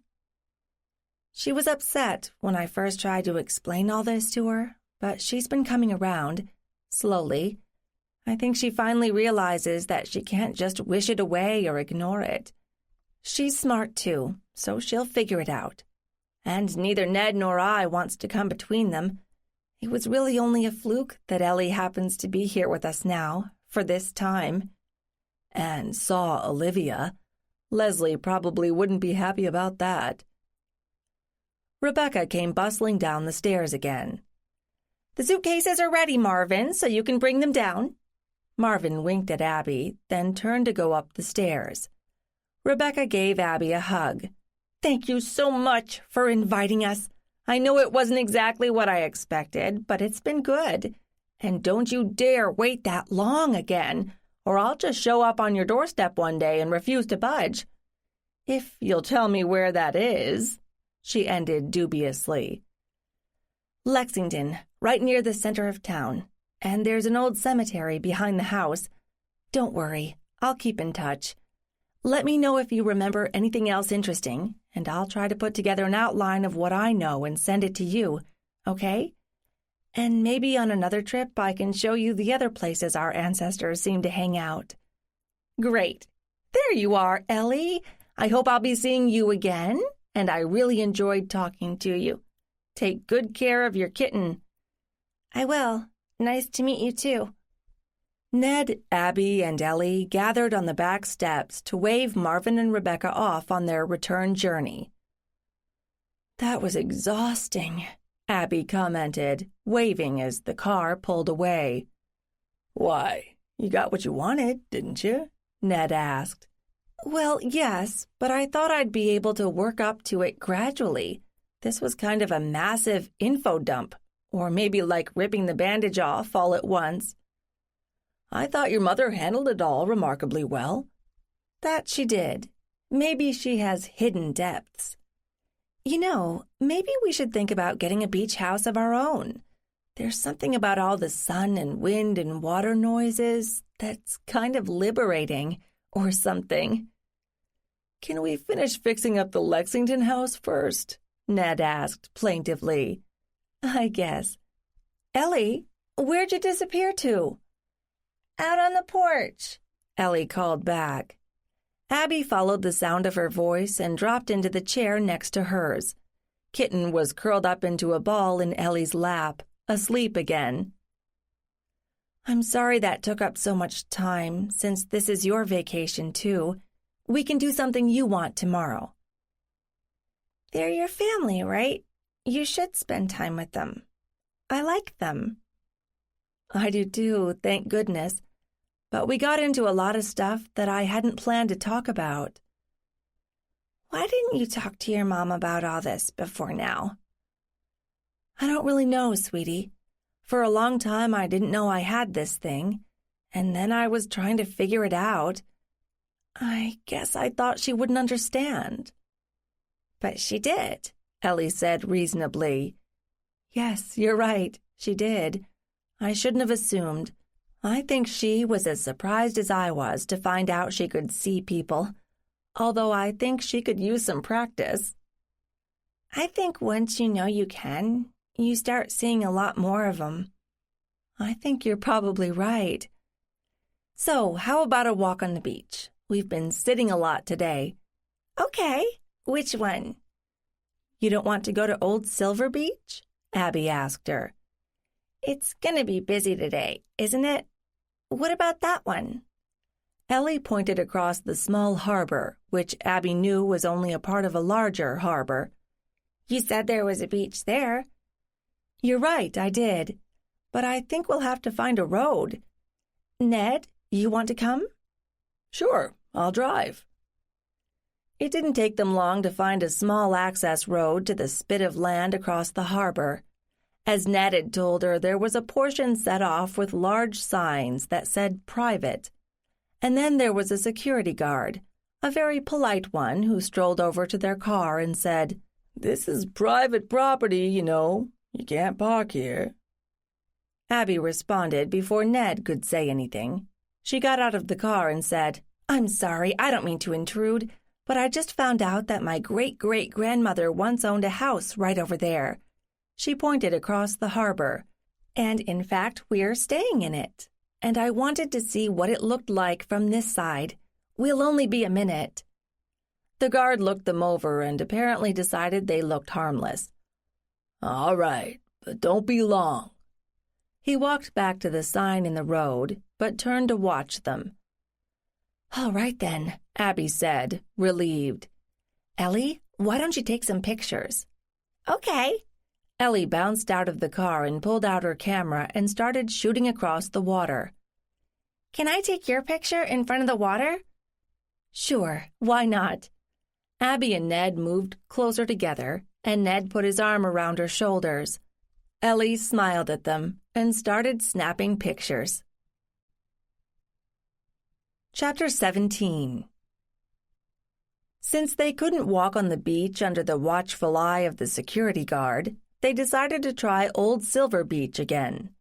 They drove back to the main road, where traffic was already picking up heading north, people going back to work. Next weekend, Labor Day, would no doubt be a nightmare, and Abby was glad they had had this slightly less manic time together. At the beach, Abby and Ned hung back, watching Ellie play in the sand and water. "She's quite a kid, isn't she?" Abby said. "That she is," Ned replied. "Not that I can take any credit for it." "Well, she does have your genes." When Ned started to protest, Abby held up one hand. "I don't want to get into a discussion of nature versus nurture at this point. Let's just say that we have reason to believe there is a genetic component to this thing we've got. No, that makes it sound like the plague or something. How about why we see? But the reality is we have this something, and yet we still have to go on leading ordinary lives. You and I can handle it. We're grown-ups. But how do we help Ellie? Will Leslie let us?" "Abby, I can't answer that. This is kind of day-to-day. But your mother seemed to have accepted it easily enough." "I must say I was happily surprised. I've always seen my mother as a pragmatist. In this case, she was offered proof, through no effort of her own, so she picked herself up and said, 'What do we do now?' I think she's kind of intrigued." "Did you tell her not to go trumpeting it to her bridge club?" Ned asked with a smile. "She doesn't play bridge, and I think she got the point. We're walking a fine line here, all of us, trying to learn more about whatever it is without giving away too much or scaring people, and the rules keep changing." Ellie was now drawing things in the wet sand with a stick she'd picked up somewhere and watching the water erase them. She looked up at them, and Abby waved. "We should leave tomorrow. That's what we told Leslie, isn't it?" Abby said. "That'll give Ellie a day to decompress before she has to go to school. If George is up for it, that is. Have you heard anything new?" "No. I'll call Leslie tonight and check. Is there anything else you want to accomplish while you're here?" "I'd like to check the property records for the house," she said. "I don't have to see the originals in Barnstable. I can always do that later. But I would like to verify that Olivia actually lived here." "What if she only rented?" Ned asked. "Maybe there will be something in the society pages, in the newspapers the library has. I'll save that for the next trip." "I don't mean to burst your bubble, Abby, but where will this end?" "You mean all the ancestors, not just Olivia and her family?" "I don't know, Ned. It's still new to me, and I don't have a lot of answers. Aren't you curious? After all, you're the scientist." "Yes, but I have a business to run, and other people depending on me for their jobs. I can't just take time off and go looking for ancestors." "And I can? I told my mother this isn't forever. I want to get back to work. I like to work. But I need to know what's going on. And I bet you'd like to know how many other people can do this, don't you?" "Well, yes. Please don't take this wrong, Abby. I'm happy to pay the bills. I've got the means to do it. What I'm more worried about is you obsessing about all this. Look, I saw you after Salem. It really upset you, didn't it?" "It did. But isn't that important? That the grief or anger or whatever that took over Salem 300 years ago is still strong today for those who can see it? I don't want to go wandering around looking for emotional, cheap thrills from my past, but I kind of need to know where the boundaries are. Does that make sense?" "Yes." Ned wrapped an arm around her shoulders and pulled her closer. "Should I be happy that I provide enough cheap thrills for you in the here and now?" "Go right ahead." Abby leaned against him. "Hey, enough mushy stuff," Ellie called out as she approached them, her pockets bulging with shells. "I'm hungry."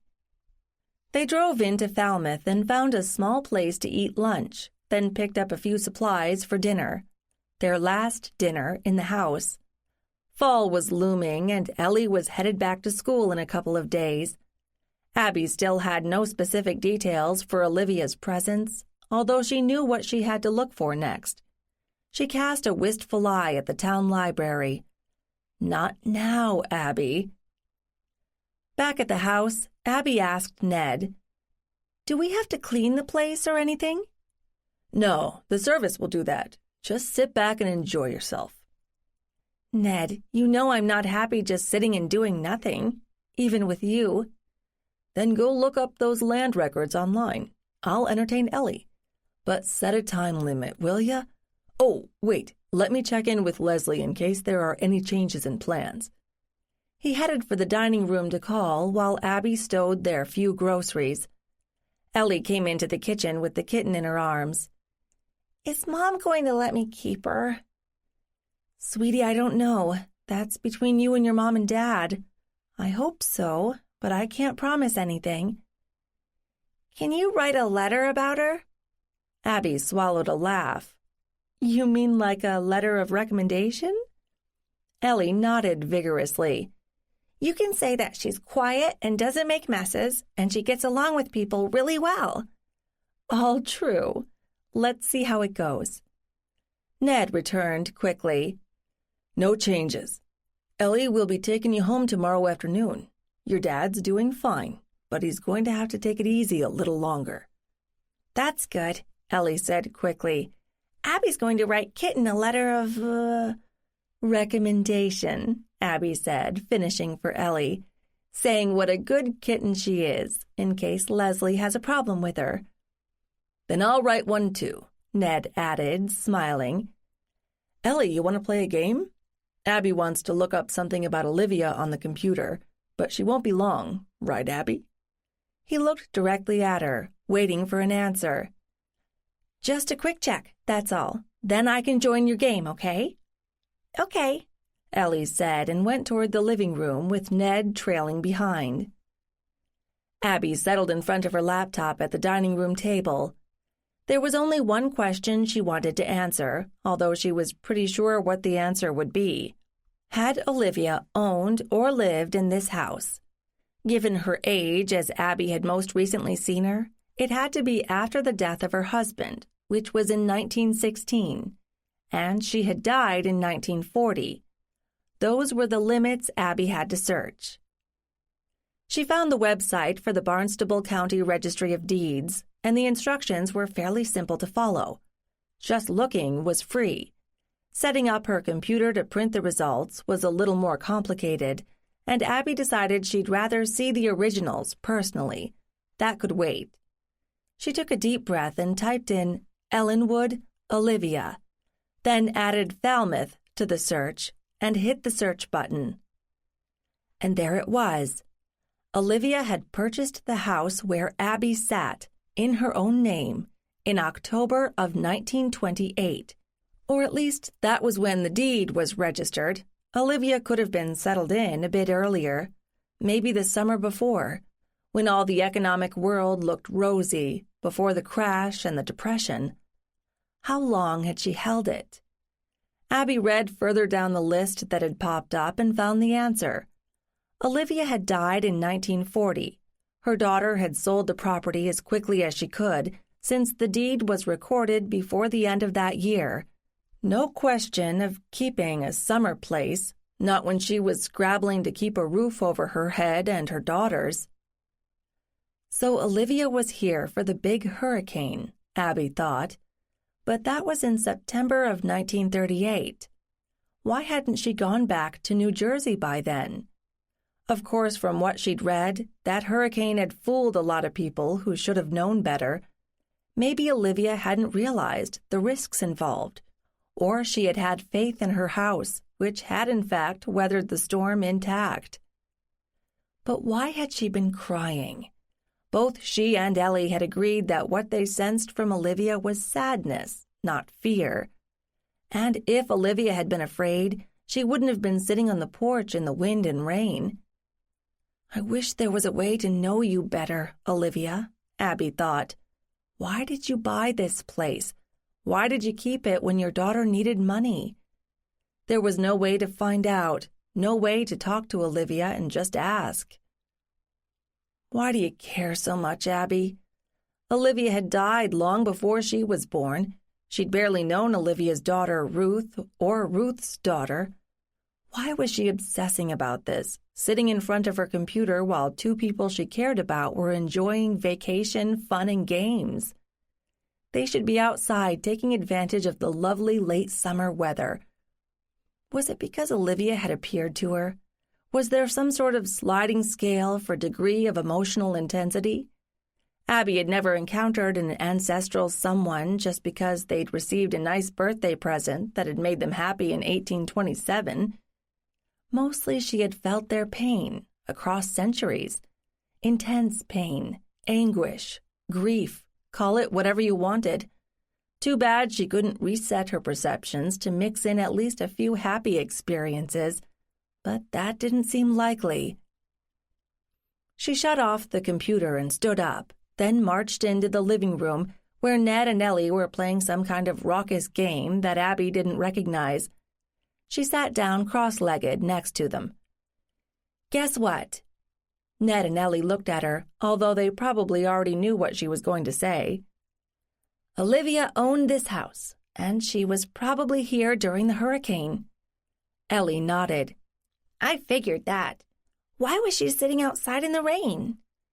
That I don't know, Ellie, and that's going to be a lot harder to figure out since she can't tell us. You think we can? Find out why she was so sad? I'm going to try, but there may not be much to go on. Abby glanced at Ned, who looked amused. What would you look for, Ellie? Wait, first tell me if you see people when they're happy, not just when they're sad. Yeah, sometimes, like Hannah in the cemetery. I know cemeteries are sad because people are buried there, and their families were sad at the funeral. But Hannah was happy to see me. So was Johnny, Ned said suddenly. He may have died a sad death, but when he appeared to me, he wasn't unhappy. He must have been happy in that house. Wow, you mean he was your friend? Like Hannah? Ellie said, round-eyed. Didn't I tell you about him? I was probably about your age when I met him. He lived in our house a couple of 100 years earlier, and when I saw him, we were about the same age. It sounds like we used to play the same way you and Hannah play. He never spoke to me, though. Cool. Ellie looked down at the board, then up at Ned. Can we finish this game before dinner? Because I'm beating ya. Abby almost laughed. First, they're talking about spirits, and then suddenly Ellie shifts right back to winning at whatever it was. Ellie didn't seem to be in danger of becoming obsessed by all the dead around her. We're keeping it simple tonight. Hamburgers on the grill, fresh corn and salad, Abby told them. And ice cream for dessert. It won't take long to get ready, so you'd better whomp Ned quickly, Ellie. No problem, Ellie said, her eyes on the board. After mixing up the salad, Abby handed over the cooking chores to Ned, and she and Ellie went out to sit on the porch. That was nice, wasn't it, Ellie? You mean being here? Yeah. You didn't know about Olivia being here before, did you? Abby shook her head. No, I had no idea. Remember, there's a whole lot more that we don't know than we do, so I'm sure there are lots of surprises coming. You don't see these people at school, do you? Ellie shook her head. No, but that's a pretty new building. There's not enough of the past there. Are you looking forward to third grade? Ellie shrugged noncommittally. I like some parts, but a lot of the kids are, well, kind of dumb. I'm done with stuff before they really get started. What does the teacher tell you? To sit down and be quiet. Poor kid. That was a surefire recipe for turning any child away from learning. That's not much fun. Learning should be fun. Do you think you'd be happier at a different school? You mean like a private school? I don't know. I haven't met many kids from those. Are they snobby? It depends. There are some schools that are proud of being old and brag about all the important people who have gone there. You know, presidents and writers, those kinds of people. And then there are schools for smart kids who don't care about that other stuff. They cost a lot of money, don't they? Ellie asked. How was Abby supposed to explain that Ned could pay for whatever school Ellie should go to? It was not her place to do it. It depends. Sometimes they have scholarships to help pay for it. I'd like to be at a smart school, Ellie said with a kind of wistfulness in her voice. Well, we'll see what we can do, all right? But tomorrow we have to go home, and you need to start getting ready for school, the one where you are now. Yeah, I know. I'm taking Kitten with me, aren't I? Well, we haven't talked to your mother about it, but we'll try. Worst case, we'll keep her at our house and you can come visit her. Ellie looked rebellious, but didn't say anything. Abby crossed her fingers that Leslie would be okay with a new family member. Chapter 18. What am I going to put Kitten in? Can I just carry her in my lap? Ellie demanded. Abby and Ned exchanged a look. No, sweetie, that's not safe for anybody, Abby told her. Ned, do we have any boxes? There might be one in my car, he said. I'll go look.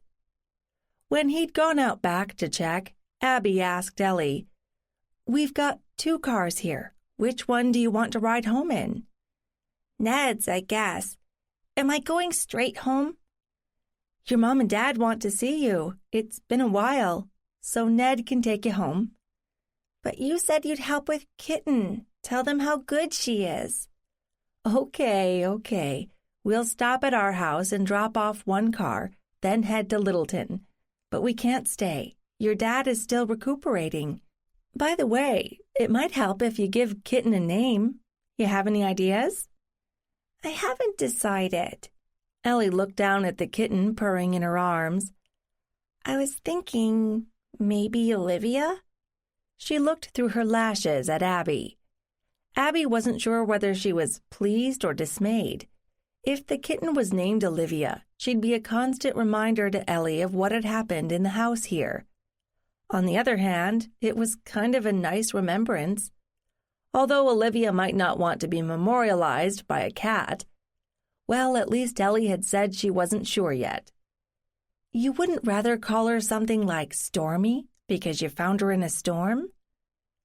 Ellie came perilously close to pouting. "I'm still thinking about it." Ned returned with a cardboard box. "It's not very big, but it should do for a couple of hours. Ellie, you want to help me cut air holes in it for the ride?" "Okay." She put the cat down reluctantly, and the cat scurried over to the box and jumped into it to investigate. "I'll let you two work it out," Abby told them.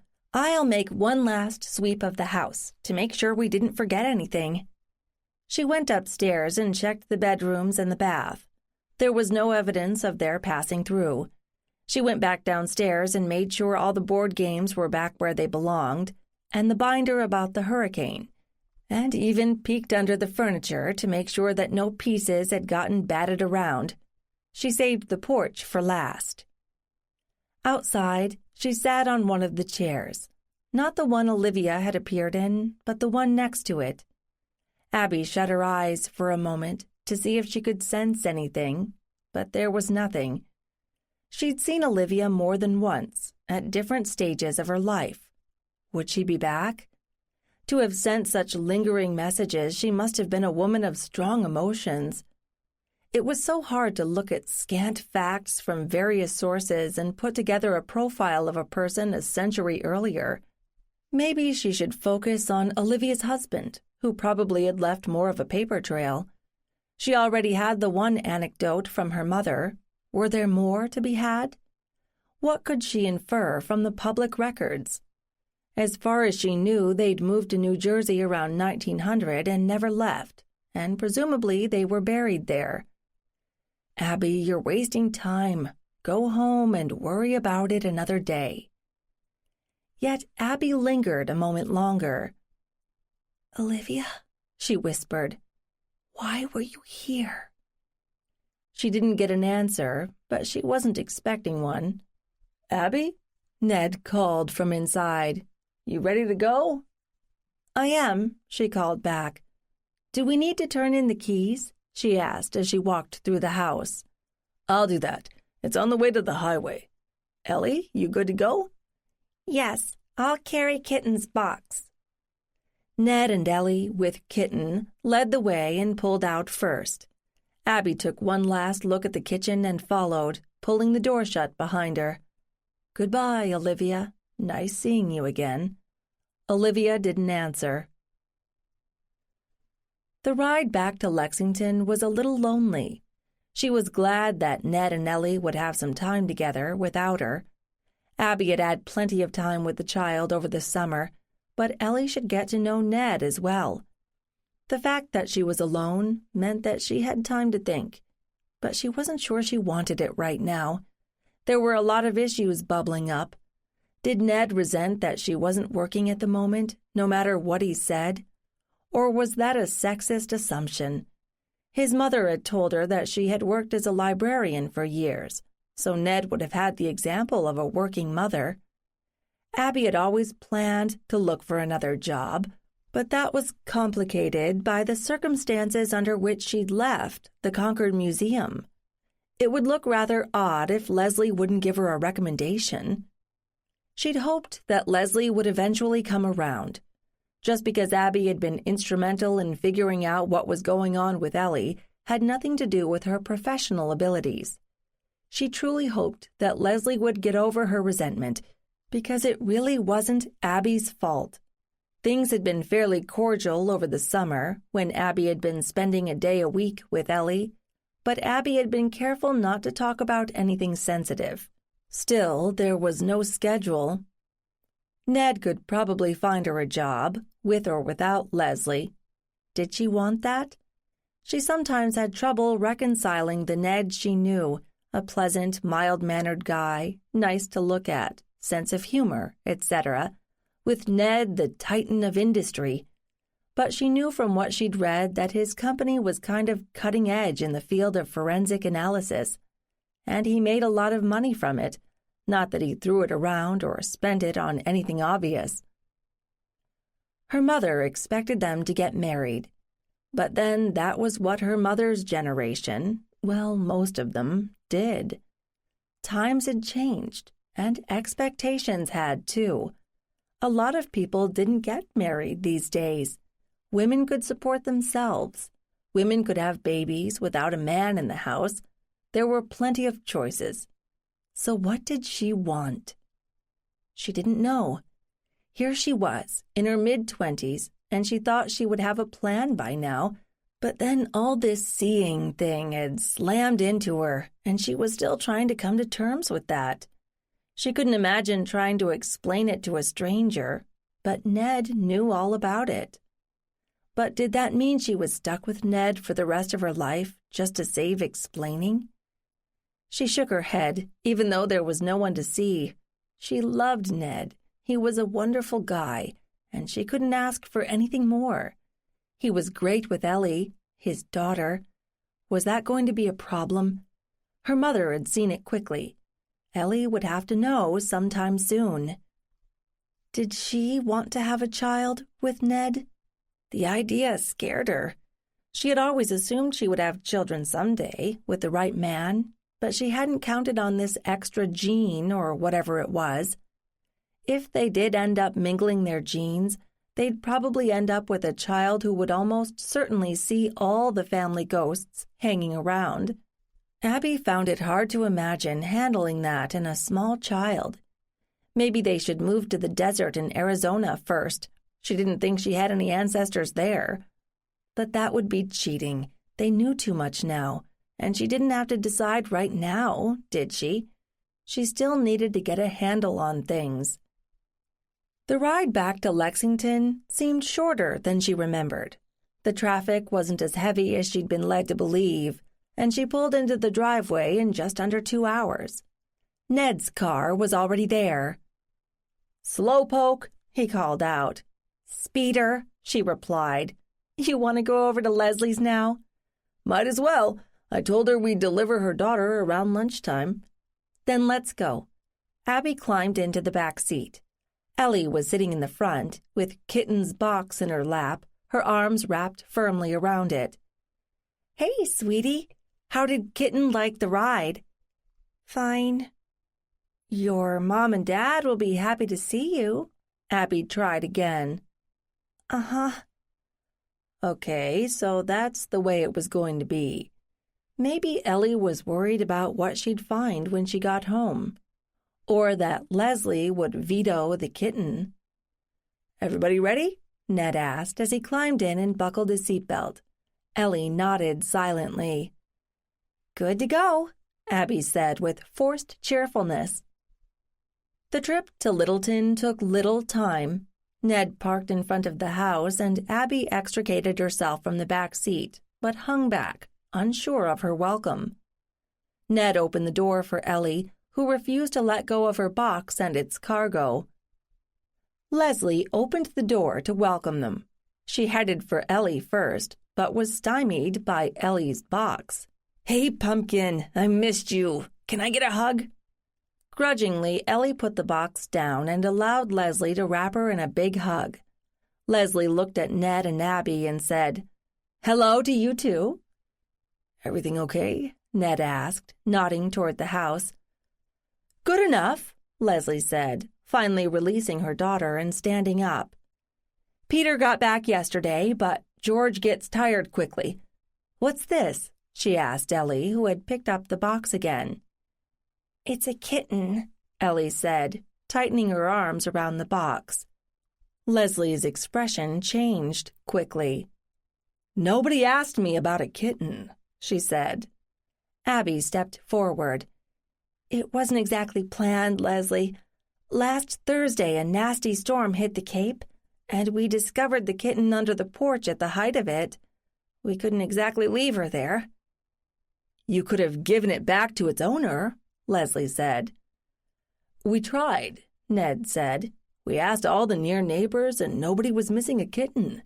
Given how young she is, it's unlikely she wandered far. And what were we supposed to do? Poll all of Falmouth?" "I can't handle a pet right now," Leslie said, her voice tight. "Mom, she's really nice. She's quiet, and she doesn't eat much, and she won't get in anybody's way. I can keep her in my room," Ellie pleaded. "Ellie, getting a pet is something we should talk about as a family. Do we want a dog or a cat or a hamster or a goldfish? You can't just show up with a cat like this." A little late to say that, Abby thought. This is not going well. Leslie must be more stressed out than she was willing to admit. She looked ready to pitch a fit about a kitten that her daughter was clearly already attached to. "But she found me, not the other way around," Ellie protested. "She's mine." "Ellie, I said no, not right now. Maybe when things settle down, we can all talk about it." "No, I want Olivia," Ellie all but yelled. Ned laid a hand on Ellie's shoulder. "Look, Leslie, we know this is a hard time, and we really didn't plan this. What about this? We'll take Olivia to our house for now until things are calmer. Ellie can visit her there." Abby held her breath. Would Leslie see this as an end run, undermining her authority, or was she just lashing out now in response to everything that had happened over the past week? She glanced at Ellie, who looked rebellious. She knelt beside her. "Ellie, why don't we try this for a little while? Your mom has a lot on her plate right now. We'll take good care of Olivia for you." Ellie looked at Abby with tears in her eyes. "Promise?" "Yes, we promise. You need to go see your dad now. I bet he's missed you." Abby straightened up and faced Leslie. "Ellie is really attached to the kitten. Why don't we wait a bit and see how this works out?" "We'll talk later," Leslie spat. "Come on, Ellie, let's go inside." Ellie put down the box carefully and opened it part way. "Bye-bye, Olivia. Be good for Abby and Ned. I'll come visit as soon as I can." She closed the lid equally carefully, then straightened up and hugged Abby, then Ned. Then she looked at her mother, her expression carefully neutral, and went inside. Leslie gave them one last glare and followed her daughter. "Oh, dear," Abby said after Leslie had shut the door. At least she hadn't slammed it. "Well, it wasn't unexpected," Ned told her. "We can look out for... Ellie did say Olivia, didn't she?" "I'm afraid she did. I have no idea what she was thinking. But yes, I'm happy to take care of the kitten and see if Leslie calms down." "Don't hold your breath," Ned muttered as they walked to the car. Once in the car, they drove a few miles before Abby said, "It was a nice vacation, wasn't it?" "It was, although you and I should take one just for us." "You didn't want to spend time with Ellie?" Ned was silent for a while. "It's not that, exactly. Leslie would probably be happy if I never spent any time with Ellie, and I can understand that. That was the original plan. But we made up the rules before we knew about this other stuff. That kind of changes things, and we're still getting used to that. But that wasn't what I was saying. I want to spend time with you, alone, just the two of us." "Ah, well, I'd like that too. We just need to plan better. Wait, do you mean you don't want any ghosts either? Because that's harder to plan." "Maybe we should take a cruise, or visit Machu Picchu or Antarctica. Unless you had an ancestor who was an explorer? Not that I know of, but I never say never anymore. Chapter 19. Back at their house, Abby carried Olivia's box into the house, set it on the floor, and opened it. Olivia climbed out and looked around, as if trying to find Ellie, and it broke Abby's heart. She really was a sweet cat, and Olivia and Ellie had bonded instantly. Couldn't Leslie have at least given her a chance? After a long stare at Abby, Olivia turned and started exploring the hallway slowly. "Ned," Abby said, "did we bring back any cat food or litter?" "There's some left, but obviously we'll have to stock up. Or there's frozen chicken, which we could cook. Poor little thing, she's been through a lot of changes lately." "Well, we'll try to make it up to her. Is there people food?" "Check the fridge. I think so. This vacation stuff is kind of unsettling, isn't it?" "It is. Maybe we should practice more often. Are you going back to work tomorrow?" "Yes, I left a lot of stuff on my desk unfinished." "And I appreciate it, believe me. I'll go shopping tomorrow. For now, we can scavenge, once we've fed Olivia." She looked down at the cat, now sitting on its haunches by her feet and looking up at her expectantly. "I hope Ellie doesn't think this kitten is the reincarnation of the real Olivia, or something like that." "I doubt it, but maybe Olivia's spirit summoned her from wherever she came from, which we still haven't figured out." "Don't ask," Abby told him. "We have enough puzzles without trying to track down where kittens come from." "Well, first you find 2 cats," Ned began. Abby swatted him. The rest of the day passed quickly. Abby did laundry, marveling at the amount of sand they had somehow managed to bring back. She found a cache of shells that Ellie had collected, which had ended up in Abby's tote bag, and arranged them on the windowsill over the kitchen sink. She set up a provisional litter pan in the pantry off the kitchen, and Olivia figured it out quickly. She rummaged through the refrigerator and freezer, finding enough food to make something edible, while promising herself that the next day she would go find an open farmer's market and get fresh veggies. And the few times she sat down, somehow Olivia found her lap and curled up there. After dinner, Abby and Ned went to bed early. Privacy at the beach house had been in short supply. The next morning, Ned disappeared early after one last, lingering kiss. "I fed Olivia," he whispered romantically just before he left. A few minutes later, Olivia came trotting in, looking for company. She settled herself on Abby's chest and started purring, her eyes half closed with contentment. "You're easy to please, kitty," Abby told her. "A full tummy and a warm body to sit on, and you're happy." Olivia did not comment. Abby wondered briefly if she could use her cell phone to text Ellie pictures of Olivia, but decided that Leslie might be annoyed at that. Just give it time, Abby told herself. She got out of bed, showered, and wandered down to the kitchen, where she threw together a makeshift breakfast. As she had told Ned, she needed to shop, but that wasn't what she wanted to do first. She needed to know more about Olivia and about her husband, and how Olivia had ended up alone on the Cape, crying in a storm. Why did she care? She still wasn't sure. Mostly because some unseen force had taken her to that house, and Olivia had appeared. Either that was a huge cosmic coincidence, heck, she'd never even met Ned's friend Daniel, who owned the house, or there was some reason behind it that she couldn't fathom. Either way, there was some basic research she could do from her laptop. If she found a really hot trail, she could easily return to the Cape and look at the original documents. She sat down at the dining room table and turned on her laptop. What did she know?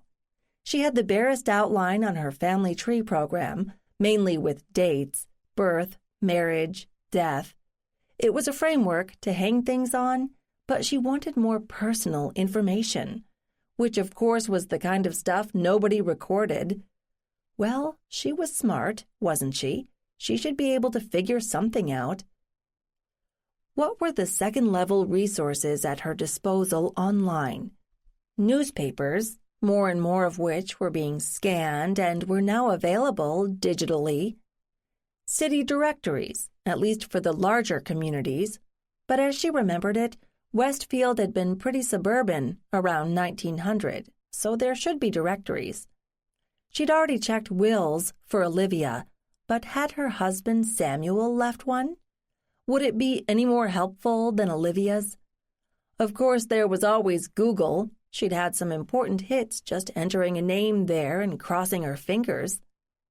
Abby was beginning to subscribe to the illogical theory that if these ancestors of hers wanted to be found, somehow they'd pop up through this very modern electronic medium.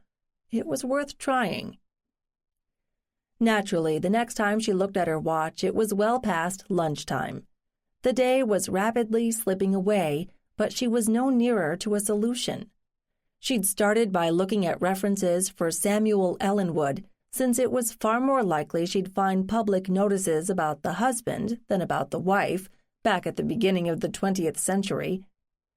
What she uncovered was vaguely interesting, but didn't lead her forward.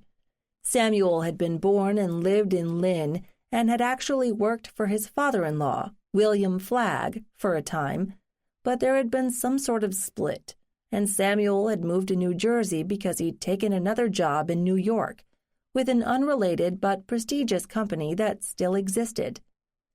That had been just before 1900. That explained why they ended up in Westfield. It was an early bedroom community for the city with a convenient train line. Samuel could have walked to the train station, according to the map she looked at. Apparently, Samuel and Olivia had built the house where Ruth had been born and where Samuel had been locked in the bedroom. When she looked him up in directories online, Abby noted that Samuel had not only a Westfield listing, but also had professional listings in New York City, where he was described as an agent, whatever that was. She noodled around for a while, coming up with a few New York Times citations, including Samuel's very brief obituary. He had apparently been a principal of his own company, acting as the Eastern representative of Allegheny Steel Company at the time of his untimely death at 52. It was no surprise that Olivia's death received even less notice in the Times, a terse half-inch under deaths. Abby did the math. Olivia had died in 1940, so she had been in her 70s. She had died just after Christmas. It must have been a sad holiday. There were a few earlier mentions of good works in the local papers, and Abby had already located the Daughters of the American Revolution record. So what did she know? Olivia had inherited money from her father, who had been involved in founding a major company in the 1890s and then gone on to manage a smaller one in Waltham, which hadn't produced anywhere near the same amount of money. Olivia had married a hometown boy from an earlier residence, and she had been barely 20. She'd kept at least some control over her own finances. Didn't she trust Samuel?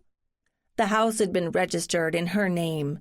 Samuel had nominally commuted to a job in the city, but how often had he shown up? He had played golf, and he drank.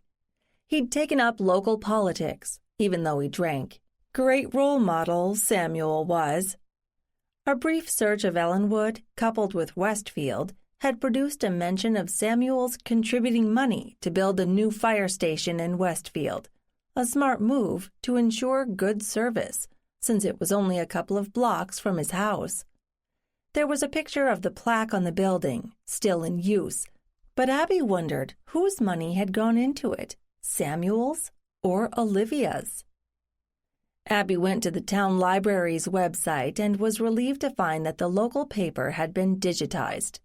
Samuel's obituary appeared on the same day he had passed away, and apparently the funeral services were held at his home. No church affiliation? Abby noted irreverently that juxtaposed to the obituary was a large announcement that Mary Pickford would be appearing in Rebecca of Sunnybrook Farm at the local playhouse the following week. Abby looked at the next week's paper to see if there was any further information about Samuel and found none. However, she was startled to see a short mention that his daughter Ruth had been sent back to her boarding school in Pennsylvania less than a week after her father's death. What a warm and wonderful family. Ruth had married in the mid-1920s, before the crash, Abby noted. Apparently her wedding had not been mentioned in the New York Times. She skipped ahead to the 1940 newspaper and found a much longer and fuller obituary for Olivia. Maybe it was a sign of the times, or maybe Olivia had been better liked than her late husband within the local community. Olivia's name also cropped up regularly in the social listings in the papers. She wondered if it would be worthwhile to scan those for any hint of when Olivia might have bought the Cape Cod house, such as a mention that Mrs. Ellenwood has left for her summer house in Massachusetts. Then she laughed to herself. What was the point? That would cover close to 20 years of tiny, blurry print, and what did she hope to gain? She might come away with some idea of how often Olivia had made the trek to Massachusetts in those years. Then she realized she had no idea how she would have done it. Did Olivia know how to drive? Did she own a car? Or would she have hired both car and driver to make the trip? A couple of the censuses had shown that there was a housekeeper who lived in the house in 1910, 1920, 1930, and 1940. Had that woman, Nora Ryan, accompanied Olivia in the summer? Or had she stayed behind, or taken her own holiday? Too many questions. No doubt it would be possible to answer them all, with time and persistence, but was it worth it? What was she trying to prove? Why did it matter so much to her that Olivia had been so sad? When Olivia had bought the Cape house, her husband was dead. Had she loved him? Did she miss him? How on earth could Abby tell? Olivia had kept active at home, doing what was expected of a woman of her social class and wealth. She still probably had plenty of money in the mid-1920s. Had she taken out a mortgage on the Cape house, or paid cash? Her daughter had married at about the same time. Had Ruth and her husband spent time at the summer house? Their child, Abby's grandmother Patience, had been born while Olivia still owned the house. Had she seen it? Had she played on Old Silver Beach and thrown baited lines in the water to troll for crabs? Would she have remembered it at all? Toward the end, did Olivia feel guilty that she, or perhaps her late husband, had run through most of the family money, and there was nothing left for Ruth and her family? Had Olivia already seen that her son-in-law Samuel lacked backbone, and had she not been surprised when he had vanished in the early 1930s, leaving behind his wife and daughter? Did she, could she, help them financially by then? And then Olivia got sick. The newspaper obituary said it had been a lengthy illness, without specifying what, although Abby guessed that it could have been some form of cancer. When had she known how ill she was? And had she held on to the Cape house, hoping that she would recover, however unlikely it seemed? Abby stood up and stretched. She'd collected a lot of bits of information, but that was a rather self-indulgent pursuit, good for nothing but satisfying her own curiosity. She had better things to do than dig through musty, if digitized, archives looking for details of the life of an ancestor who had died over half a century before. Funny how it was the legal and financial transactions that were deemed worthy of saving, but the whys and wherefores were never recorded. She gave herself a shake and realized she hadn't been to the market yet. If she didn't go, they wouldn't eat that night. She and Ned could eat out, but they couldn't exactly take Olivia along with them. She needed cat food and litter. Abby dashed around the house, shutting windows and retrieving her purse, then headed out for the market. By the time she returned, Ned had just pulled into the driveway.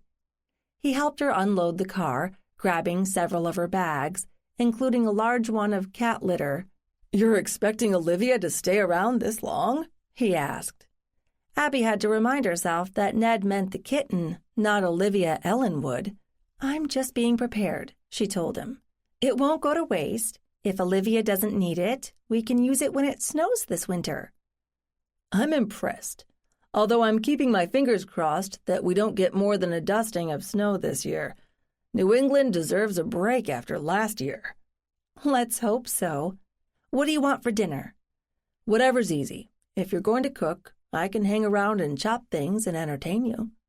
"Deal," Abby said, leading the way to the kitchen. After putting away the staples, Abby decided on a quick and spicy pork dish served over rice.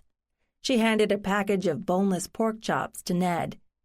"Here, make nice 1-inch cubes."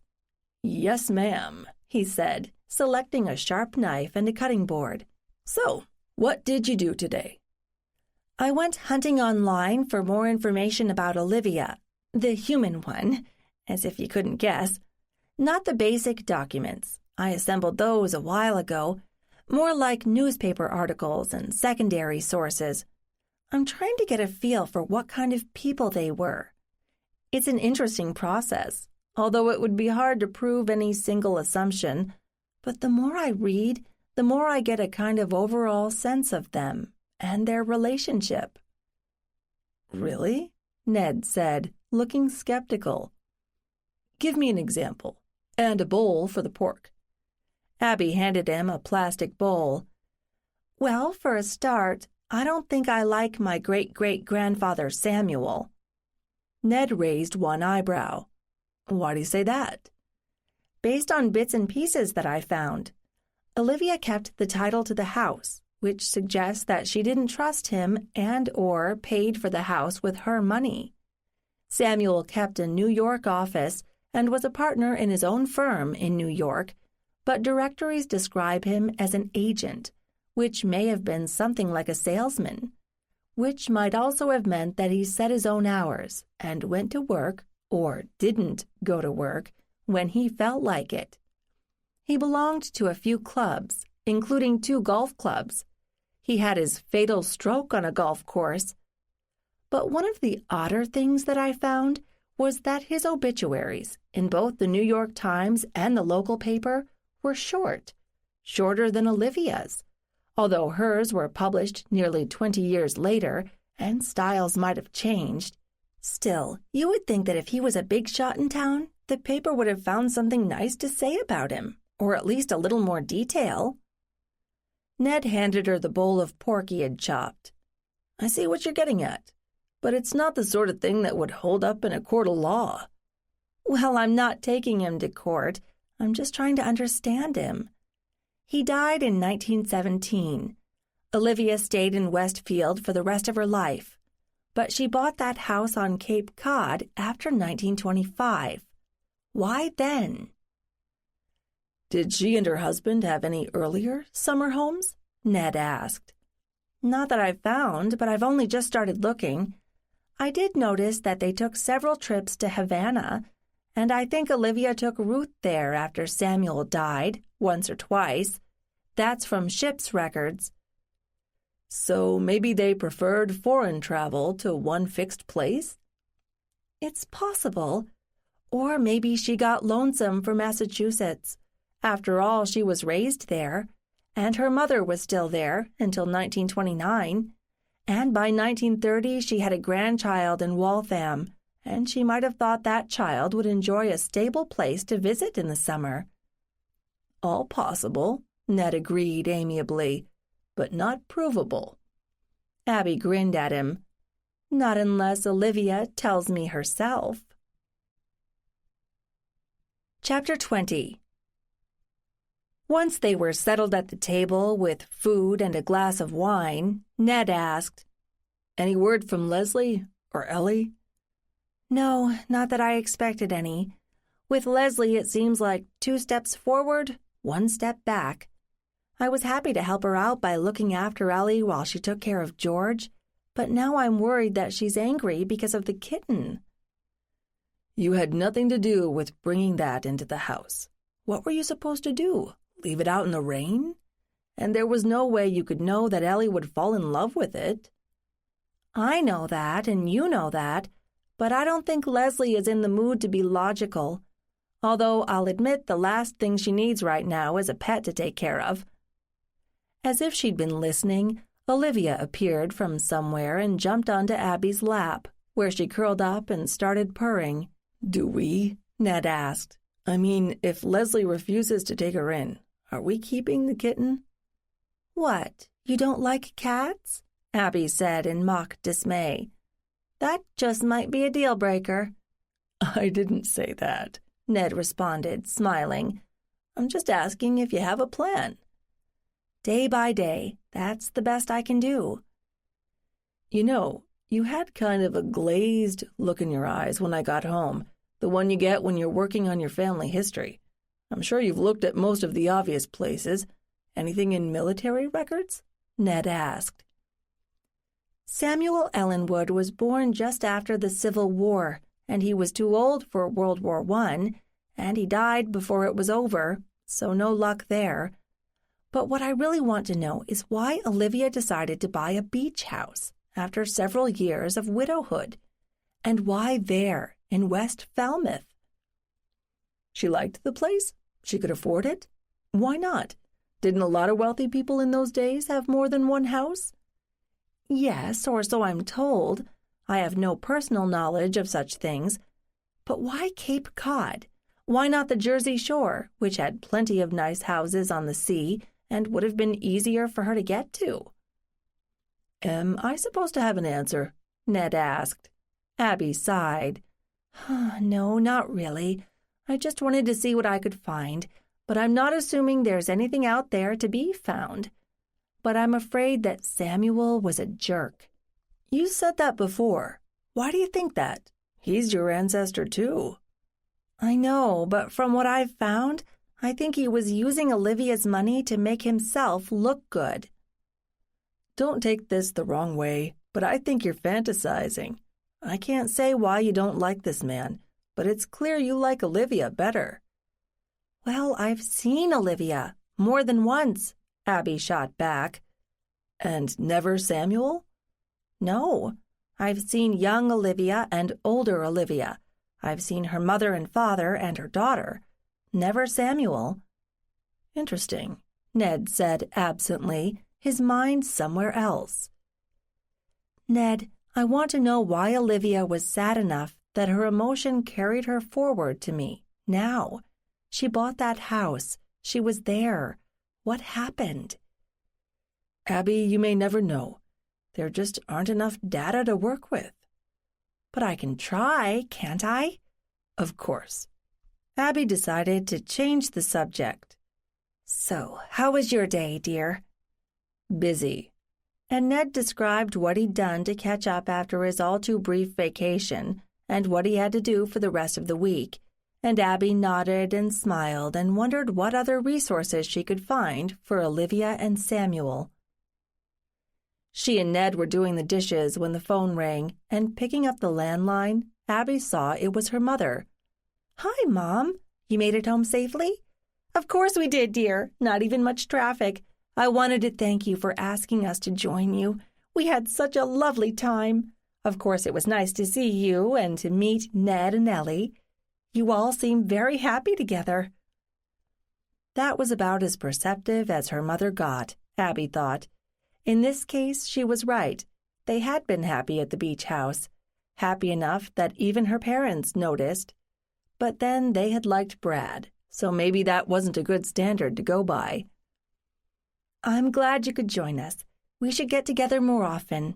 We've got plenty of room here, if I ever finish repapering the guest rooms. We might just take you up on that one of these days. Listen, there was something else I wanted to tell you. You know when we were talking about family, and what had come down from our ancestors. Gosh, it seems silly to call people who we knew or almost knew ancestors. But anyway, Olivia and her daughter and granddaughter? Yes, Abby prompted. And you know I said we hadn't inherited much from them? Well, I'd forgotten about the painting. What painting? Abby asked, trying to remember any old painting in the house when she was growing up. Her parents, or more specifically her mother, had not been into collecting art of any kind. Most of what had hung on the walls had been nicely framed family photographs. The one of the boat, the oil painting, remember? It hung over the mantelpiece. Still does, in fact. Oh, right, that one. Abby had been so used to seeing it there that in her mind it had simply become part of the wall. What about it? Well, that came down through the family. I took a closer look at it today, and it looks like it was painted in 1891, which would be about the right time for Olivia to have bought it new. Interesting. Were there other paintings that you remember that might have been sold over the years? No, not that I recall. You know that we didn't end up with much furniture either, just that chair you have and a couple of small things. Nobody on my side ever talked about it. But I got the feeling that all the good stuff, silver, jewelry, anything really nice or valuable, got sold off when the money dried up. People didn't talk about such things back then, but it would explain why it's all gone, wouldn't it? It could. So why did they hang on to this one painting, do you think? Maybe if she bought it new, Olivia didn't think it was worth much? I don't know. I'd just be guessing. But I thought you'd be interested. I am. Since we have so little to go on, anything might be helpful. Listen, can you take some pictures of it and send them to me? Way ahead of you, dear. I asked your father to take a whole bunch of digital pictures, and he said he could offload or upload them or something and email them to you, which he's doing right now. That's wonderful. Abby hadn't realized her father had moved into the 21st century with his technology. Can you make sure he gets pictures of the back, too? Like if there are any labels or anything written on it? Of course. You know he's very thorough. So you be sure to let me know what you think when you've seen the pictures.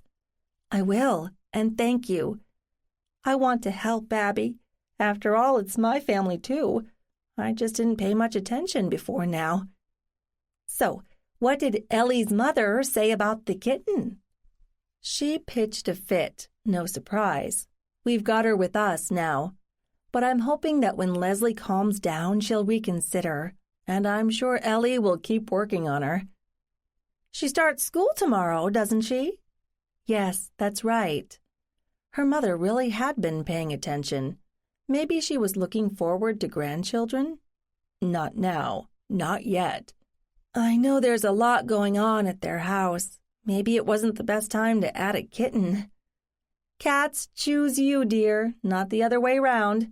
Well, I should let you go. Watch for those pictures from your father, and we can talk later. Love you. Rebecca hung up quickly, leaving Abby slightly bewildered. Ned had finished the dishes while Abby was on the phone. What was that all about? Well, a thank you for starters, and then she started talking about a painting that probably belonged to Olivia. I'd forgotten about it completely. It's just part of the background. But given how few things my family kept, for one reason or another, it's interesting that that particular item survived.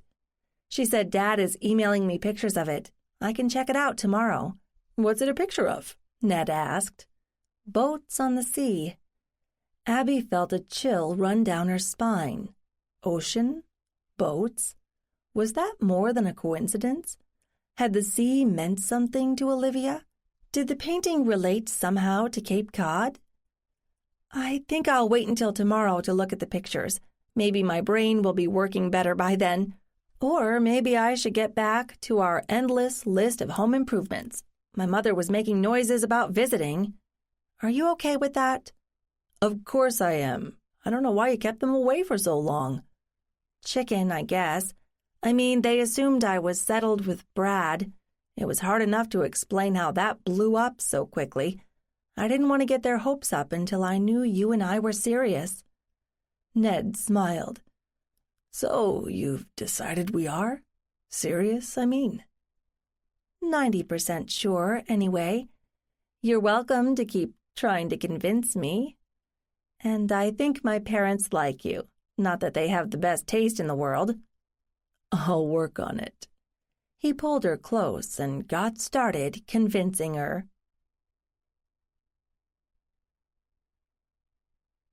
The next morning, Abby lay in bed thinking about what she remembered about her first days of the school year. She'd always liked school, which put her in the minority.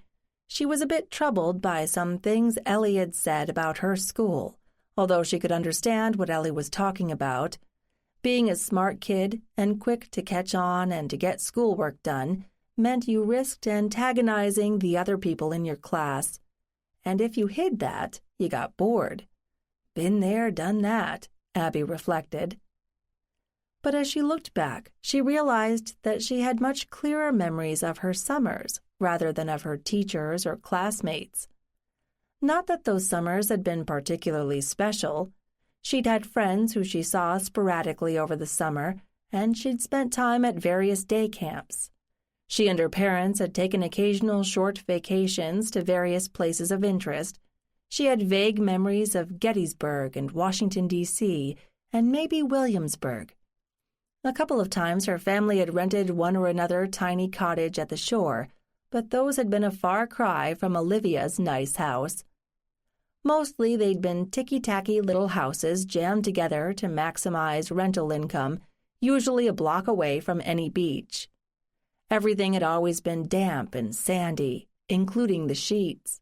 Whichever town they were in was always filled with greasy fast food joints and cheap stores selling T-shirts and miniature golf courses with floodlights for night. She wouldn't call her memories exactly glowing, but it had been pleasant enough. The thing is, now she knew the world better. Olivia's house and the ones surrounding it had belonged to people with money. Since most of them came from the Boston area, they weren't into flashing it around, but the houses were nice, and most of them probably came with a maid's room. It would have been an entirely different experience to spend a week or a month or a summer in a place like that. The temperature was pleasantly cool, so she should take advantage of it. She jumped out of bed, dislodging Olivia, who jumped off the bed and trotted down the stairs, pulled on shorts and a T-shirt, brushed her hair, and went down to the kitchen, where Ned was drinking coffee and reading the morning paper. Olivia had joined him and was sitting on the paper as Ned tried to read around her. "Is there more of that?" she asked, pointing at his mug. "Of course. I've eaten, but I'll keep you company while I finish my coffee." Abby poured herself a mug of coffee and stuck 2 pieces of bread into the toaster. Back to school day. I always liked September. It seemed like the beginning of the year. Most of my friends thought it just meant the end of summer. "I felt the same way," Ned admitted. "We never had a lot of money, so we didn't go much of anywhere during the summer. I think my parents dragged me to all the local historical sites, mostly because they were close and free." Well, that would have been nice. I hate going to places like that during the school year. They were always filled with noisy school groups, so you couldn't really enjoy anything. The toast popped up, so Abby buttered it and sat down at the table. "Amen to that. But school kids have a short season. You can't see much of anything once it starts snowing." "There is that," Abby said. "You have anything planned for the rest of the week?" "Catching up, planning ahead, the usual. You?" "I'll take a quick look at that family painting and then get back to working on the house, I guess. I need to get out of my head.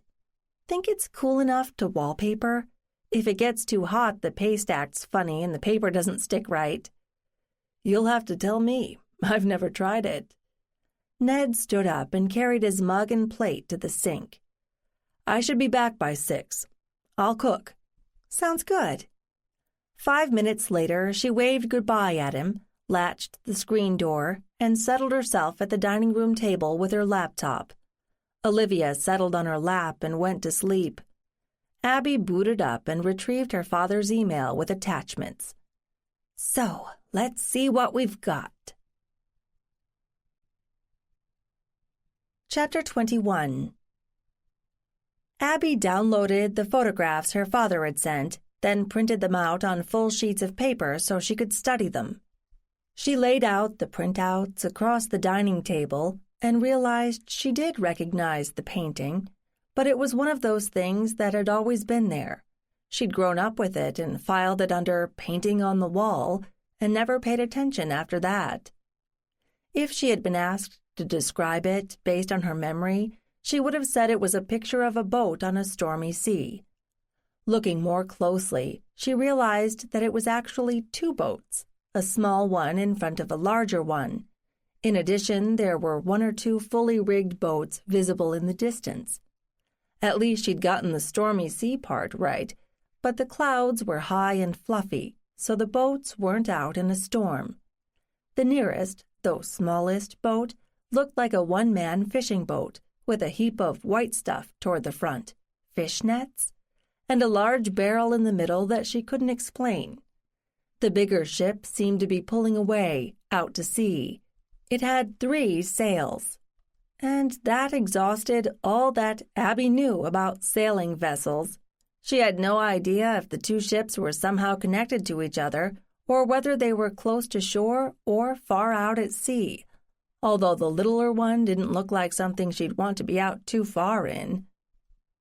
There was a signature in the lower right corner, for which she had to track down a magnifying glass. When, after a 5-minute search through multiple drawers in the house, she found one at last and used it on the painting, she decided that the signature appeared to read Thomas Clarkson, 1891. She hadn't exactly expected to see Rembrandt or Monet, but that name didn't ring any bells. Overall, the execution of the painting was fairly professional, in her non-professional opinion. At the very least, she was sure that it hadn't been painted by an amateur. She looked at her father's photo of the back of the painting and found there was a label by the framer, in Westfield. What did that tell her? Assuming it had belonged to Olivia, the label suggested that she had had it framed during the time she lived in Westfield, between 1900 and her death. So the earliest date would have been 9 years after the artist had painted it. That was nice to know, although it barely narrowed down the date when Olivia might have acquired it. Of course, it could have been given to her unframed at any date from 1891 onward, and she had seen to the framing later. Did it matter? Not really, Abby decided. What mattered was why Olivia had kept it, and somehow convinced her heirs to keep it, when everything else had been lost or sold. Maybe it would help to know more about the artist? Abby dug into that research. By the end of the day, in addition to a slight headache and stiff shoulders, she had gleaned a handful of not very useful facts. 1. Thomas Clarkson had played fast and loose with his name for much of his life. Abby found examples of his works under Thomas Clarkson, Thomas Clark, and T. Oliver Clarkson. Did the man have identity issues?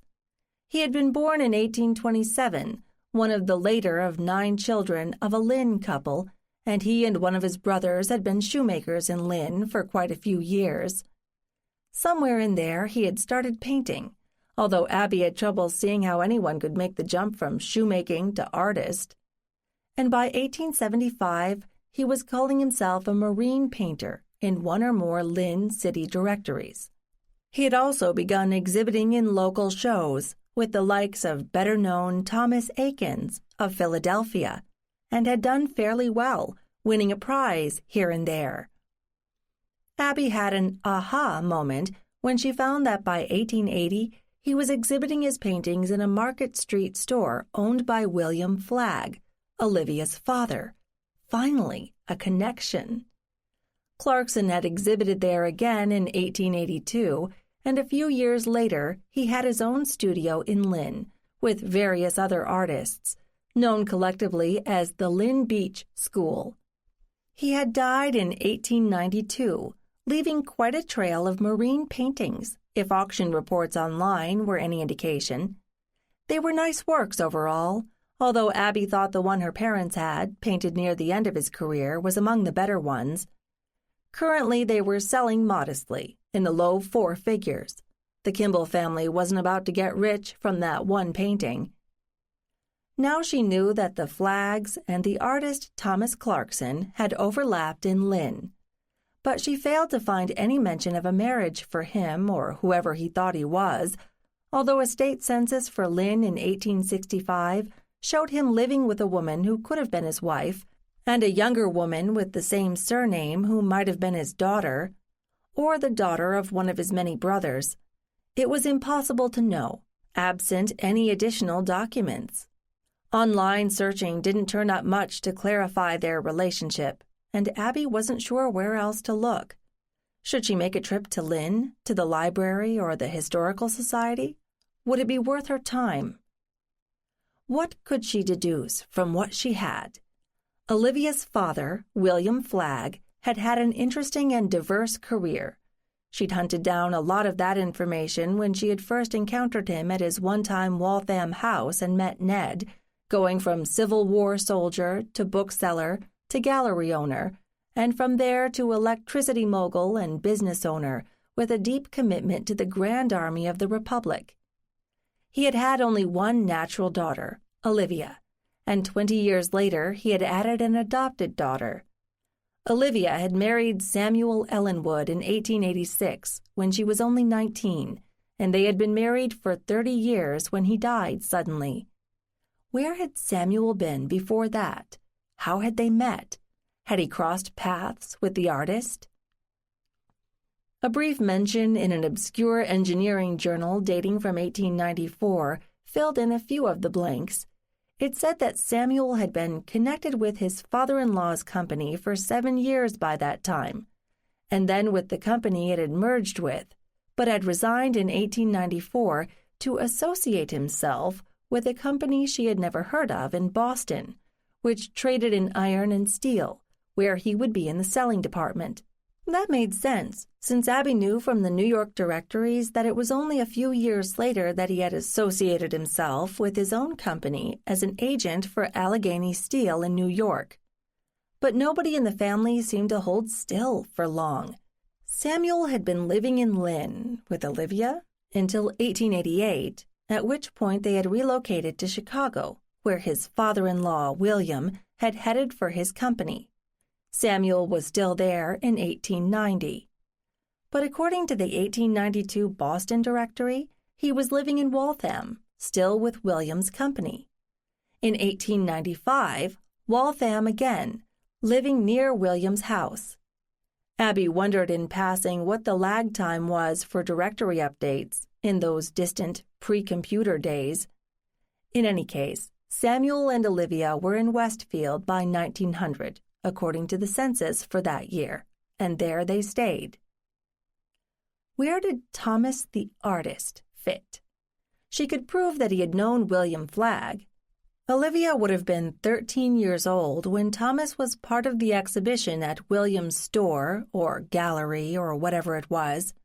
She might have known Thomas, but it seemed unlikely that Thomas would have noticed her, unless his intentions were less than pure, in which case Olivia shouldn't have treasured his painting. Olivia and Samuel were back from Chicago and living in Massachusetts when Thomas died, but Thomas had remained in Lynn, and Olivia was in Waltham, as was her father. Would she have gone running off to another town, where she must have been known, for a tryst with an elderly artist? Unlikely. Which left Abby with little to show for her day of research. The more she learned about William Flagg, the more Abby thought she would like to have known him. She had already realized that she didn't like Samuel much. How had Olivia ended up with him? From the one photo she had seen of the young Olivia, and her personal encounter, of course, she had been a pleasant-looking young woman. Not a knockout, but attractive. She'd added a few pounds toward the end of her life, but so did a lot of people. And Samuel hadn't been much of a prize himself. In the only photo of him she had seen, He'd been a solid, stern-looking man, perhaps a bit pompous, but that was the photographic fashion in those days. Maybe it all meant nothing. Maybe it was William who had first bought the painting, and Olivia had inherited it and kept it in memory of her father and his brief fling as an art dealer. William had died a few years before Samuel, and Abby wondered how much money William had left. His wife, Elizabeth Flagg, had outlived him by 15 years, and from what Abby knew, she hadn't lived an opulent life. In fact, Abby recalled seeing one letter complaining about not receiving her late husband's Civil War pension, which amounted to something like $12 a month. How far had that gone in the 1920s? Something hit her chin, and Abby jumped before realizing it was Olivia the kitten, now peering up at her with what seemed to be longing. "Are you hungry, little one? I haven't fed you since breakfast. Heck, I haven't fed me since breakfast. Let's go see what there is, shall we?" Olivia jumped off her lap and turned, waiting for Abby to get up. When Abby started toward the kitchen, Olivia trotted forward eagerly. In the kitchen, Abby fed Olivia and found a hidden bag of potato chips to snack on. Ned wouldn't be home for a bit, and he'd promised to make dinner, but she didn't want to stare at a screen anymore. She went out the door in the back hallway and sat on the steps, looking out at the cemetery. Was there anything more she could do? Abby knew that Olivia had had a housekeeper for 30-some years, according to the censuses, which also said that she had been born in Ireland, but she was long gone. As far as Abby knew, she'd never married, and trying to track down siblings at this late date would be an exercise in futility. But, Abby realized with a start, she hadn't thought about the adopted child, Isabel, who had been far younger than Olivia, but who had lived with or near her mother until the end, and had stayed in Waltham after that. Had she had children? Abby had never checked, since to the best of her knowledge they weren't biologically related, and Abby had been focused on the genetic link in the beginning. But Isabel could have heard some of the family stories, couldn't she? Abby seemed to remember from the cemetery that she had married a local man from Waltham. Surely there could be some descendants still in the state. It was worth looking into. Tomorrow. When Ned arrived home, Abby couldn't wait to show him what she'd found, starting with the copies of the painting. And what's really weird is that all these people more or less knew each other, even hung out together back then. It can't be a coincidence that my parents ended up with the painting, just like they ended up with the chair we have now. But why those pieces and so few others? I mean, I can see Olivia, or maybe her daughter Ruth, selling the more valuable stuff like jewelry or silver because they needed the money, and maybe the painting wasn't worth much back then. But where did everything else go? Some giant yard sale? Abby couldn't repress a giggle at the idea of Olivia holding a yard sale. Did it ever occur to you that someone... Let the music unwind the tension of the day, making space for the next chapter to arrive with clarity.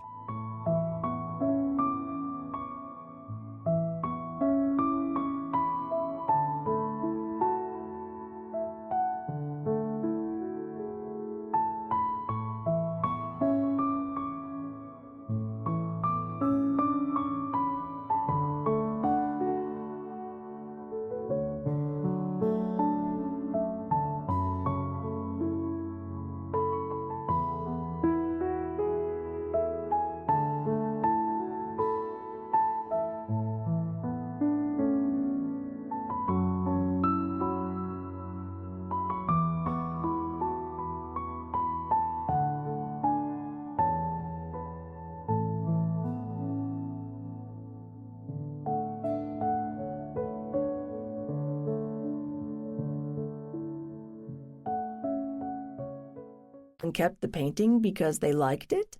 Ned asked. Well, yes. Heck, I like it too. But why that one? I mean, William supported a bunch of artists when they were just starting out. He could have acquired paintings from all of them over the years. Thomas painted our little scene years later, not long before he died. so someone must have gone out and bought it then. William lived until 1914. Maybe in hindsight, Thomas was his favorite of those artists he helped, and that's the one work he chose to leave to his daughter? Or maybe Samuel knew Olivia well enough to realize that she would like it and bought it for her as a kind of consolation prize when her father died? Ned looked like he was struggling to remain patient. Abby, I don't know that there's any way you can find out.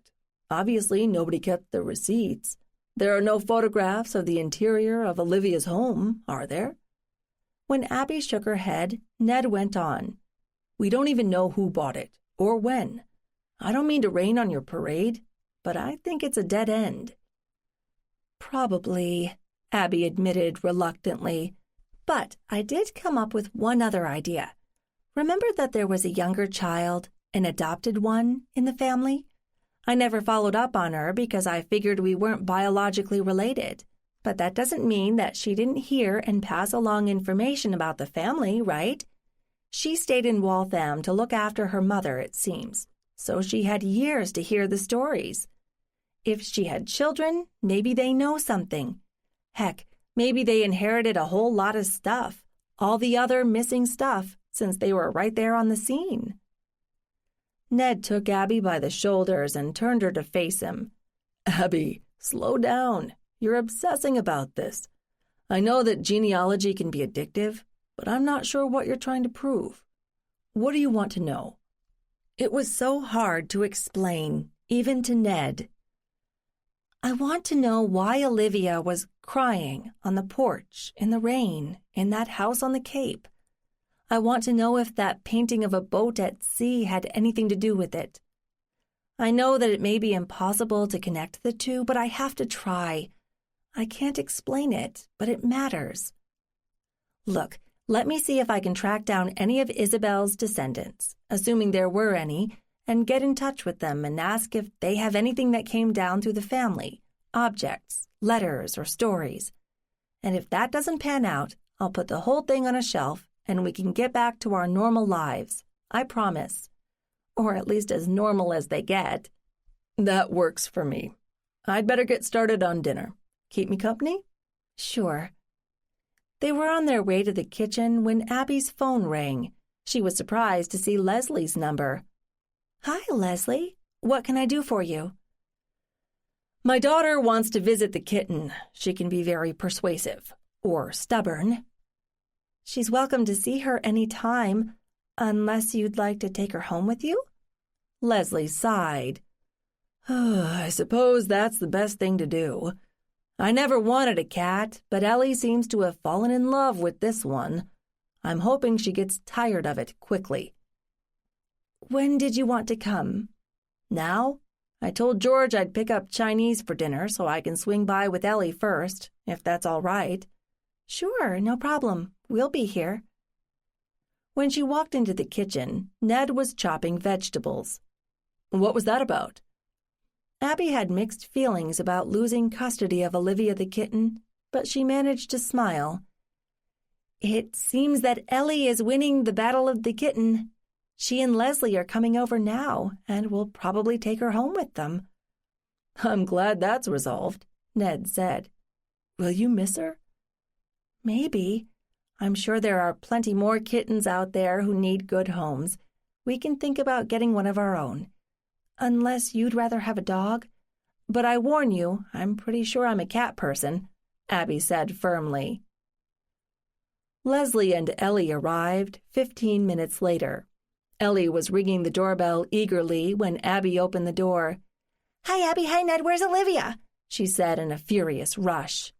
Right there, Abby said unnecessarily, since Olivia had taken a running leap at Ellie, who gathered her up in her arms and was already talking to her.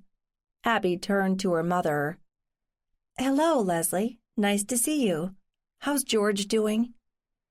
He's on the mend. He wants to go back to work next week. We'll see. Ellie hasn't stopped talking about the cat since she got home. I guess she wore me down. She really is a very nice cat. I'm sure it will work out fine. Can you stay a few minutes? No, I'd better get back and feed the family. Ellie, Let's go." "Let me get the litter box and the food," Ned volunteered. "I'll take them out to your car." "Thanks, Ned," Leslie said. "Ellie, where are you?" "In here." Ellie's voice came from the dining room. When Leslie and Abby walked in, Ellie was still clutching the kitten, who didn't seem to mind. Ellie was looking at the pictures of the painting that Abby had left strewn across the table. "What's this?" "It's a picture that my parents have now, but I'm guessing that it belonged to the original Olivia, the one from the house we stayed at. It turns out she owned the house and the painting for a while. Isn't that interesting?" "Uh-huh," Ellie said, her eyes still on the printouts. "This picture, it made her happy and sad at the same time." Abby's glance darted toward Leslie, but she was busy helping Ned with the cat accessories and didn't notice. "So it was Olivia's picture?" Abby asked Ellie in a low voice. "Yes." "Come on, sweetie," Leslie called out from the hallway. "We've got to pick up the food." "Thank you for taking care of Olivia for me, Abby," Ellie said politely. "I'll take good care of her." "I'm sure you will, Ellie. Have a good time at school." Abby gave Olivia's head one last rub, then watched Leslie and Ellie go. When Ned had shut the door behind them, Abby said, "Ellie confirms that the picture was Olivia's, and it made her happy and sad. So I can't give up yet." "You're right, you can't. Happy hunting. Now, can we think about eating?" Chapter 22. Abby's mind was far too muddled to even think about genealogy for the rest of the evening, so she focused on Ned. He looked tired, despite his vacation. She really knew relatively little about his company, much less what he did each day. She had never been very interested in the sciences, or at least not beyond knowing enough to teach it at the elementary school level. It wasn't that she couldn't understand the principles. She simply didn't want to. But she knew enough that she could listen to what Ned had to say and make the occasional intelligent comment. His work was a big part of his life, and she wanted to understand it. Still, her mind wandered as they ate dinner together. Abby kept one ear open to what Ned was saying, but some other part of her brain was busy with different thoughts. The summer had flown by so quickly. She'd made some progress in working on the house since she'd moved in 3 months earlier, like scraping off a lot of paint layers and even doing some wallpapering, but there was still a lot to be done, projects that Ned, preoccupied with work, hadn't even started or had ignored entirely. She'd tried to create order in the gardens, figuring that she should save the inside work for winter when she couldn't work outside, but it was a long, slow process, inside and out. Then she'd had Ellie's company for a day each week, which she had welcomed, and they'd found some interesting things to do. She hoped that Leslie didn't hold it against her that she had the opportunity to do the fun things with Ellie while Leslie worked. Leslie liked her job, and Abby had liked working with her.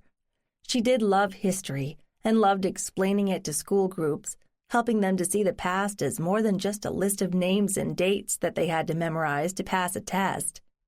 The past was so present locally, if you looked, more so for her than for most people. She would have to get serious about finding another job soon, if only those ancestors of hers would stop knocking on her door and distracting her.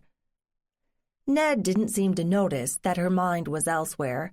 She promised herself that she'd wrap up this hunt for Olivia as soon as she could, so she could get back to paying attention to her ordinary life in the present, which meant Ned.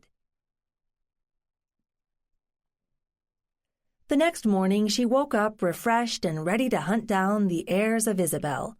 Since they were relatively recent, it should be simple enough to find names online for the people involved, and then to work out whether there were still any in the area, and keep her fingers crossed that they would have some information that she could use. Well, it was a nice theory. Information about long-dead generations was spread all over the internet, but information about living people was harder to come by unless you had a legal reason. Abby supported the idea of protecting people's privacy, if that was even possible anymore, when even the federal government could be hacked. But it didn't make her job any easier. What did she know about Isabel? Not much, save that she'd been adopted sometime around or after 1885, because Abby had seen Olivia as a young woman at that point, and Isabel had been a babe in arms. But even now it was hard to get hold of adoption records, and she had no standing in this case. Still, Isabel should appear in the censuses, starting with 1900. As she had expected, Abby quickly found William and his wife in 1900, in the big house on the hill in Waltham that she had seen with Ned. Isabel was there, listed as adopted daughter, age 11, and both of Isabel's parents were said to have been born in Massachusetts. So what she had seen must have taken place around a decade earlier, but there were no 1890s censuses to check. By 1910, William had come down a bit in the world. He'd moved out of the big house into a smaller one closer to town, and he was working at a different company. Isabel was still listed as living there, although she was 21, and now defined as a daughter without qualification. By 1920, Abby knew William had passed on, but his wife continued to live in the house, the two men described in the census as lodger. Did that make it a boarding house? How far had the Flaggs come down in the world? Elizabeth Flagg was in her 70s by then. Isabel had married and appeared on the same census page. When Abby checked the map, it turned out that the house was right around the corner from her mother's. She'd been a good and faithful daughter, adopted or not. At that point, Isabel had 4 children, 2 boys first, and then 2 girls. Her husband worked for a bank in the town. By 1930, Elizabeth had just died, Abby knew, although she was surprised to see that the Flagg house already had new occupants. Maybe having a banker for a son-in-law facilitated probate and other legal matters. Isabel and her husband seemed to have stopped at 4 children, the youngest now 11. And by 1940, the most recent census released by the government, Isabel too was gone, and one of the children was no longer listed in the house, although a servant had been added. Overall, Abby was pleased. She had the names of the 4 children. One she knew from the cemetery, the older boy, named for his father, who had been killed in World War II and hadn't married before his death. That left 1 boy and 2 girls to track down. Time to do more digging. Abby knew that modern records were harder to come by than the older ones, unless of course you were a hacker, which she was not. She could prove that the second son was born and that he married, and that he'd apparently taken a cruise to Jamaica in 1938, on the same ship as the DuPonts of Wilmington, which was irrelevant but amusing. Or was it irrelevant? The family must have been reasonably well off if they could afford a cruise in such nice company. But to pin down any of his children, she'd have to try other sources, like city directories and newspaper articles and obituaries. It was slow going, but it usually worked. After another couple of hours, Abby knew that the surviving son had had 2 children, who appeared to have stayed in Massachusetts. The elder daughter had married and had 1 child, and the younger daughter 4. Tracking them all down now was a different question. Her best bet was to look at local papers, for weddings and funerals, and hope that other family members had been mentioned, ideally with their married names. She spent a couple of hours trying that approach, and was disappointed at how little she found after her earlier successes. On the plus side, originally the family had been of high enough social standing to merit mentions in the Boston Globe, and its archives were online.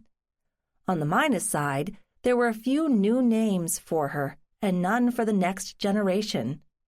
She came away with a few surnames, plus the information that some of that generation had scattered to other states. What now? She'd already determined that information on Thomas Clarkson's family was patchy at best. He seemed to have stayed in or around Lynn for most of his life, But apart from that one early census listing, Abby couldn't find any evidence of other family members. The Globe didn't cough up an obituary in 1892, although the paper did show that Clarkson was holding a special art sale in Boston in 1876, relatively early in his career, offering a collection of good pictures. He was also briefly mentioned in a review in 1877, and he was part of another auction later that year. And there the trail went cold. Abby pushed her chair back and stared into space. She already missed having Olivia the kitten to talk to. At least she had been a diversion. After her morning of research, she hadn't been able to add much new information. Olivia had owned that house on the Cape, but Abby had no way of knowing why she had bought it. Why then? Why there? Olivia had been sad in that house to the point of tears. Why? There were so many possibilities. Olivia was depressed. She had lost her husband years earlier. Her daughter was having major problems with her own husband, and the money was running out. Who wouldn't cry, given the chance? She was only a couple of years from her own death. Had she known she was ill? Olivia was sick, lonely, and broke, all worth crying about. Maybe she kept the painting as the last remnant of happier, earlier days. Abby wished there was someone she could ask. Ellie understood, in her own way, but Abby couldn't consult an 8-year-old. And Ellie was busy with a new school year and a kitten and a recuperating father, and might not want to be dragged back into this thing. Abby didn't have the right to ask her to stay involved. Leslie certainly wouldn't approve, and Abby wanted to stay on Leslie's good side as a way of keeping in contact with her daughter. She looked at the scribbled notes spread around the table. She had collected a few more names, but no way was she going to go chasing all of them all over the country. She had to narrow the field somehow.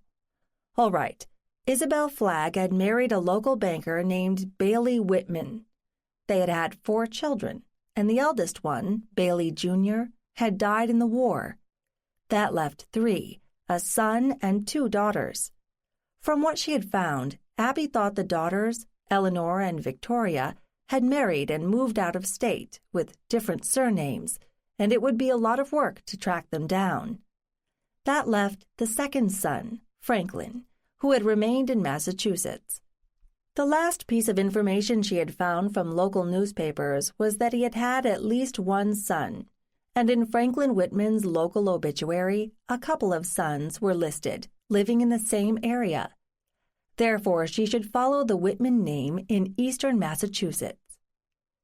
Yet even Abby had to recognize that anyone living and breathing now was unlikely to know anything about a person, relative or not, that they had never known 3 or 4 generations back. Unless she was lucky enough to run into another manic genealogist, but she couldn't count on that. Otherwise, they were unlikely to welcome a crazy woman asking about those long-gone relatives. Give it up, Abby, she told herself. It's a wild goose chase. No, something inside her wouldn't let her, not yet.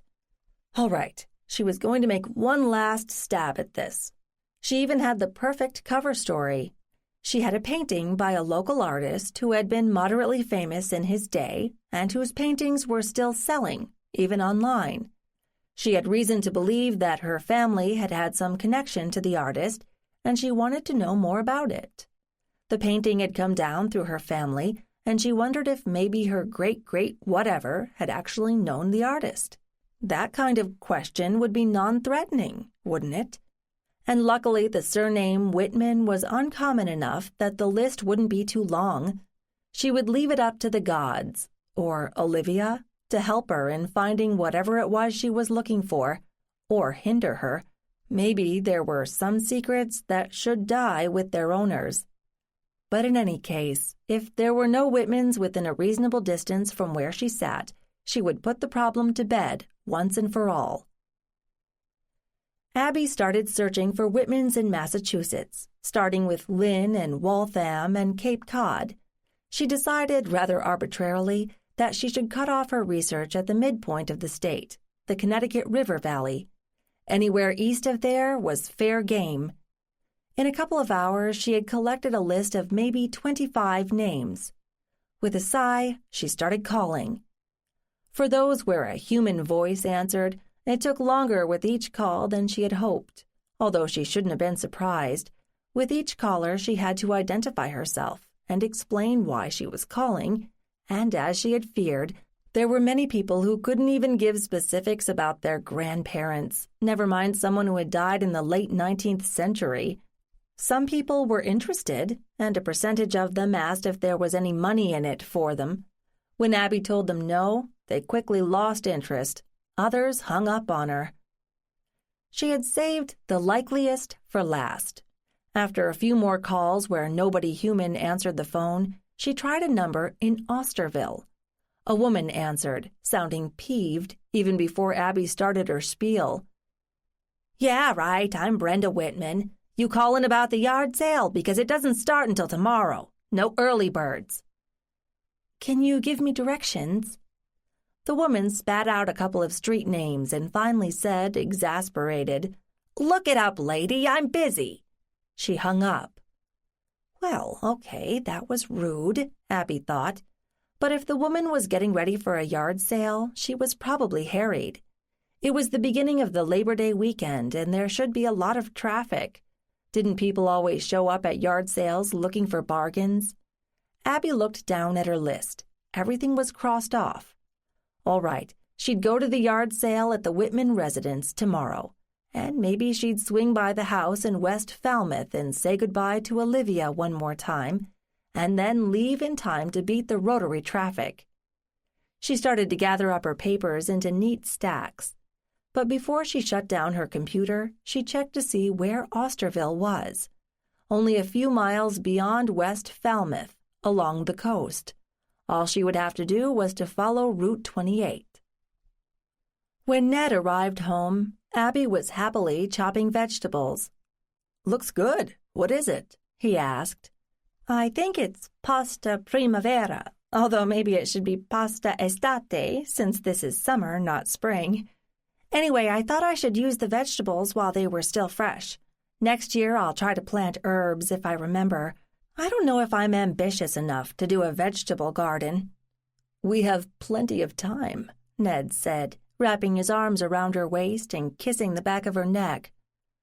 "How soon do you want to eat dinner?" Abby said breathlessly. "I'm in no hurry." "Good." An hour later, Abby dumped a boiling pot of pasta into a strainer, then poured her improvised sauce over them and mixed the whole mess with a large pair of forks. Then she transferred the result into 2 broad bowls and set one at each of their places. "There, mangia." "Have you been to Italy?" "Only the high points, Rome, Florence, Venice, right after college, and what I could see from a train. You?" Ned shook his head. "We should go sometime." "Hey, you want to plan vacations? I can give you a long shopping list." "What?" he asked, smiling. "In this country? In Europe? Somewhere else?" She kept forgetting that Ned had money. "London, Paris, Dublin, Hadrian's Wall, the great cathedrals. How about Australia? The Sydney Opera House?" "What, no beaches on tropical islands?" "I like to go places to do things, not to lie in the sun and beg for skin cancer. Do you have a wish list?" "Pretty much the same as yours. I just haven't wanted to take that kind of vacation by myself." Abby smiled. She understood how he felt. It was much more fun to share experiences like that. "Well, now you've got me for companionship. I'm a very good tourist. I like everything. The food, the scenery, the art, it's all good." "I'm glad to hear that." He forked up some spaghetti and chewed. "Any breakthroughs today?" "Well, I decided when I'm cutting this off. I tried to follow the descendants of the adopted daughter Isabel Flagg to the present day, but it got too complicated, especially for the ones who left the state, and the records aren't as easily available as the older ones. I found a few people with the right surname who lived in this part of Massachusetts, so I started calling them. It occurred to me that I have a great story in Thomas Clarkson, since he was sort of a public figure as an artist. Plus, I have the picture, and that gives me a great excuse to talk about him and his family, and ask if any of the Whitmans knew anything about him. It's easier than trying to explain the genealogy over the phone. I got a lot of no answers, and some hang-ups, and a few people who didn't know anything. I thought I'd hit another dead end, but there's one Whitman family on the Cape that might be promising. Even if they aren't related, they're having a yard sale tomorrow, and I really need to get out of the house. Well, happy hunting on both fronts. Just remember the weekend traffic. I just hope the trip is worth it. Chapter 23. Are you taking much cash with you? Ned asked as he dressed the next morning. I'm not there to buy, just to pump people for information. What if it turns out they have a family Bible going back to 1683 and think it's just a musty old book? Did that really ever happen? Fine, I'll take cash. At least the place should be easy to find. Are you going into the office this weekend? The long holiday weekend. Well, he had taken a couple of days off to spend with Ellie and her on the Cape, but still. I don't know yet. Depends on how much I get done today. You know, you are the boss. You can cut yourself some slack, can't you? I am endeavoring to set a good example for the rest of my faithful staff. But I won't stay late, I promise. Hey, before you go, how should I handle contacting Ellie? What do you mean? Well, now that we don't have any regular schedule for seeing each other, I kind of miss her, and I want to know how school's going and how Olivia is settling in, but I don't feel that I can just call, or if I do, maybe I should ration myself? Ned sat on the bed to lace up his shoes. Are you worried about how Leslie will feel about that? Maybe. I'm not trying to take anything away from her relationship with Ellie, and I know she's being pulled in 6 directions at the moment, with George and work and getting the kids back on some sort of schedule. I don't want to add to that. I understand, and I'm betting that Leslie will too, when things settle down. Give it some time. I'll try, but it's hard. Abby stood up. So, you get going. I want to get to this thing early, and there will be traffic. Ned stood as well. Yes, there will be. Good luck. Thank you. I need some. Now shoo. As soon as Ned had cleared the driveway, Abby gulped down some toast, filled a travel mug with coffee, and headed out. She knew the way to the Cape now, and traffic wasn't bad until she got to within a few miles of the bridge. At least she'd been prepared for it and was resigned to moving like a snail for a few miles. Once past the rotary beyond the bridge, the road opened up, and she found the exit for Osterville without any trouble. The town itself was small, and there were few turns involved in finding the house she was looking for. In fact, she probably could have found it without a map, given the number of cars already parked near it, despite the early hour. She parked in the shade of a tree and started walking slowly, looking at the neighborhood. Mostly post-World War II houses, nice-sized lots, well-maintained. Not an affluent neighborhood, at least when it was built, but she didn't want to think how much it would cost now to buy one of these. She thought she could see the ocean at the far end of the block. The house she was looking for, the one with tables and piles of stuff in the front yard, turned out to be in the middle of the block. No one there could claim an ocean view, unless you stood on the roof. There was a for sale sign planted in the grass in front. A semicircular driveway led from the street to the front of the house, and the grass within it was crammed with articles for sale. A sign with a large arrow pointed around the side of the house. It said simply, "More." Even though it was barely 10, the place was crowded. She wandered around, trying to identify someone who looked like they were in charge, and finally lighted on a rangy woman of about 40 who looked frazzled, running from one place to another and fielding questions as she went. It wasn't going to be easy to hold a conversation with her about her ancestor Isabel, or more accurately, her father-in-law, Franklin. On the other hand, if the place was for sale, She might not get another chance. She had to try. Abby approached the woman briskly and said, "Is this your house?" "Yeah, want to buy it?" the woman said, counting out change for someone else. "Are you Brenda Whitman?" The woman stopped and glared at Abby. "Yeah, so?" "I'm looking for Franklin Whitman," Abby told her. The woman pushed her hair out of her face. "He's dead. My father-in-law. I'm married to his son, Stephen. Look, in case you haven't noticed, I'm kind of busy here. You want to give me a bill or serve notice or something? Or you're welcome to buy whatever you like. Other than that, I got stuff to do." "Was your husband's great-grandmother Isabel Flagg?" Abby said desperately. The woman fixed her with a glare that would have shattered glass. "What's it to you? I told you I'm busy. You want to talk about the past? It's her you want." The woman pointed to an older woman, seated in the shade of the garage, watching the melee in the yard. "My mother-in-law.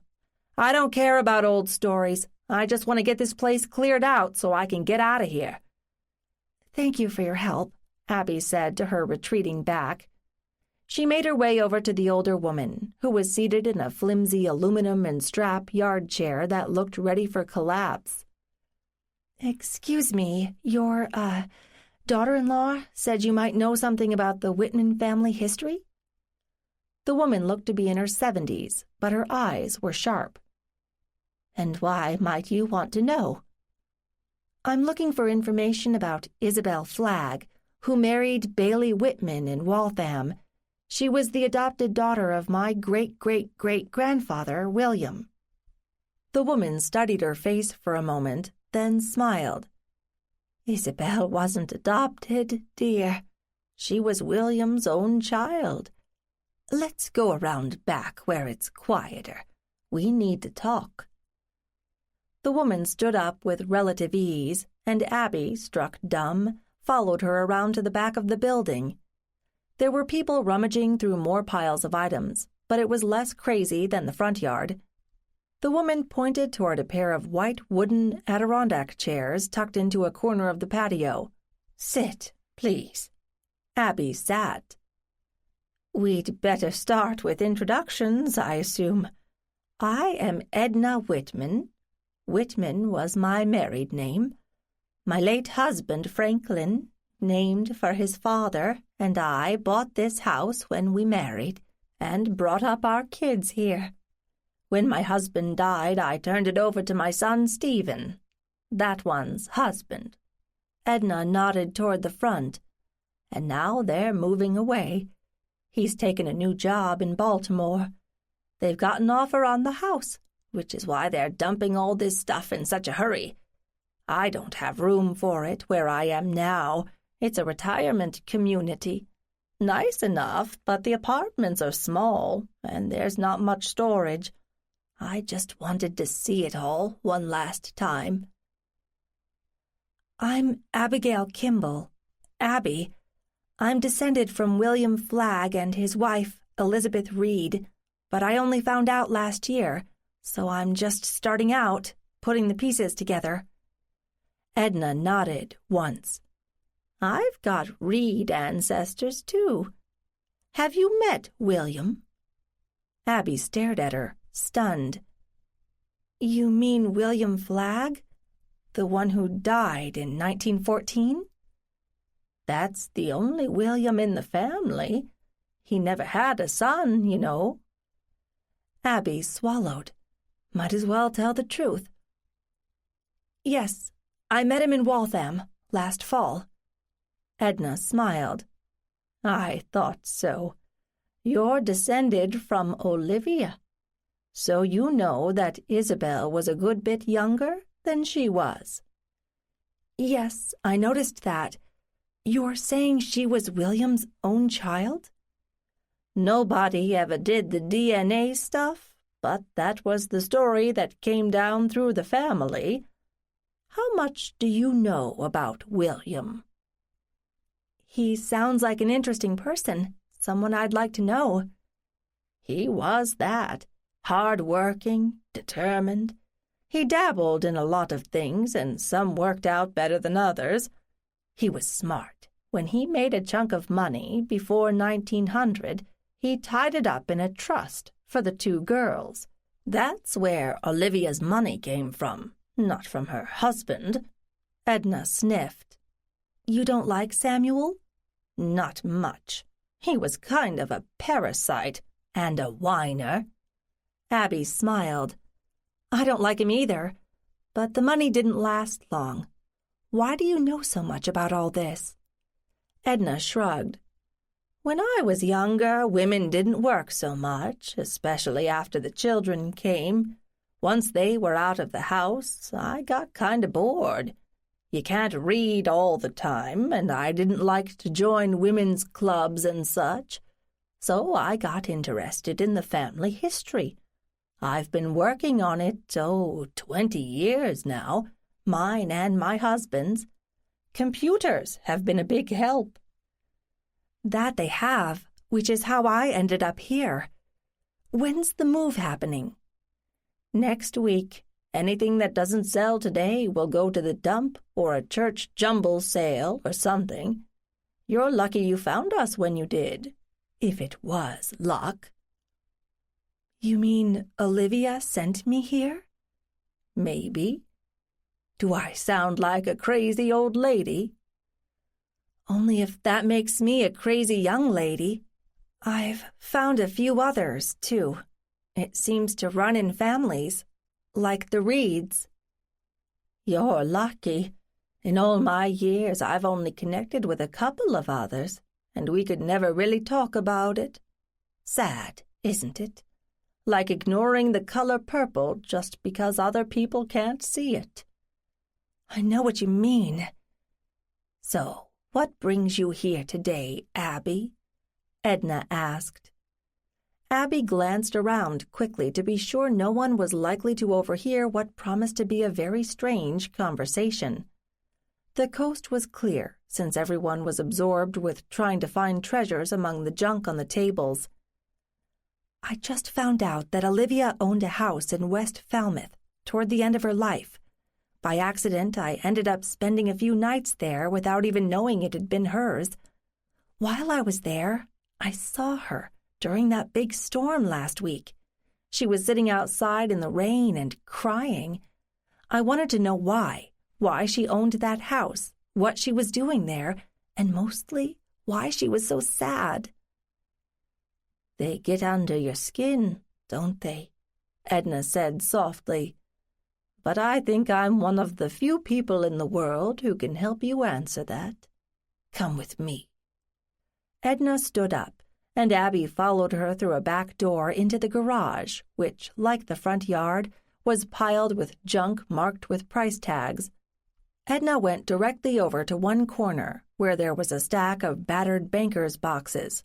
Edna pointed. "This is all that's left of the family papers. To be honest, I'd forgotten they were in the attic, or rather, crawl space up top. I hadn't been up there for years.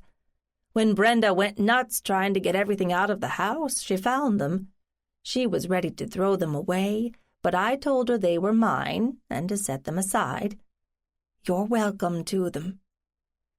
Abby looked at the boxes, incredulous. "I can't take those. They belong to your family." "Well, I sure as heck can't take them back to my place, and believe me, Stephen's sons aren't interested. I'd ask that you don't throw them away, in case anyone comes looking later.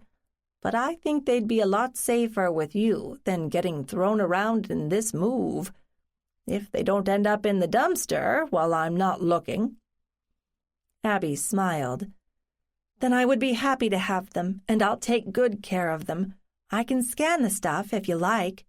"Don't worry about it now," Edna said. "Do you know what I'm going to find?" Abby asked. "I've got some guesses. Olivia kept the painting, didn't she?" Abby was dumbfounded again. "How do you know about the painting?" Edna nodded toward the boxes.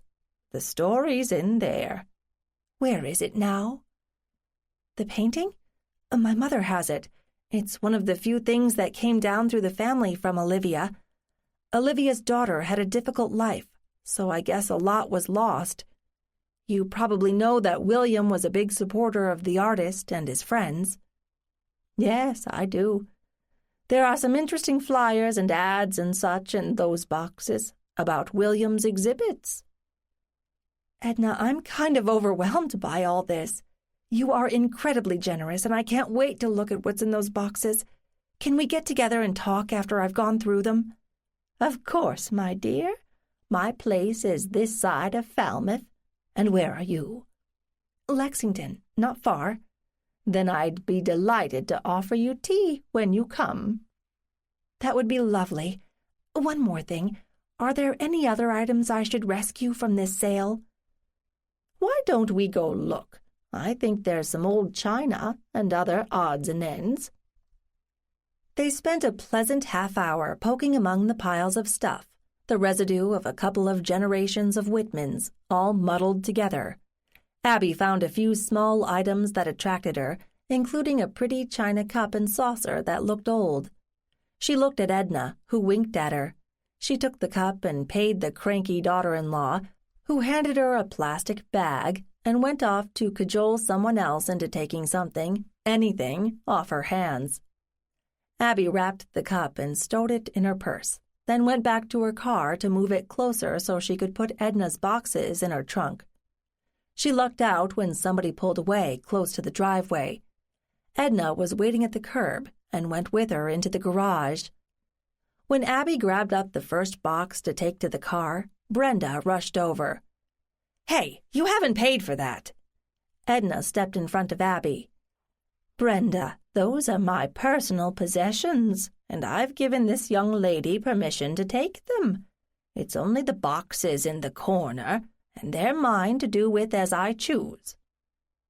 Brenda gave her a dirty look, but turned away. Edna told Abby, "You go right ahead and load them up." Abby hurried to comply before Brenda changed her mind or decided to inspect the boxes. Did she really think Abby would be stealing tacky stuff from a yard sale? Did people do that kind of thing? When everything was safely stowed in the car, Abby turned back to Edna. "Thank you so much, Edna. Give me your number and I'll call you in a week or two, if that's all right." "That's fine, dear. Do you have a piece of paper?" Abby rummaged in her bag and came up with a postcard from Falmouth. "Here, use this." Edna laboriously wrote on the card and handed it back to Abby. "Good luck, my dear, and please remember, don't judge too harshly." Abby had no idea what Edna was talking about, but maybe the answer lay in the boxes. "I can't thank you enough, Edna." "I'm just happy these are going to a good home." Edna stepped back and Abby pulled out of the parking space. Once back on the main road, she saw that traffic had picked up, mainly headed farther out the Cape, but she still wanted to take one more look at the house in West Falmouth, now that she knew so much more about it. And it was on the way, wasn't it? 10 minutes later, she pulled up behind the house. Clearly, new renters had moved in for the long weekend. All the windows were open, and wet towels were draped over chairs and railings. The sun sparkled on the water beyond the house. Sitting in the car, Abby whispered, "Do you want me to know what happened, Olivia?" Olivia didn't answer. Chapter 24. As Abby pulled in, a 30-ish man stepped out of the back door of the house. "Can I help you?" he called out. Abby fought off the impulse to burn rubber and disappear. That would be rude, and besides, there was no reason she shouldn't be there. She wasn't trespassing. She opened the door and climbed out. "I'm sorry, I didn't mean to disturb you. I spent a couple of days here last week, and since then I've done some research on the house, and I just wanted to look at it again." The man broke into a big grin. "You must be Abby. I'm Daniel Eldridge, the owner. Ned told me you'd be here last week." "Oh, then it's great to meet you. I thought this would be prime rental property this weekend." "So why am I here? Hey, it's my house, so I'm indulging myself. You want to come in? Abby was torn. She knew she should really get back on the road, since there would be holiday traffic, but at the same time she wanted to look at the house through the prism of what she had learned since she left. Okay, but I shouldn't stay long. I've got to drive back to Lexington. Don't worry, I won't keep you long. He stepped back and held open the screen door for her to pass into the kitchen. You have kids? Abby asked. I thought they were all back in school now. Mine are too young for kindergarten, and the preschool schedule is flexible. You want something to drink? Iced tea, if you have it. Coming up. Daniel opened the fridge and rummaged around. So, how did you and Ned hook up? He asked, handing her a cold bottle. Once again, Abby was stymied about how to answer that question without saying too much. I was living in Waltham last year and took a house tour. He was the docent. Oh, right. He's into that history stuff. How do you know him? Went to college together. Hey, come on out to the porch so we can sit. My wife and the kids are at the beach, so we won't have to deal with their fuss. Okay, Abby said, following him through the house to the porch. When they were seated, she said, You and Ned kept in touch since college? Hell yeah. I was one of the original partners in his company, back when it was a startup. Why aren't you still there? Daniel studied Abby a moment. You're living with the guy, right? So I'm going to assume there aren't a lot of secrets. Ned needed my money in the beginning, and another warm body to fill out the board of directors. He was the idea man, and I didn't have any better plans, so I said why not? It was fun for a while, and I like to think we got it off to a good start. He's done well since. But I decided I just wasn't into that techie science thing, so we parted ways, but amicably. He was seeing Leslie what's-her-name back then, so I guess they split up. How close were these two guys if they hadn't talked about Leslie? Yes, like in your case, they decided they were just too different to make a go of it. They're still friends. How long have you two been together? Daniel asked, then laughed. Stop me if I get too nosy. That's okay. We met about a year ago, but I was with someone else then, so we didn't really get together until November, maybe. And I moved in this past spring when my sublet ran out. Great house. Creepy about the cemetery, though. You've seen the house? Abby was surprised. She had thought Ned seldom entertained. Yeah, I had to drop something off there once, and he offered me the tour. It'll take a lot of work to make it right. Tell me about it, Abby laughed. I've been doing a lot of wallpapering. You working? Oh, or is that a non-PC question these days? Sometimes my mouth gets ahead of my brain. That's okay. Yes, I used to work at the Concord Museum, and before that in Philadelphia. Right now I'm taking a break. How lame did that sound? What do you do? Mostly I work in children's programming for nonprofits, although I've done some fundraising too, but I like working with kids. Listen, can I ask you about this house? Sure, fire away. Daniel sat back in the creaking wicker chair and grinned at her. Did you buy it, or has it been in your family for a while? Door number 2. I think it was my grandfather who bought it in the 1940s. It was kind of run down after the hurricane, you know. I've been reading about that, and I saw that binder in the living room. Yeah, Granddad put that together. Gathered up all sorts of news clippings and articles. He was proud that this house had stood up so well. Of course, the Cape didn't get the full impact. Awful thing, though, that storm. I sure hope it can't happen again. I'd like to think not, with all the tracking they can do these days. Still, hurricanes are tricky things, or so I'm told. I've been here through a couple of mid-sized ones. Not with the kids, thank goodness, and that was plenty for me. We had a pretty good storm while we were here. No damage, though. Just a lot of wind and rain. And a ghost. Did your grandfather know the people he bought it from? I don't recall. No, I take that back. He used to say he got a real deal for it because he bought it from a woman who really needed the money. I think it had been her mother's and she was settling the estate. That matches what I found, Abby said. You always do a title search on places where you stay for a few days? Abby shook her head. No, but the woman, the mother, who owned it was my great-great-grandmother. I wondered why she decided to buy a place here. She lived in New Jersey, so she couldn't have just dropped in for the weekend. She must have had money so she could spend the whole summer here.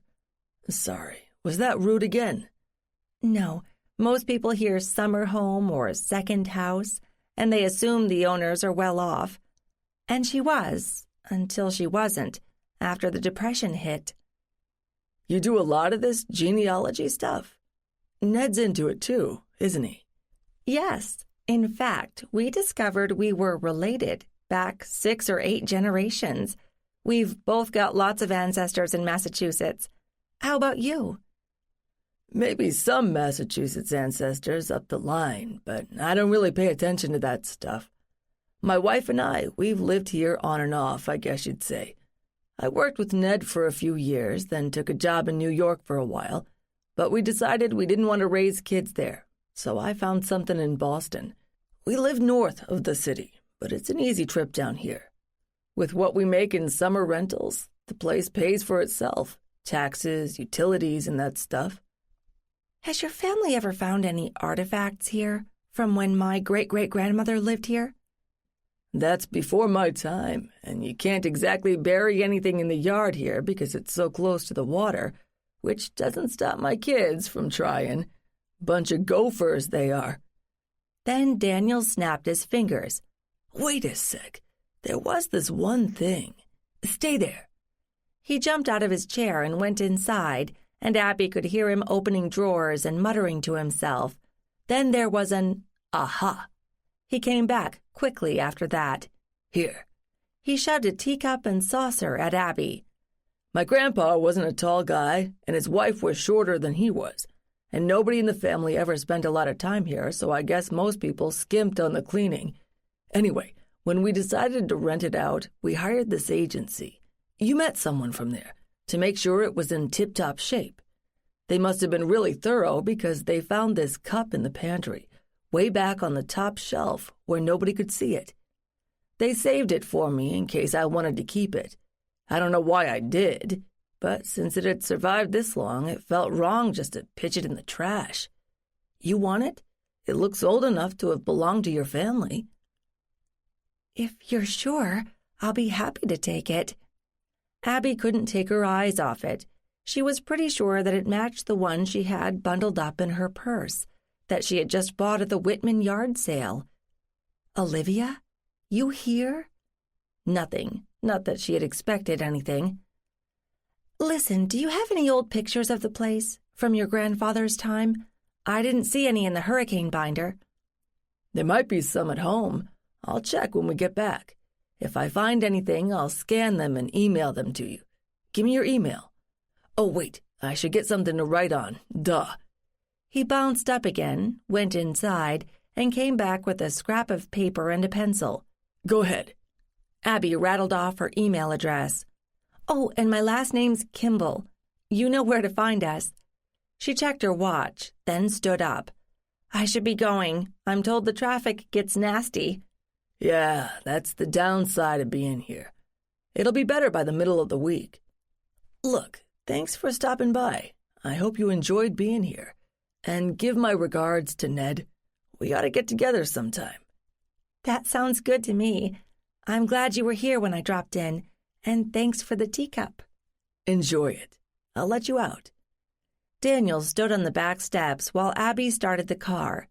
As she backed out, he raised a hand in farewell. That had been interesting. Ned seemed to like people and to get along well with them, but until this past weekend he had never mentioned Daniel. For that matter, he seldom mentioned any of his work colleagues by name. Why was that? Did he have no other friends in the area? Of course, she wasn't one to talk. Brad had dragged her up to unfamiliar Massachusetts, and the only people she had met had been some of his work acquaintances, and that hadn't turned out well. She hadn't had any opportunity yet to meet people in Lexington. She had barely started to get to know the other employees at the museum when Leslie had fired her. Well, she knew Leslie, but Leslie wasn't exactly a friend. Of course, there was Ned's mother, but the fact of it was, she probably knew as many dead people as living ones in Massachusetts. That didn't seem right. She and Ned would have to do something about that. She pointed her car northward, back to Lexington. Chapter 25. Once back on the highway, Abby had to force herself to pay attention to the road. Until a year earlier, she had not believed in anything remotely resembling a paranormal phenomenon, much less that it could apply to her. She didn't read minds, she had no premonitions about the future, and she couldn't make objects move around without touching them. She was what she would have called psychically normal, until she'd encountered the Flagg family at home in 1880-something, and at the cemetery, and then the Reed family in various places. A single event she could have dismissed as a dizzy spell, but when it kept happening, she had to take it more seriously. Clearly Ned did, and had before he met her. She still had no idea what she would have done if he hadn't been around to guide her, probably gone into denial, or found a prescription to suppress whatever it was. But now there were other odd things happening, like Daniel's renter suddenly canceling at the last minute and Daniel offering the house to Ned for that slot out of the blue. It could have just happened, couldn't it? And neither he nor Ned had known that Abby's however many times great-grandmother had owned the house before Daniel's family had bought it. Daniel hadn't even known Abby's surname, and that wasn't the same as Olivia's in any case. Fine. Call the house coming vacant at that particular time a random coincidence. They happened, didn't they? But now she'd been hunting for Olivia's adopted sister's descendants, trawling through phone books, and when she found one local example of the Whitman name on Cape Cod and decided to check it out, a total stranger told her that Isabel was actually William Flagg's daughter, and therefore related to her. Not by the Reed line, which was the one that was proving the most fruitful in terms of psychic connections, but that total stranger, Edna, was a Reed descendant, just not through the Whitmans. And Abby had just happened to encounter Edna at a yard sale. One coincidence? No problem. Two very specific coincidences? Statistically unlikely. Abby was beginning to think that she had to re-examine her concepts of unseen forces in the universe. She smiled wryly to herself, as she had seen all too clearly at Salem. In another time and place, she would have been called a witch. People were terrified of the kind of thing she was experiencing right now. At least she'd managed to keep her mouth shut about it, most of the time. Her fingers itched to dig into those boxes and see what Edna had managed to save. She said there were answers in there. What did that mean? And how, out of all the yard sales on a holiday weekend in this particular place, had she and Edna come together? Yesterday, Abby hadn't even known the sale was happening. Ned was already back from work when Abby arrived, and she bounded out of the car, eager to tell him about her find. "I don't see a car full of junk," he greeted her. "But the trunk is full. Wait until I tell you what I found. You're not going to believe it. Come see." She grabbed his arm and dragged him to the back of her car and popped the trunk. "Look." "I see boxes. Old boxes. Have you opened them?" "No, not yet." Ned raised one eyebrow. "Do you know what's in them?" "Not specifically, but generally. Help me get them inside, and I'll tell you all about them." They each hefted a box out of the trunk and carried it into the house, depositing them in the dining room, then made a second trip. "I'll get the last one," Ned volunteered. Abby stood looking at her fabulous find, beaming. However these boxes and their contents had come into her hands, they were hers now. Unless a stab of anxiety pierced her. Edna was totally gaga and enjoyed making up stories to entertain hapless strangers who took the time to talk to her, and the boxes contained nothing but old newspapers. Abby quickly peeled long dry tape from around one and pulled off the top.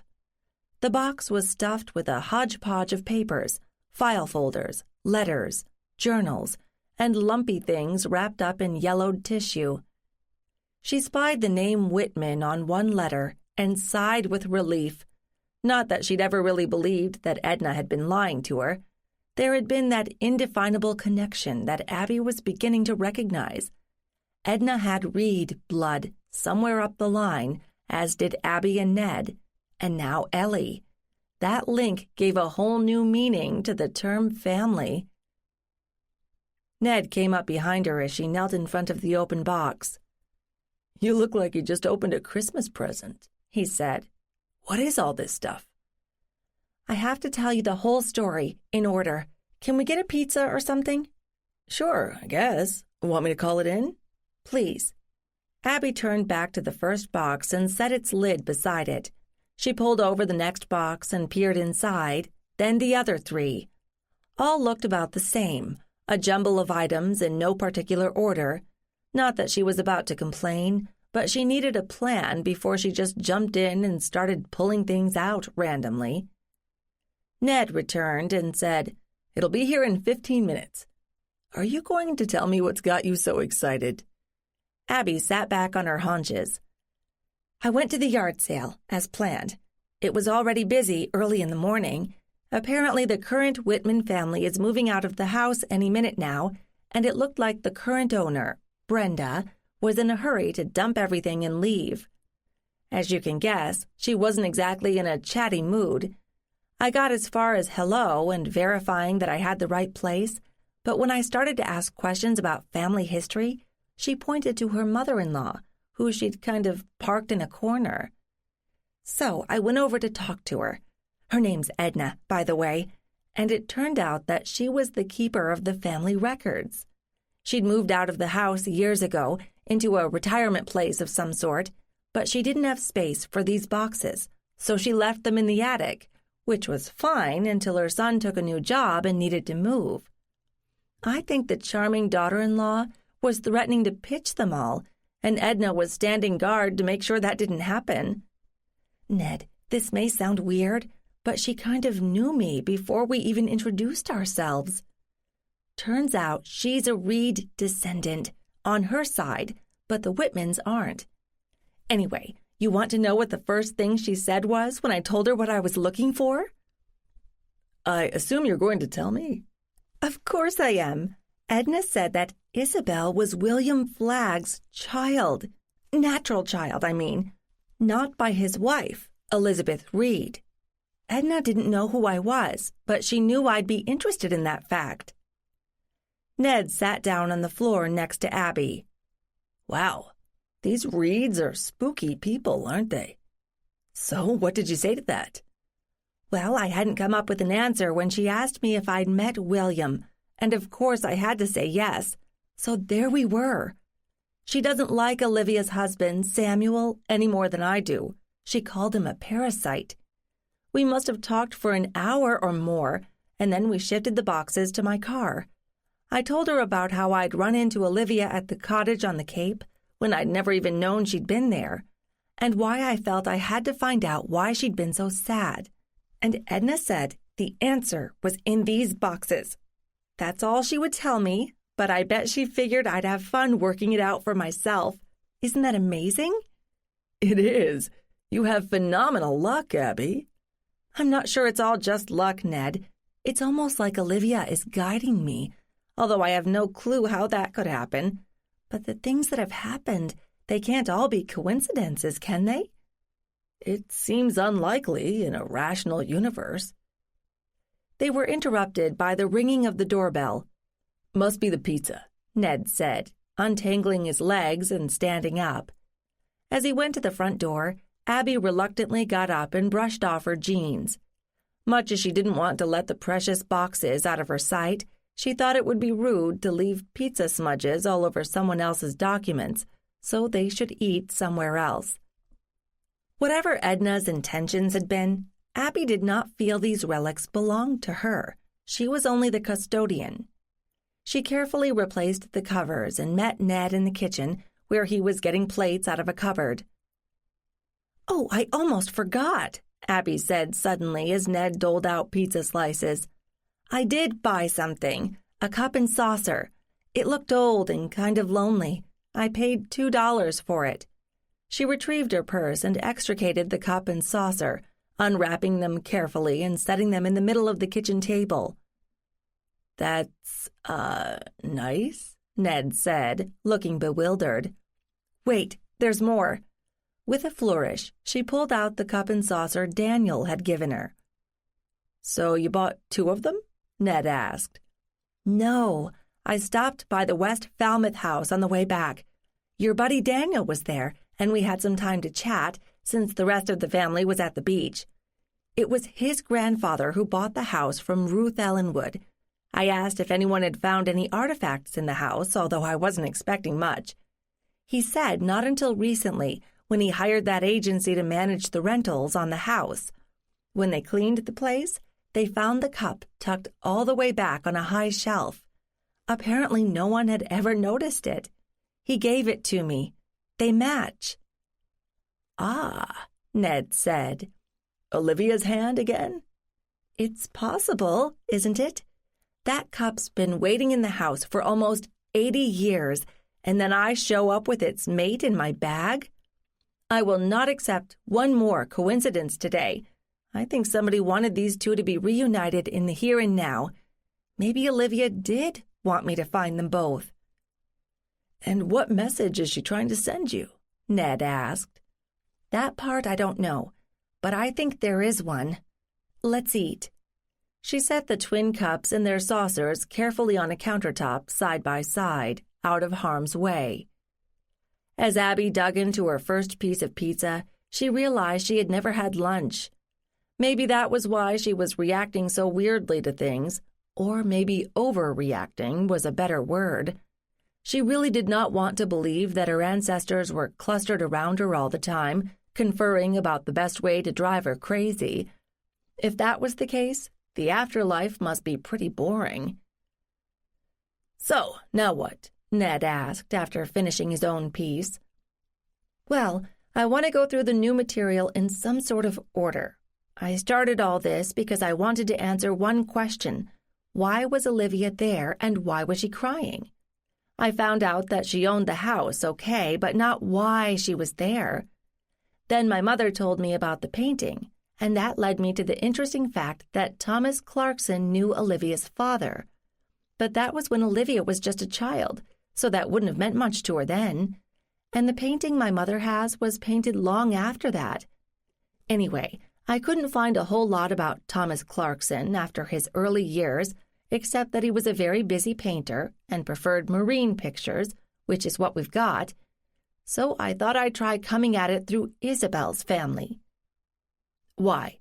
What do you hope to find? Or maybe what did Edna think you'd find?" "I'm looking for whatever brought Olivia to the Cape after her husband died and then broke her heart." Abby paused for a moment. "Do you think this is pointless, Ned?" He took his time answering. "No, I think I understand. And I know neither of us knows how all this stuff works. We're both still learning, together. I guess I'm just playing devil's advocate, making you narrow down your questions. And I think you're doing a pretty fair job of it." "Thank you. Shoot, Edna's too young to have known Olivia, but I should ask if her husband's father knew her and ever said anything about her. You know, it's the unwritten stories that carry the tales. Edna said that the family knew that Isabel was William's daughter, but I'd bet nobody carefully wrote in the family Bible, 'Today William's bastard child was born to a woman not his wife.'" Ned smiled. "People seldom did that, but you'll notice that they talked about it, although maybe discreetly, behind closed doors and only within the family. I assume it carried some sort of stigma back when it happened. But Elizabeth seems to have accepted Isabel. Based on what you've seen, Isabel was always close to her adopted mother, wasn't she? She stayed nearby even after her father had died and took care of her to the end. Does that suggest any hostility between them?" Abby giggled. "Do you know, I think there was a family story on my side about that. Let me see if I can remember the details. I was pretty young when I heard it. Something like William and Elizabeth got married right after the Civil War, and Olivia was born almost exactly 9 months later. But you'll notice there weren't any other children. What I overheard was that Elizabeth had the one baby and said, 'That's enough of that nonsense,' and never got pregnant again, the implication being, which didn't occur to me at the time, that she stopped sleeping with William altogether. So maybe she was willing to cut William some slack when he went looking for a little, comfort elsewhere. Most of the stories I've read about him suggest he was a man's man, if you know what I mean. Not macho, but he belonged to a lot of men-only organizations, and even led some of them, which suggests that men liked him, too. But of course there's no mention of women in his life." Abby couldn't believe she was spinning this entirely too personal story out of very slender evidence, but it did make sense to her. "So, what's your conclusion?" Ned asked. "I'm willing to believe that William had some affairs along the way, and that one of them might have resulted in Isabel. But as you just pointed out, it appears that Elizabeth welcomed Isabel with open arms, which was rather nice of her. She could have said no." "Maybe she liked the child-rearing part, but not the birthing part?" That was a point that Abby had never considered. "I guess we'll never know. I'm having another slice of pizza." Abby helped herself, then chewed pensively. "You know, the Flagg side of the family had issues with reproducing at all. There were very few children among all of William's siblings, and I think Isabel wasn't the only adopted one, if I remember the censuses right. Overall, isn't that kind of unusual for that time period? You think maybe there was a biological reason?" "Abby, let's not read too much into a few facts. Isabel may or may not have been William's child. You might get a DNA test from a descendant that would show you something, but how likely is it that any of Isabel's descendants are going to be willing to take part? And is it really important? What is the question you're really asking, and what do you hope to find in those boxes?" Trust Ned to keep nudging her back to the central issue. Abby drew a breath. Whether Olivia confided anything to Isabel about the later years of her life. They didn't live all that far apart. Isabel was married and had 4 kids by the time Samuel died. Maybe Olivia wanted a summer place big enough for Isabel's family to stay. We know that Olivia stayed close to her mother. I've got a picture of them together in New Jersey after Ruth was born. So I'm hoping that there's some record that Isabel left that could provide an explanation, a diary, letters, something tangible. "And if there isn't?" Ned prompted. "Then we go back to our ordinary daily lives. But remember, Ellie saw Olivia and felt her emotions too. It must have been important, whatever it was, for her to be visible to us." "Are you planning to start tonight?" "No, I think I'll wait until tomorrow so I can do it all at once. This is a lot to take in. Will you be around? Do you have any projects planned?" "Spending some quality time with you?" "I think I'd like that. There are some advantages to having a living, breathing companion." "I'm glad to hear that." Chapter 26. At breakfast the next morning, Abby could hardly contain her anticipation. 5 boxes of family papers to examine. So what if they turned out to be old report cards or coal bills? They were history, and they could contain clues to who knew what.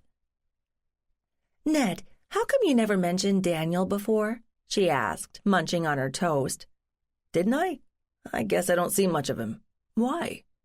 "Well, he invited me in when I stopped by the house yesterday, and I told you that we chatted for a while. He said he helped found your company?" "Yes, and as he probably mentioned, he was the money man and I was the brains. That's not a criticism. He's a great guy and smart in his own way, but he's no scientist. Still, I think he had fun being part of a startup. He met his wife that way, at some conference where he was looking for more funding. I didn't meet her. I gather they've got kids? 3, I think, all young. I don't recall that I've met them, although I've met his wife a time or two. I'll bet he's a good father. He's like a big kid himself. But he's shrewd. He's not the type to spend summers lazing in the sun, even if he does have a beach house. So he rents it out when he doesn't want to use it, and he makes out like a bandit. Smart, Abby agreed. We could get together with him and his wife sometime. Sure. Or with any of your other friends at work? Abby pressed. Are you trying to make a point, Abby? Like I have no friends? Well, we don't socialize a lot. I wondered why. Because I work a lot. Because I'm the boss, and it's hard enough to maintain discipline and productivity with the people I employ. They're smart and they work hard, but we don't have a lot in common. Most of them are close to 10 years younger than me. I'm not sure we speak the same language. Ned, I'm almost 10 years younger than you, Abby pointed out. You're an old soul? He joked, then turned serious. Are you saying you're lonely here? Was she? Not with you, but you're not around all the time. Look, I've never been a girly girl who likes to go to lunches and parties, but I guess I miss working. I don't really know anybody around here. You blame Leslie for booting you out? I don't blame anyone, Ned.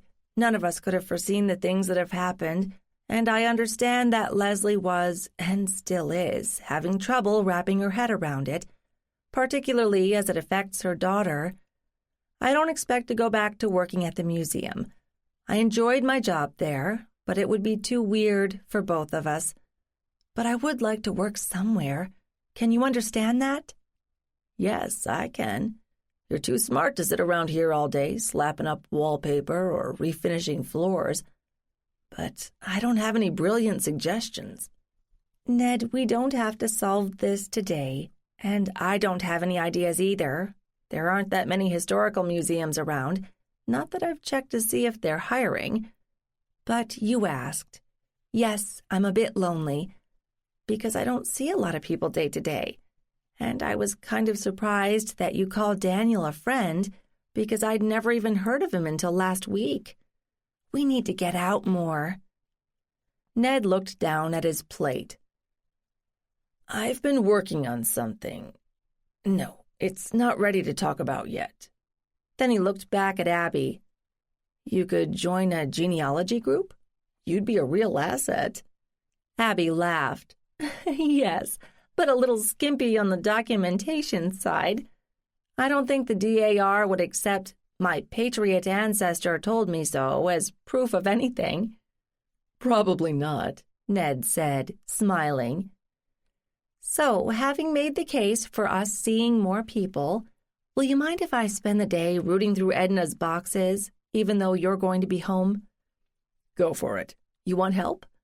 Maybe. First, I have to find out what's in there. Of course, you know a lot more about Massachusetts than I do, so I may need to ask you about some connections or odd references. I will keep myself available. Should I strip wallpaper or paint? Does the fireplace work? Abby countered. I don't know. I've never tried it. Why don't you find out? If it doesn't and you can't fix it, you can find someone who can. Wouldn't you like to have a cozy fire come winter? With you next to me, yes. So go clean the flues or something. You know where I'll be. Having found a constructive chore in the house for Ned, Abby felt free to tackle the Whitman files. Luckily, there was little in the way of furniture in the dining room, apart from the table and a few chairs. One chair she had commandeered to sit on, and she moved another one closer so she could put the box on it and look through it without straining her back. There were no labels on any of the boxes, so she dragged the nearest one over, put it on the chair, and opened it. An hour later, she had covered the entire table with piles of documents. Edna had done a worthy job with what she had to work with. Of course, she had started back in the days when there was no internet, and Family Tree Maker was no more than a gleam in someone's eye. In those days, you presented yourself at libraries and historical societies and archives and went through what they had, book by book, folder by folder. Of course, there was still some of that to be done now. There were places that would never have the time or money to transfer their holdings to a digital format, but there was so much available online. Edna probably didn't even have a computer, and much of what she had so carefully collected over the years was in the form of old and fading photocopies.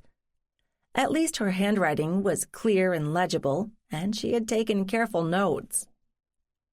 The first box Abby had opened seemed to contain material on the earliest members of the Whitman family, going back to before 1700.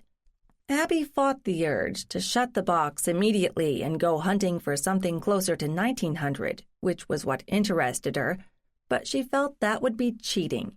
And besides, she needed to be sure that the decades or even centuries hadn't gotten jumbled together. She didn't trust Edna's daughter-in-law not to have meddled with the boxes at some point. Still, once Abby reached the bottom of the box, she had to admit that Edna had been careful and thorough. And for once, Abby couldn't find any connection among the earlier families on that side to those of her own that she knew about. But she'd hardly scratched the surface with her own family, so she couldn't dismiss the information just yet. Something to deal with later.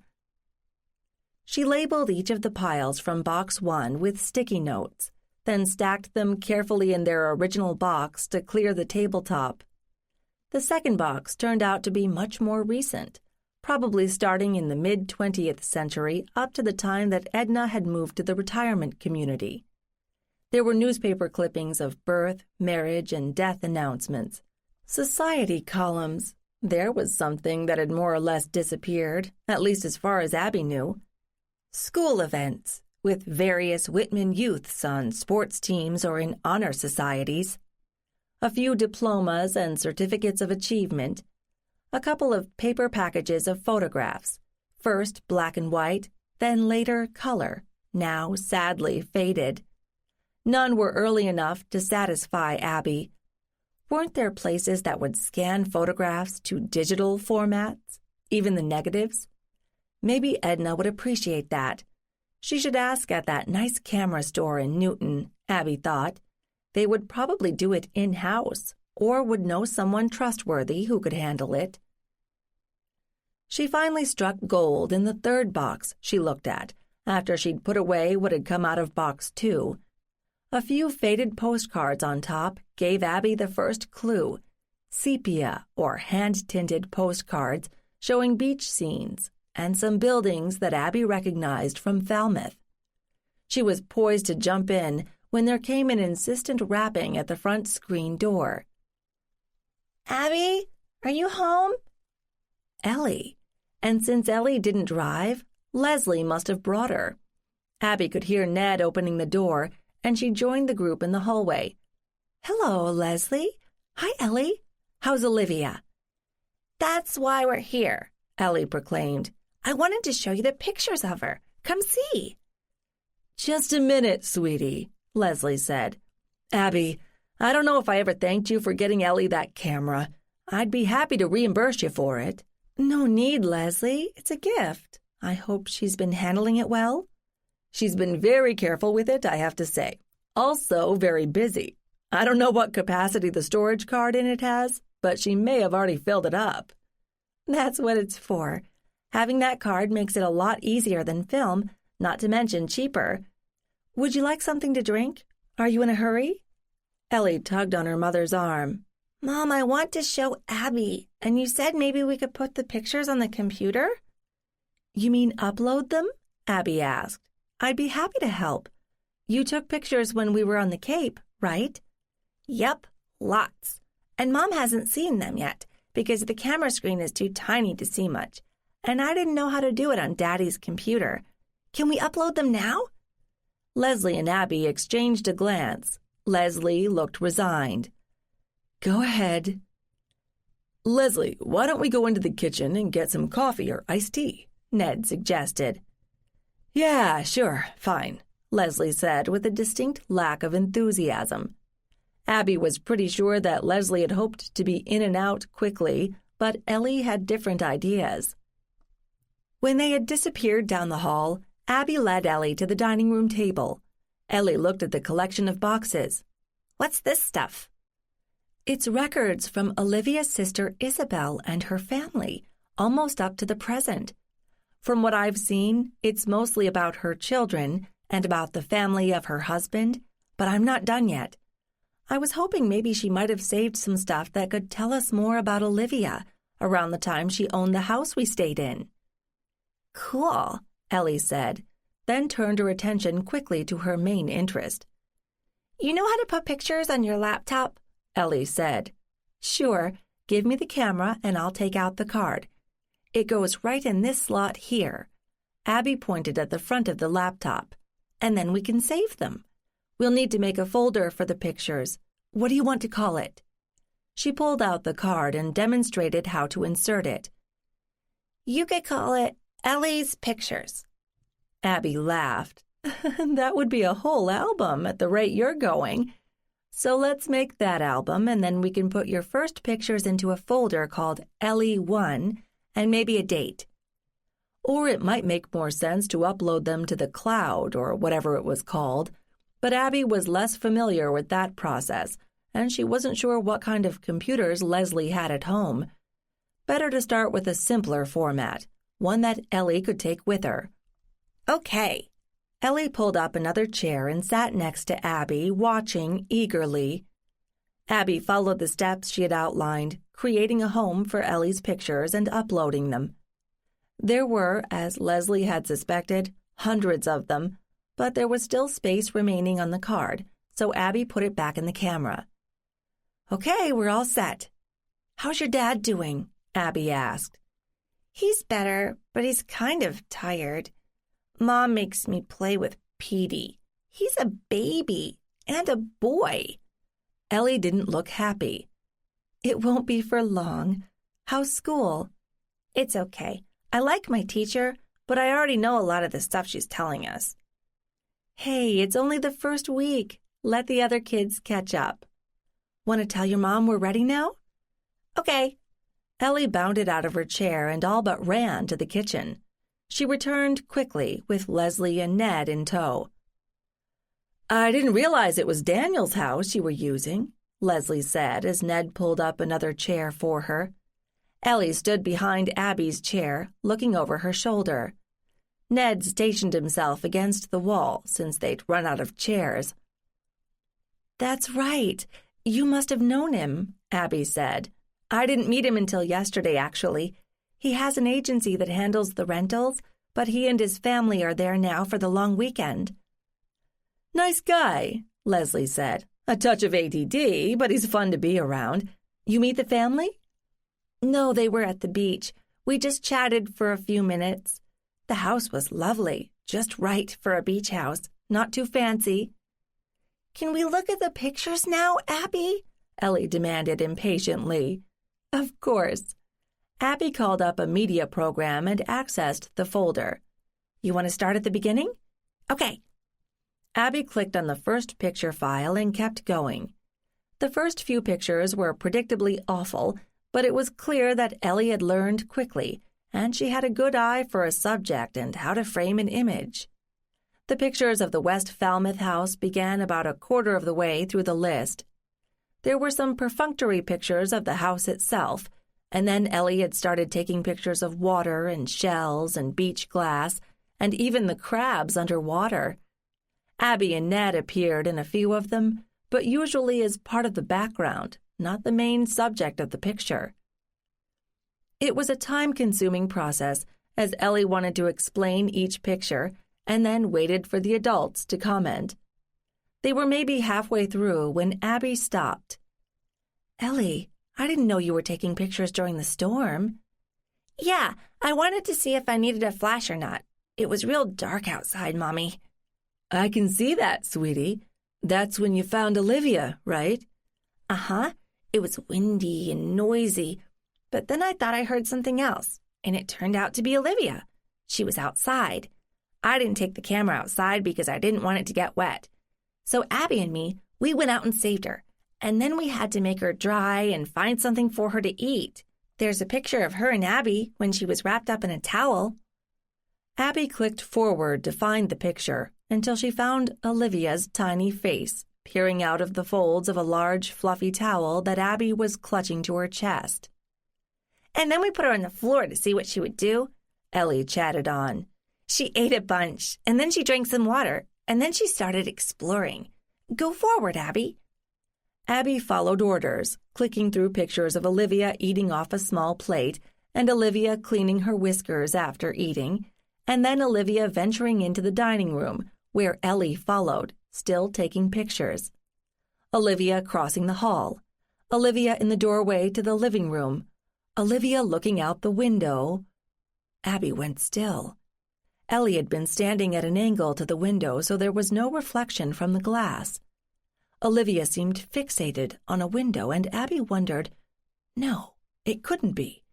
She could see the skeletal framework of the white wicker chair in the corner of the porch, and it looked like there was someone seated in it, a hazy human figure in profile. Olivia? Chapter 27. Startled, Abby darted a quick glance at Ellie. Ellie looked at her, eyes wide, and Abby guessed that Ellie had seen the same thing she had. Luckily, Ellie didn't say anything, because Abby didn't want to try to explain to Leslie how they'd just happened to end up staying in a house that had a ghost who, by the way, was also a relative and apparently showed up in digital images. She didn't dare look at Ned to see if he had noticed anything.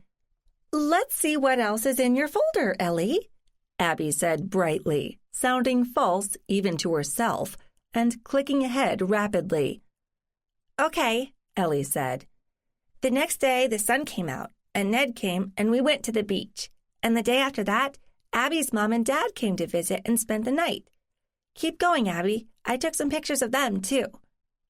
Numbly, Abby clicked along through the pictures, making random comments where they seemed to fit. "Ellie, you mind if I make some prints of the ones with my parents? I don't have a lot of recent pictures of them." "Yeah, that's okay. Keep going." Then the pictures shifted over to Ellie's house in Littleton, and were mostly of the feline Olivia doing cute things. Cat pictures were by definition cute, Abby mused. "How are you and Olivia getting along, Leslie?" "Better than I expected," Leslie said grudgingly. "So far, Ellie's been good about picking up after her, and she's very quiet and doesn't destroy things, at least not yet. Ellie, honey, we should go. We've got to go food shopping." Ellie didn't put up a fight. "Okay. Abby, thank you for looking at the pictures with us," she said politely. "Hey, I enjoyed it. You want me to make you a thumb drive with all of them on it so you can keep a set at home? And I bet you'll be taking even more." Ellie nodded vigorously. "I'd like that, please." "Come on, Ellie, out to the car. We can get the thumb drive later," Leslie ordered. At the door, Leslie stopped and turned to Abby. "She had a good time with you on the Cape." "We wanted to help, since you had George to worry about. How is he?" "About 90%. I think he'll be all right in the long run, but it was kind of scary there for a couple of days. Well, we should go. Thanks again." Leslie went down the steps and joined Ellie in the car. Once they had pulled away, Abby went back to the laptop and called up the photo program, while Ned wandered off toward the kitchen again. She clicked through the thumbnails of Ellie's pictures until she came to the ones from the storm, and she opened that single shot of the porch to full screen size. "Ned, can you come here a moment?" "That went well," Ned said as he approached. "Maybe Leslie's getting more comfortable with the whole thing. What do you need?" "Look at this picture, will you?" Abby moved her chair back so Ned could get a clearer view of the laptop screen. "What do you see?"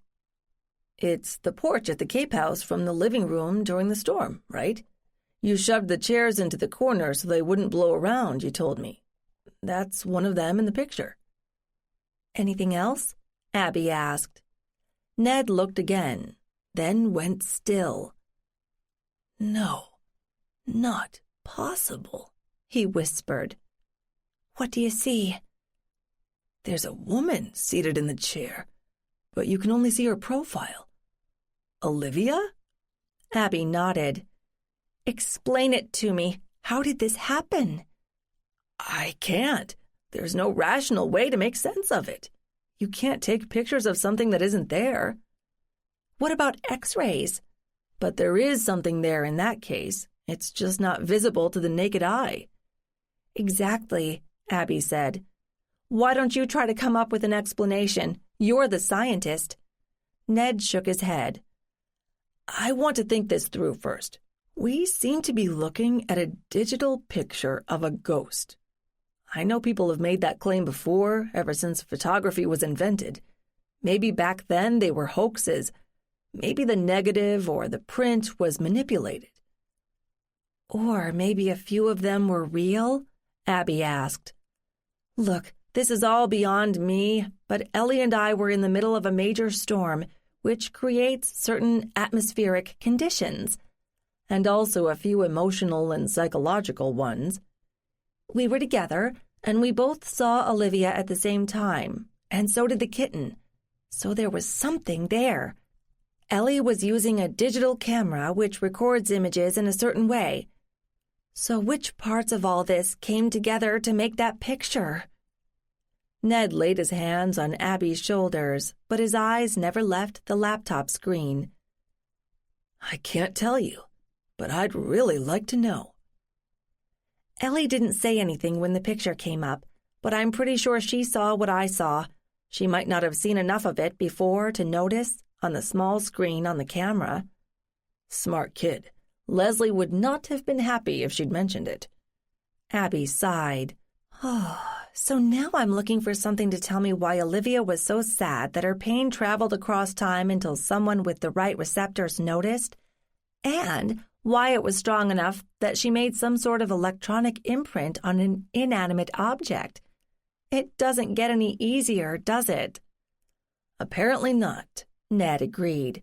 "Do you want to stop?" "No," Abby said quickly. "I see Olivia and the others. I can't just ignore them. That would be wrong." "Then get back to work." "I will, right after some lunch." After throwing together a sandwich, Abby returned to her task. Ned wisely left her alone, content to wait until she'd found something, anything. This was on her, because she was the one who had seen Olivia, along with Ellie. Well, so had the cat, but it would be hard to confer with a cat. Maybe she could carry a cat around as a kind of alarm system to alert her if a spectral presence was nearby. Did all cats have the ability to sense whatever it was? Or was there something special about kitten Olivia? Abby refused to even consider the idea that the kitten was somehow the incarnation of the original Olivia. From what she had seen of Olivia, Abby guessed that she would have preferred to come back as some form of small, stocky dog, a pug, maybe, a Boston Terrier, that would fit. "Abby, you're wasting time. Or are you afraid of what you might find?" She dug into the box again. There were various postcards, as she had already noted, some showing the view of the West Falmouth shore from the other side of the harbor.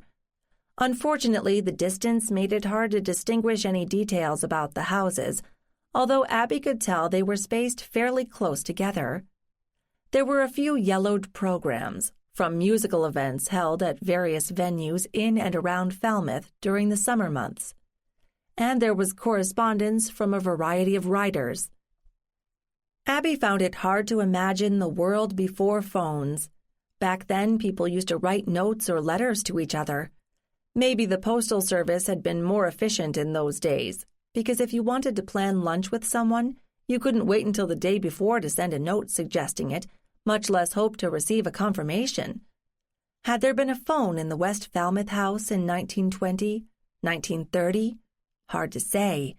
Or maybe life had been slower then. Had Olivia spent the entire summer on the Cape? In that case, setting up an engagement was not so pressing if you knew you'd be there for a couple of months or more.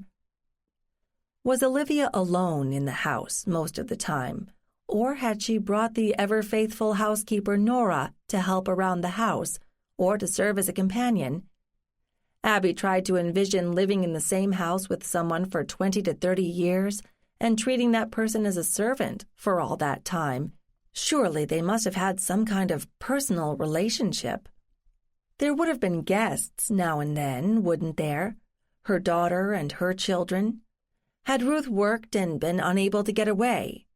Had she sent her daughter to the Cape while she was otherwise occupied?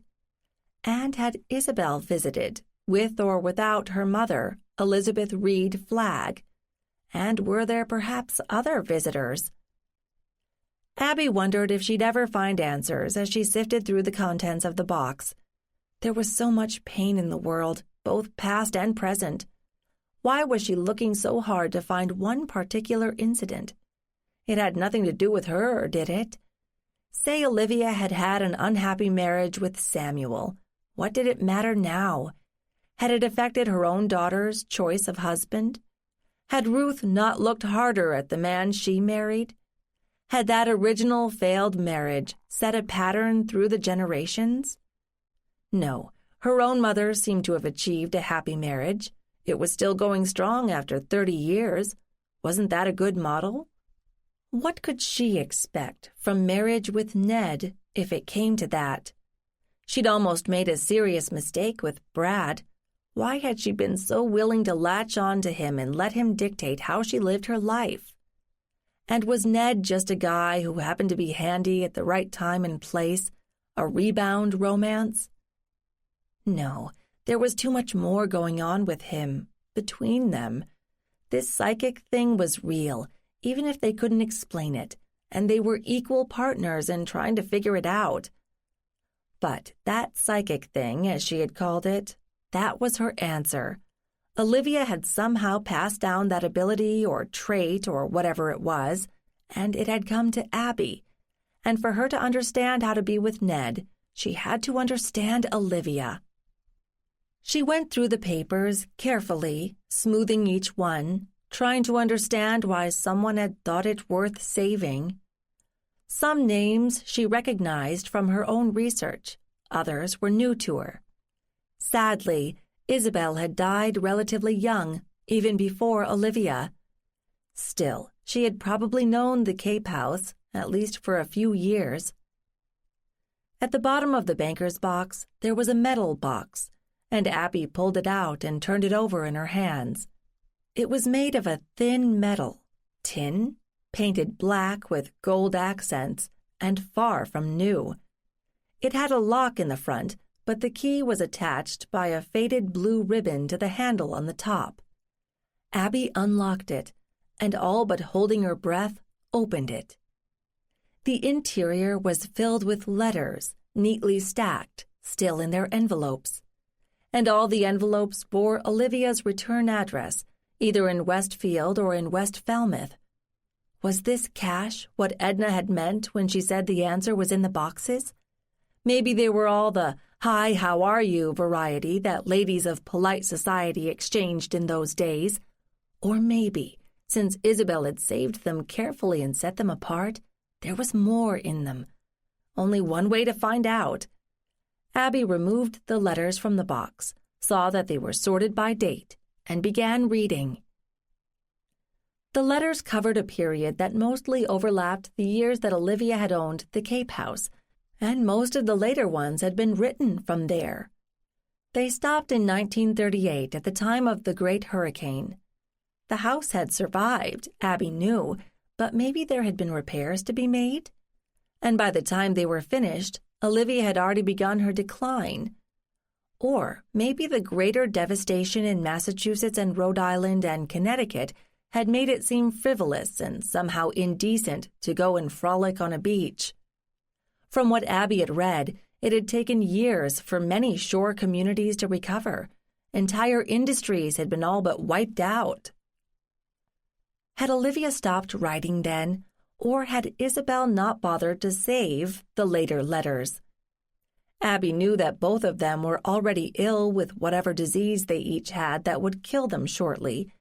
In Olivia's case, she suspected cancer, although the cause of death had been blacked out on the copy of the death certificate that she had. The answer became a bit clearer as Abby read on. It was obvious that Olivia and Isabel had had a fairly close relationship, despite the difference in their ages.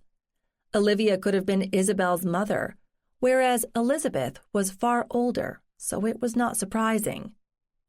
The letters started out as cheerful and almost chatty, Olivia commenting on small improvements she was making to the summer house, new stores that had appeared in Falmouth, other houses in the neighborhood that had changed hands, guests that Olivia had entertained, the occasional invitation for Isabel to come visit, with or without her family, often followed by "How lovely it was to see you" letters.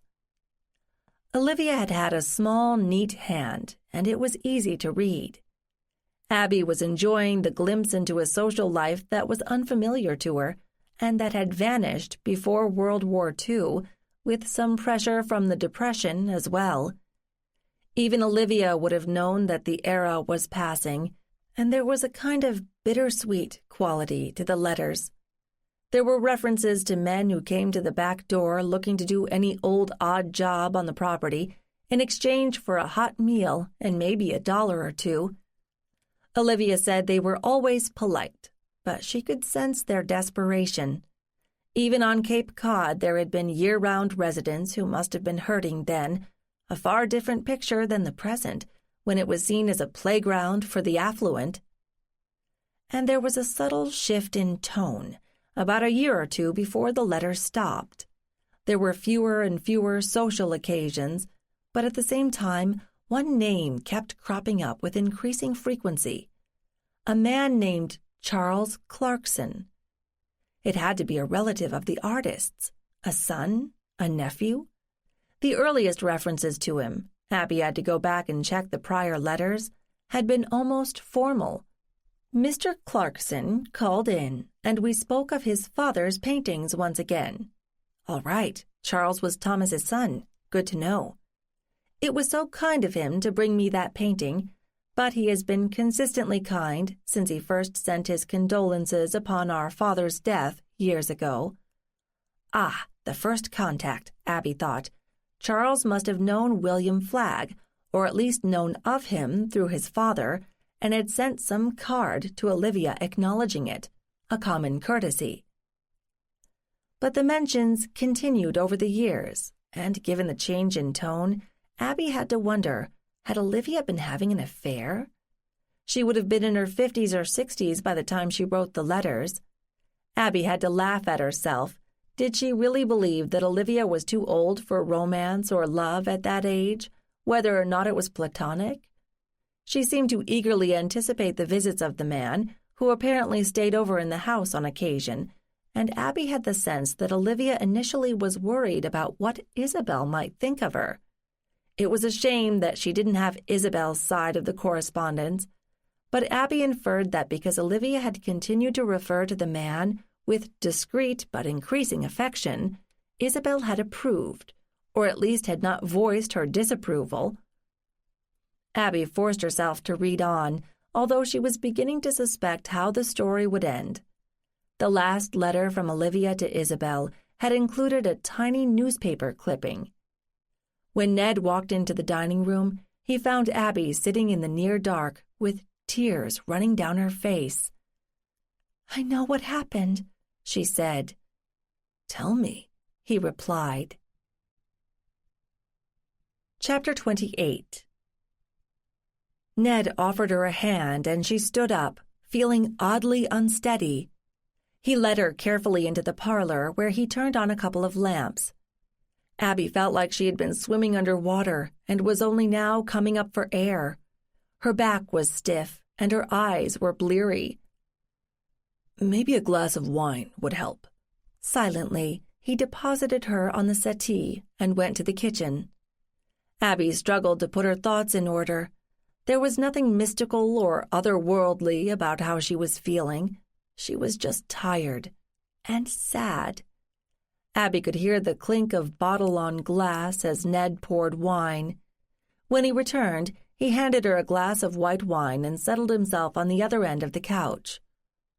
"What did you find?" he asked. Abby took a deep breath and then a sip of wine before she started. The third box had all the materials from the early 20th century, so a lot of them had to do with Isabel and her family.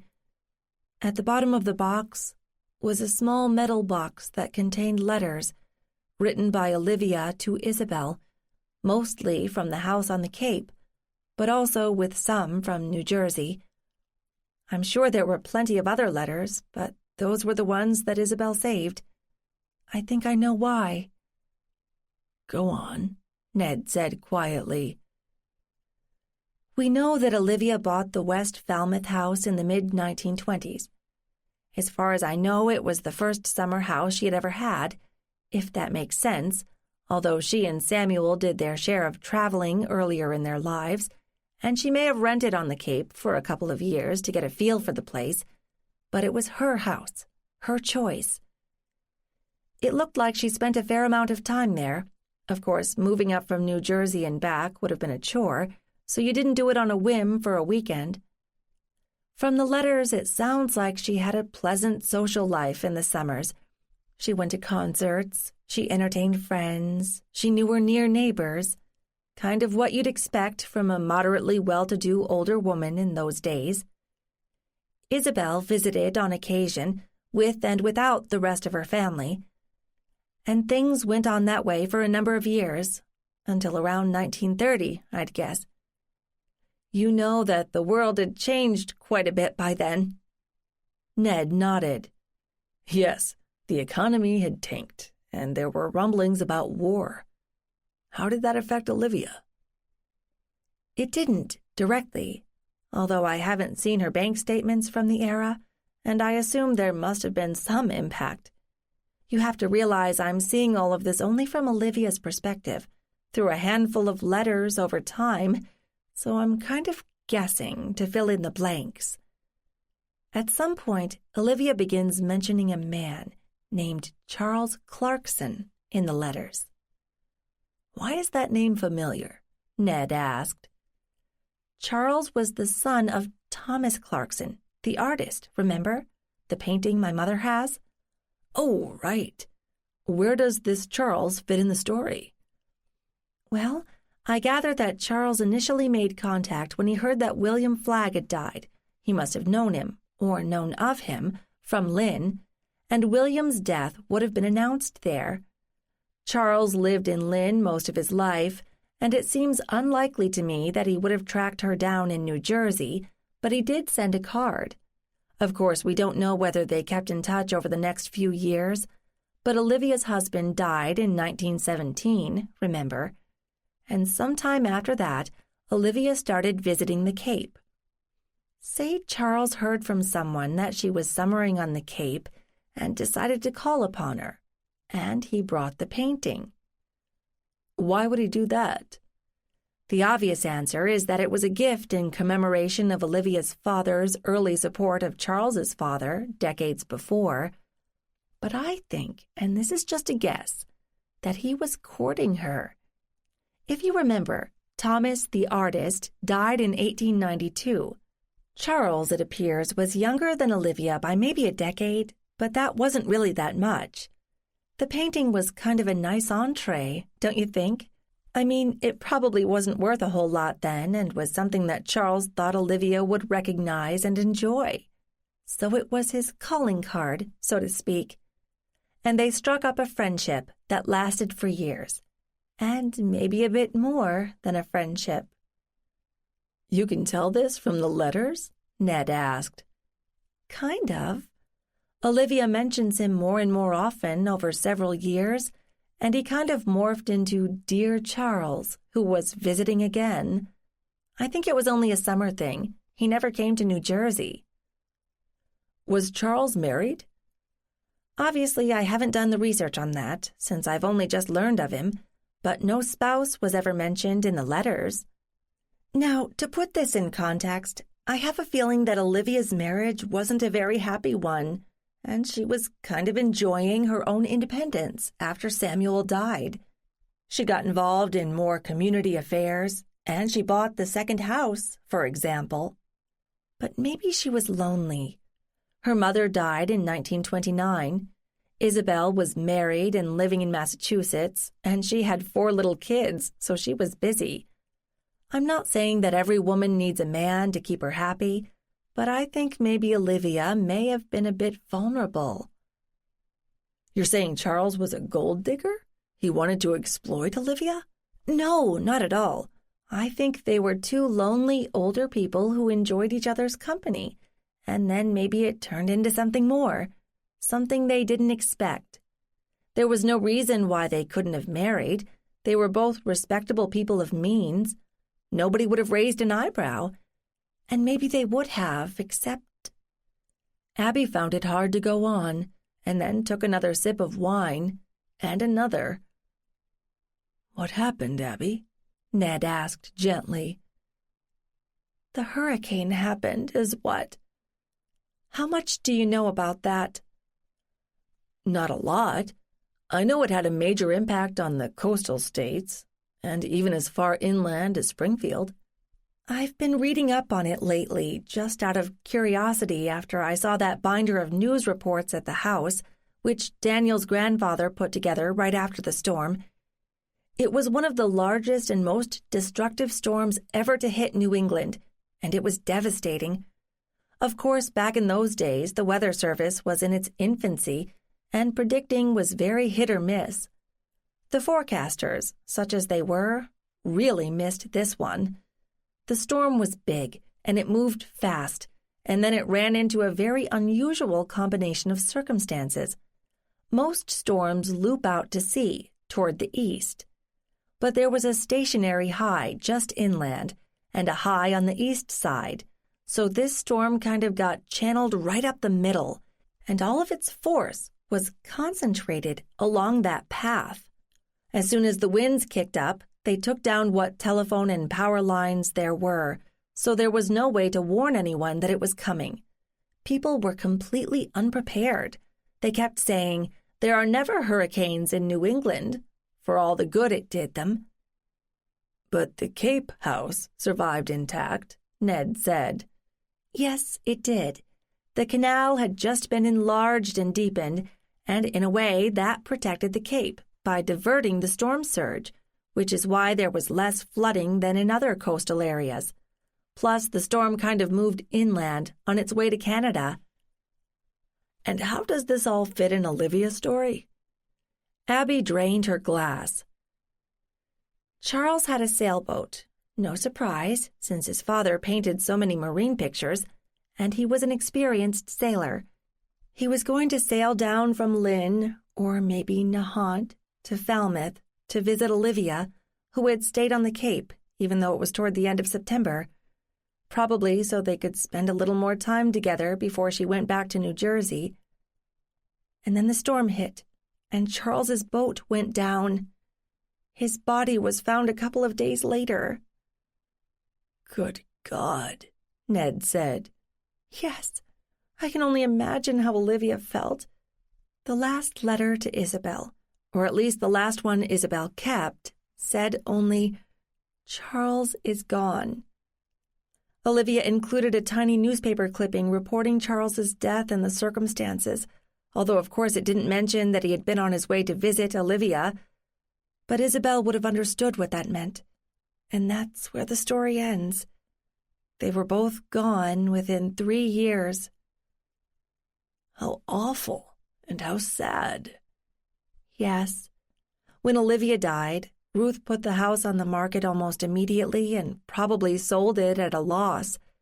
Daniel told me his grandfather boasted about getting a really good deal on it. So now I see why Olivia was sitting on the porch in the storm. She was waiting for Charles, although she probably knew by then he would never come. Her last chance for a little happiness, and losing him broke something inside her. That's why we feel her pain, even now. She kept the painting, not because Thomas Clarkson was an important painter, but because Charles had given it to her. Ned wrapped his arms around her and pulled her close. This seeing the dead business can be a real bitch. I'm sorry you had to run into Olivia under these circumstances. I'm not, Abby said to his chest. She loved him. It didn't matter that they were older. They'd found each other and they were happy. I know that was real, and that matters. It matters for us, too, because I'm descended from Olivia, and I can feel what she feels, at least for the important things. So that's why I wanted to know. I had to know. I think I can understand that. He held her in silence for a few minutes, and Abby wondered if he was sharing her pain through that contact, or maybe diluting it, drawing some away from her. Finally, Abby said, "What do we tell Ellie? She felt something in the house, too, and then there's the picture she took. Do you think there really is something in that picture, or am I just projecting? Maybe we should have let Leslie look at it longer. If she didn't see anything, that would have told us something. But Ellie saw it in the picture, and we have to say something. I'd hate to have her go off with her camera trying to photograph spirits. Although I have to admit I'd be curious to see what happens." "We can talk to her," Ned agreed. "I don't want to go behind Leslie's back, but if she can't see the something in that picture, then she's not going to understand what we're talking about." "I should talk to my mother, too. I don't know how she's coping with this whole idea of seeing things that aren't there, or were, but only in the past. And she's got the picture. I can tell her the facts, but I don't know what that will mean to her. Poor Charles. What a shame. Olivia deserved some happiness with Charles." Chapter 29. They ate a patchy dinner and retired early. Abby still felt the pain of Olivia's loss, but muted now by her new understanding of what had happened. Some people, no doubt, would tell her she'd strung together a story out of next to nothing, but it made sense to her. Now the sorrow was a compact lump in her chest, but it was not as sore as it had been. She lay in the dark with her head on Ned's chest, warm, breathing, real, not a phantom from the past, although he had his own links to his ancestors. "You know, I think I understand why it was always the women who were considered witches," she said. "And why is that?" Ned's voice, slow and drowsy, rumbled in her ear. "Because we feel more. We sense things. I know you see people, the ones who are gone, I mean, the way I do. But do you have any idea what they're feeling when you see them?" Ned took a moment to answer. "No, I can't say that I do. But there have been male witches, haven't there?" "Yes, well, at least in fiction. I'm not convinced that witches really exist, beyond serving as other people's way of pinning a name on something they don't understand. But think about the male witches and mages and magicians in traditional literature. They're mostly about power, not helping other people. Sure, there are evil female witches, but I'd guess that most women who earned the label of witch were more likely competent herbalists who tried to heal others and sometimes actually succeeded. Or they were more sensitive to and observant of symptoms and troubles in other people. People often distrust what they don't understand, and it scares them, so they lash out. Does that make sense?" "But these male witches just wanted to make trouble?" Ned asked. "You're mocking me." "No, I'm not. I'm trying to understand the mythology that's grown up around them, and that persists today. Look at popular literature. A lot of currently successful books borrow heavily from the Middle Ages, and then throw in some individuals with mystical superpowers, or a dragon or two. Readers eat the books up." "I know. And then there are zombies and werewolves and fairies and who knows what." Abby agreed. People like to read about them, but they don't really expect to meet one on the street, do they? People like reading or watching movies about horror because it makes them feel safer in their ordinary lives. Do they believe? I doubt it. But if you and I have learned anything recently, it's that we should never say never. He was silent for a few moments.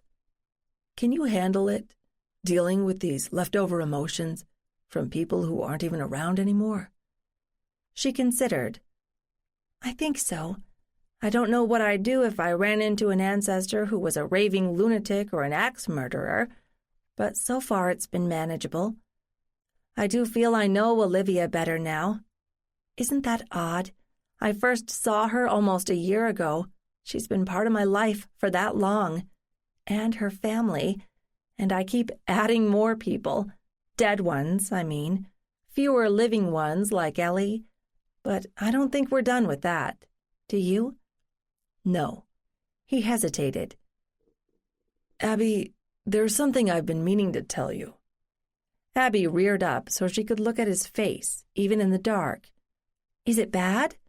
No, I don't think so. You know I've been working hard the last couple of months.